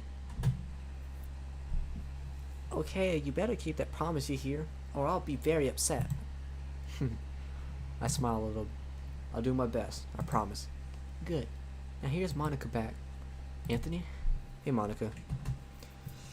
I'm gonna say the same thing as Sayori just said. Please be careful. I will. Love you. See you soon, okay? Right back at you. See you soon. Bye. Bye. Both hang up. I go back into the store. Cashier sees me and walks over to me. She okay? Yeah, just resting for a bit. Do you guys carry some hot water and tea bags? I want to make her some. Oh yes, we do. Over by the coffee machines. Don't worry about the cost. It's on the house for her. Much appreciated. Thanks. I bow and head over to the coffee machines. After finding a small paper cup, I fill it with hot water then dip a tea bag into it. I carry it back to where Miyuko is. Miyuki. She's still asleep when I walk in. I approach and set the cup down. I wait for her to wait, and decide to pass some time by reading a magazine I find back there. 10 minutes, 20, half an hour passes until she wakes. What's this? Startled by her sudden words, I put the magazine down and see that she's staring at the cup near her. Tea. It's probably a bit cold by now, though. You and Yuri both seem to think tea helps fix a lot of things. I frown. I didn't mean to presume anything. Relax, young man. Tea actually sounds good right about now. She takes it in sips. Still warm enough. Thank you. I smile. You're welcome. She silently sips the tea and soon it's finished. That really helped. Thank you once again. She stands my stomach forward. I quickly stand and catch her. Oh, thank you. She gives me a grateful smile, of course. Although, what is it? Are you okay to go home on your own? My home is only a 15-minute walk from here. I should be fine. I don't want to keep you up late. Aren't you sick? I'd feel bad if I just left you to go home out on your own in the storm. Plus, I'm sure your daughter would kill me. She's not that violent. Sorry, it's just an expression. I'm an English tutor. Trust me, I've heard that. But if you're insisting, then I'll gladly accept. Are you well enough to walk now? I am. Then let's get you home. She nods, then begins handing me my coat when I stop her. Keep a hold of that until you get back home. She shakes her head. You don't need to worry about me, just take it. I smile, knowing better than to argue with a mother. I take it and gratefully put it on. Then the two of us head back into the store. As she pays for the meditation, at her insistence, we begin walking towards her place. We both remain silent for a while. 10 minutes pass while the two of us walk. Finally, she asks me a question. Mr. Cheeser, what do you think of Yuri? I frown. She's a nice girl. Oh crap. I realized I responded in English. Damn, I'm terrible at catching myself. Wait, did she ask in English? Or what? Why did he just start saying it in English? Yeah, this man need to stop doing that English. Like, okay. This man just will not stop talking in English. So you do speak English? I sigh and slowly nod. Please don't tell anyone else. I'd rather people not know. Why not? It's, well... She smiles slightly. Say no more. I can see this is something you don't want to talk about. But can you answer my question? What I think of your daughter? I look up at the sky to think for a bit. I think she's a very hard-working, very serious young woman. She's definitely intelligent, but forgive me for interrupting, but that's not what I asked. What do you think of her? I only asked because I noticed how she was looking at you yesterday. She did? Siri's looking ahead at the road. She suddenly stops and turns to me. Listen, can I tell you something? Oh God. A bit taken aback by the serious tone in her voice, all I can do is nod. She nods, then continues walking down the street. I follow after her. I'm worried about her, Meiji. I look at her more closely. She's holding her umbrella with both hands with a concerned look on her face. In that moment, I see a very concerned mother only thinking only about her child. I'm worried about what will become of her when I'm gone. My heart drops at that. Those are the words of someone resigned to death. I continue letting her talk. Yuri has always felt her emotions a lot more strongly than most. Gets that from her father, but when he died, it really affected her.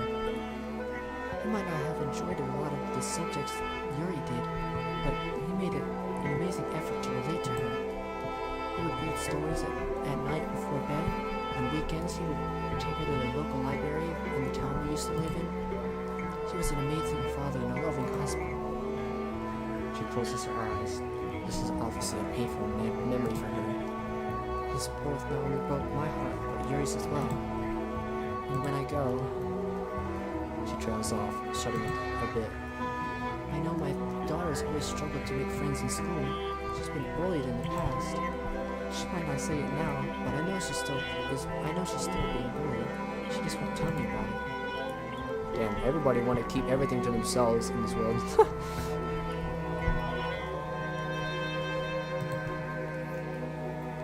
My bad, I didn't mean to laugh there. That's honestly not even a laughing matter, to be honest. I know it's fictional, but I don't care. It's still nothing to laugh at. When we turn a corner, I look up and up and up. They live in this place? What the hell? How do they afford this? The answer immediately comes to me when I see the statue in the front. Chiba Apartments. Of course Kotanoha did this. It keeps them indebted to the Chibas, in other words, in mine. Miyuki turns to me. I know I don't know you very well, but can I ask you for a massive favor? Sure, what is it? She brings her hands together and bows slightly. When I'm gone, please keep my daughter safe. Please look out for her. You and the club she's a part of. She raises her head. I've never seen her as happy as she's been since she's joined that club. Please do that for me. Her brows furrows and she turns towards the building behind her. I can't exactly trust the Chiba family to take care of her after I'm gone. I gulp nervously. Aren't I trying to avoid Yuri as much as possible so she doesn't get too attached to me? But this mother, Yuka's being incredibly sincere here. Yoshifumi. Damn it, I really have a weakness. And now I realize I addressed her once more in English. I guess I'm drained in more aspects than one right now. I might not be able to do much, but whatever I can do, I will. A smile forms on Miyuki's face. I really appreciate it. Just then, a cell phone starts ringing. Miyuki reaches into her purse and pulls out her phone. Hello, Yuri? No, I'm just outside the building. I'll be up soon. I just met him out at the store and he gallantly offered me to walk me home. I freeze and look up at the windows. Sure enough, one of the large sliding windows has its curtain opened and I see Yuri looking out, a shocked expression on her face. Her face disappears as she runs out. Yes, dear, I'm feeling alright. She covers the phone and then looks at me. Keep my little nap a secret, please. Promise. She nods appreciatively and returns to her car. You don't have to come down and fetch me, dear. I can get up the elevator myself. Honestly, you're such a worrywart. I'm coming up, dear. She turns and motions me to follow. I oblige. She leads me to the front of the building where we head inside.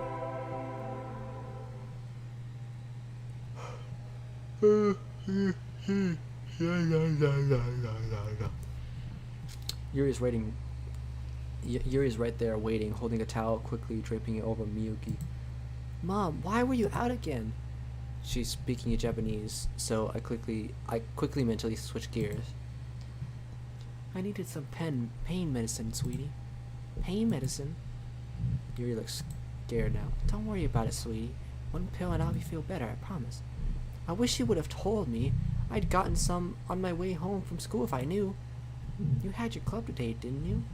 You should keep your focus more on that. I begin slowly backing away, feeling like I'm intruding in a private conversation. Please wait, Chizu-san. She turns to me. Yuri also turns to face me as well. Allow me to thank you properly for earlier. Can you stay a few moments? The time on Meiji's phone says 8:22. I can spare a few moments. Great, come on in. I'll get you something for that cold you have. suddenly nervous. Are you sure? Please, it's the least I can do for helping this old woman home. I almost reply that she is an old woman, but I hold my tongue. Then I graciously accept. I walk up following them. After a brief walk through the building, I found myself standing in the kitchen of Yuri's apartment. Miyuki's rummaging through the cabinets. Now where is it? She turns to me smiling. You two don't have to wait around for me. Feel free to sit and relax for a bit. Especially you, Chizu-san. Thank you very much. Yuri nervously leads me into the living room where I sit. She takes a seat on one of the other couches. All that I can hear now is the AC humming softly and Miyuki in the kitchen doing God knows what. Looking around the living room, there's little doubt about it. This place has to be a gift from the Chibas. The silence is palpable between us. Eventually, Yuri breaks the silence. Chizu-san? Yes? I turn to her. I want to thank you for walking my mom home today. Even though you barely know her, it really means a lot to me. Yuri looks to the ground and sigh. My mother can be quite the strong-willed and independent woman, despite her recent ill health. I try and make sure she gets plenty of rest, but then she acts on her own like this. It's stressful sometimes. I was afraid of this, and it looks like Miyuki was right. I tried to think of what to say, but Yuri isn't finished yet. I don't know what I'll do if she... Her voice getting progressively quieter. I see her rubbing her left arm. I'll be alone. Her head Yuri shakes her head a bit, then looks apologetic at me. I'm sorry, forget I said anything. I don't want you to get any more involved than you already are. Yoshika-san, it's alright. I was the one who volunteered to walk your mom home today. But you're cold. I feel okay right now. I'll probably go home after this and sleep immediately. I see. Yuri looks down. My heart aches for the amount of pain and guilt she must be feeling. Damn. Just then I see some tears slowly streaking down her face. Alarmed, I rush to sit next to her. Yoshika-san? Chizu-san, can I tell you something? Oh no, this is exactly what I was trying to avoid. Damn it, I really have a weakness. Yeah, if you want. I'm scared. Oh, that's fine, even for Yuri. I don't want to lose my mother. Automatically, I reach to put her arm around me, but I just stop and understand myself. We technically don't know each other that well, so physical touch might be alarming for her. She's the only family I have left here. She sacrificed so much so that I can have a decent education and a roof over my head.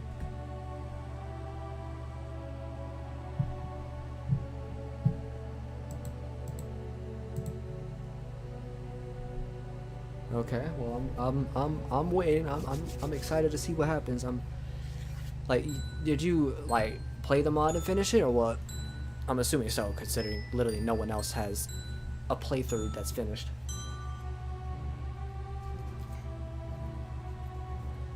The stress from her tutoring job hasn't been helping, and Chiba-san... She stops herself as she clears her throat and tries to wipe her eyes. Look at me, speaking like this to you. I do apologize for this. I didn't mean to get you involved. It's alright, really. And I understand. I wouldn't want to lose my family either. But you have people who care for you more than you know. Yuri looks up at me, eyes wide. Shit, maybe she thinks I mean me. I mean, I do care for her, but in her current state. Whew. I'm finished. Miyuki's entrance breaks the mood, and Yuri and I jump slightly. Oh, I hope I didn't interrupt anything important. It's alright, Mom. Miyuki is holding a small and old-looking thermometer, which she hands to me. Here you are, dear. I heated up some chicken broth. Drink it on the way home. It should help you sleep well tonight. Reaching out, I take the offered thermometer. or thermals. Oh wait, no, thermals. Yeah, yeah. It's like a that's like a container to hold it in. I was like, wait, what? Doesn't it mean a thermometer? But like, no, now I get it. Now I understand. Okay, okay, okay. My brain is not braining. My bad. Thank you. I appreciate the kindness. I'll clean this and get it back to you as soon as possible. There's no hurry, young man. It's the least I can do. Miyuki smiles reassuringly at me. Thank you once again. I really appreciate your hospitality. I stand and bow. Also, I don't mean to sound ungrateful because I am truly, but I probably should get home as soon as I can. Oh, of course. I don't want to keep you away from your nice home, or your nice warm bed back home. Please have a safe trip home. I'll do my best. Thank you. Nice to see you too. Nice to see you again too, Yoshika-san. I directed this towards Yuri, whose face goes a bit red. You too, Chiba-san. I bowed to both of them, then Miyuki walks me out.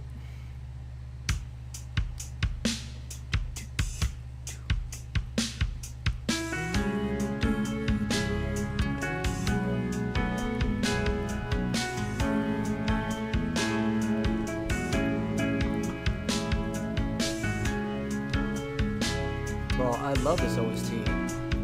There's a lot of OSTs that I like. This is one of them.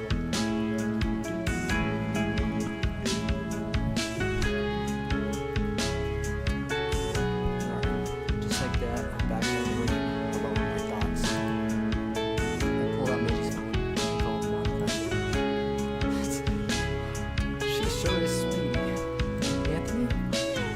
Monica answers quicker than before. Are you alright? Where are you right now? Relax, alright? I'm just leaving Mary's place right now. I'm walking back. Oh, please. It's getting late, dear. It's getting late. I know, I'm sorry. I'll be back as soon as I possibly can. Is Meiji's body feeling okay? Oh, sorry. I think you were speakerphone. It's alright, and Meiji's body just feels tired. I was actually gonna stop and get you some ice cream. Forget that, Amy. Come straight home. Got it? I agree with Sarah. Get home as soon as possible. I'm not understanding. Okay, I understand.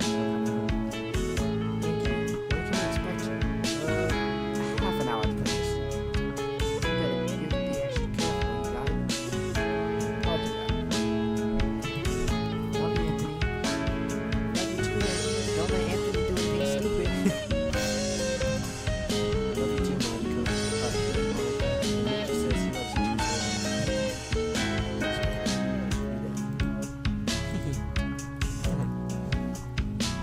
It might sound a bit forced, but I put on my best restaurant voice. I'll be home as soon as I can. See you ladies soon. Better see you. Bye, you two. See you soon. I held the phone and put it in my pocket before shutting the door. The walk back to our street is silent, with Meiji feeling like he's drifting in and out of consciousness. I sip gratefully on the trick and broth, which eases Meiji's soft throat. As soon as we're on Meiji's street, by which time I finish off the chicken broth, I focus on the Monica. The moment I enter, someone rushes over. Anthony. Monica runs towards me, a very worried expression on her face, as I begin taking my coat and taking off my coat and shoes. Feeling alright, I promise. Well, that's good. I'm just gonna clean this and then head to bed. Say this while holding up the thermals, which Monica immediately snatches from my hand. I'll clean it for you later. Come on.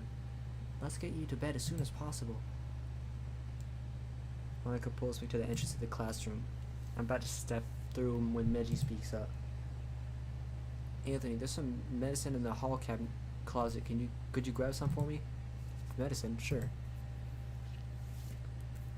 I walk past the door where an anxious Sayori is waiting for us and begin rummaging through the closet. Anthony, what are you doing? Meiji said there was some medicine in here. I'm just grabbing some. I'll take care of that too. Monica sounds a bit frustrated now. Just head back in. I'll get it for you. Yikes. Guess I should have seen that coming. Me too.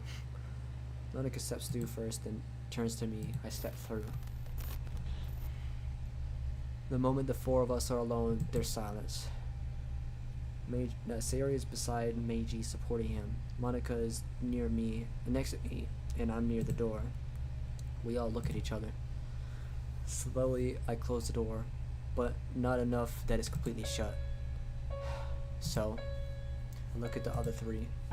You all look tired. Speak for yourself, love. I smile ruefully. I know. Today's been... Well, let's be honest, today's been a nightmare. One thing after another kept hitting us. More complications arose. I almost got Meiji killed again. That one's on me too this time. Doesn't matter. Dude, it does. We both got pissed this time. Guys, let's not fight again. Meiji's body won't be able to take it. Especially not after being gone for over an hour. Yeah, you're right. It's been a very long day. We should try to sleep. Sayori nods and ushers Meiji into their bedroom, grabbing the medicine from Monica. Soon it's just me and her. There's silence between us for a while. Finally I speak up, deciding to ask her about the incident in the kitchen earlier that day. Monica, about what happened earlier in the kitchen with Ye. She stiffens, but remains silent. How are you feeling right now? I'll be honest, I'm worried about you. She looks down. I'm unnerved by my behavior, if I'm being honest. Actually, no, I'm petrified. I didn't think I could get that angry. I mean, you seen me angry before, but not this much. It's honestly frightening to have that in me. Welcome to my world. Are you feeling okay now? She nods a bit. I'm calmer now. I feel really bad for Ye too. I wouldn't wish that kind of thing on my worst enemy. Me too. She looks at me with a stern expression. And what about you? Being reckless again. This time I tried not to be, but I couldn't let that thing abuse Ye. I know, and I'm proud of you for helping her.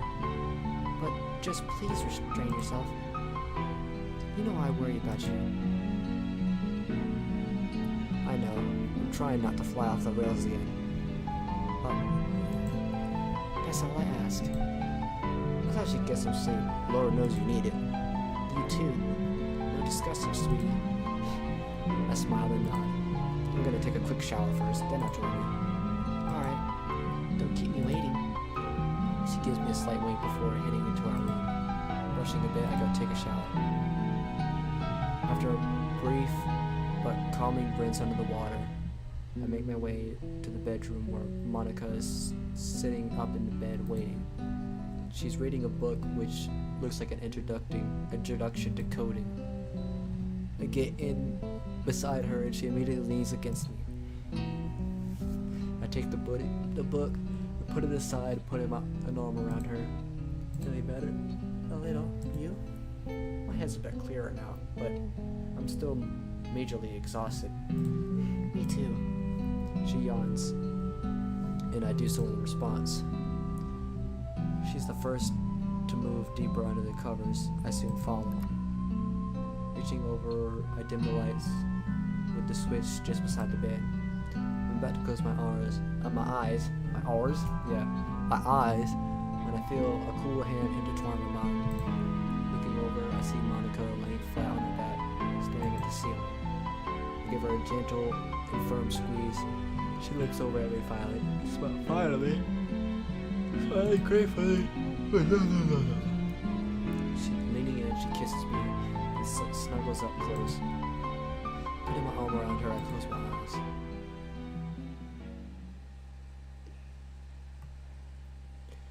Alright, we're finally on the next day. took long enough. Holy.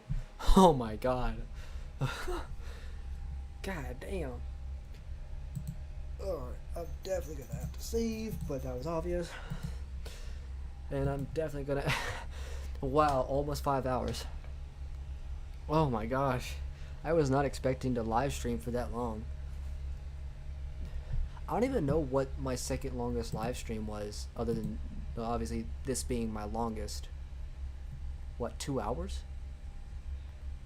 Yeah, 2 hours is the longest stream since other than this one. Every other live stream I've only ever streamed for 1 hour, like limited to 1 hour. Like I'm like, okay, I'm only gonna stream for 1 hour, and I'm gonna just do that every day until I finish the game. God damn. But a lot has happened. Honestly, there's a lot of things that happened that I was not expecting. I can say for sure, without a doubt in my mind, I like this mod way more than the other mod. I mean, the other act. I like this act more. Wait, Deltarune was 3? Was that? I'm pretty sure that's a video, not a. No, it's not. What the hell? I don't remember streaming for that long for Deltarune. Or are you just saying that, like, that's how long it takes to beat it? Or whatever. I don't even know. Oh, wow, you're right. 3 hours? I didn't know that. Oh, wow, okay. I totally forgot. I didn't look down that far, so I didn't know. I had no idea. It was 2 years ago that I streamed Chapter 2 of Deltarune. Wow. Time sure does fly.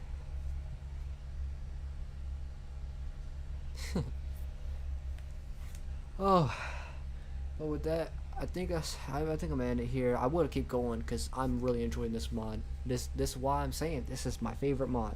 Nothing beats it. I literally nothing. And there's only 2 acts. Apparently, if there even is more acts, which apparently there might be. This is literally that's saying a lot. Saying that this is the best mod, but it's like it's not even done yet, and it's the best mod. Yeah, that's crazy. But I'm gonna end it here, and I'll definitely be on tomorrow at the same time, just about. I hope. 7 acts. I'm not trying to have to wait for that long though. That's the only reason. Like, it would be nice if it lasts that long, but I'm not trying to have to wait that long for it to be done, because that's literally Deltarune. I'm having to deal with that with Deltarune, and I'm not trying to have to deal with that with 2 games, you know. But yeah, like I said, I'll whatchamacallit? I can't even think. My brain is not braining. I'll be on tomorrow at the exact same time, and we'll continue it. DDLC had 4 acts. The act 4 is like 5. Original DDLC only has 3. We have obviously the main act, which is the normal one, and then we have the second act where everything goes batshit crazy, and the third one is where like everything gets reset, basically, and like Sayori like becomes president now. She has an epiphany. She goes crazy, but then everything, but Monica just shuts down everything because clearly there's no happiness to be found.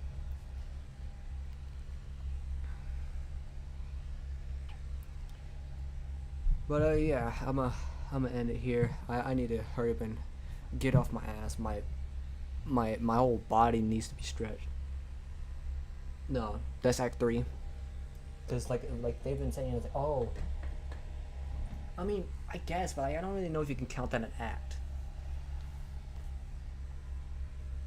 Cause like that certainly wasn't an act.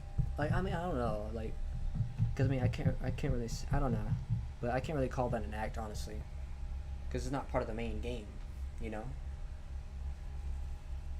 It's just like in the space classroom, you know? So like, I don't know. But I'm gonna end it here.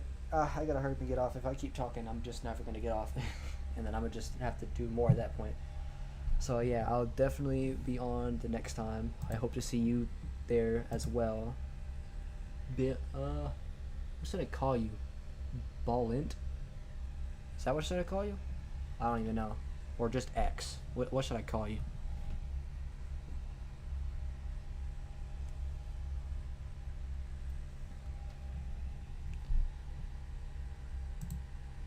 probably just call you X, honestly, because that'll be easy for me. X gonna give it to you. Alright, I'll probably just go with X, because it'll definitely be easy for me. X gonna give it to you. Alright, well, I'll see you guys tomorrow. Hope to see you guys there. Well, I know I'll see you guys there, probably. Okay. Alright. Well, let me go ahead and sign off. I'll see you guys. Maybe we'll make the next stream 6 hours. Yeah. No, we can't do that. Imagine if we could do that. I mean, we couldn't, because I would have to start streaming earlier if we were, because I'm trying to stream while my mom isn't here, not while she is. So yeah, with that, I'll see you guys in the next one. Take care.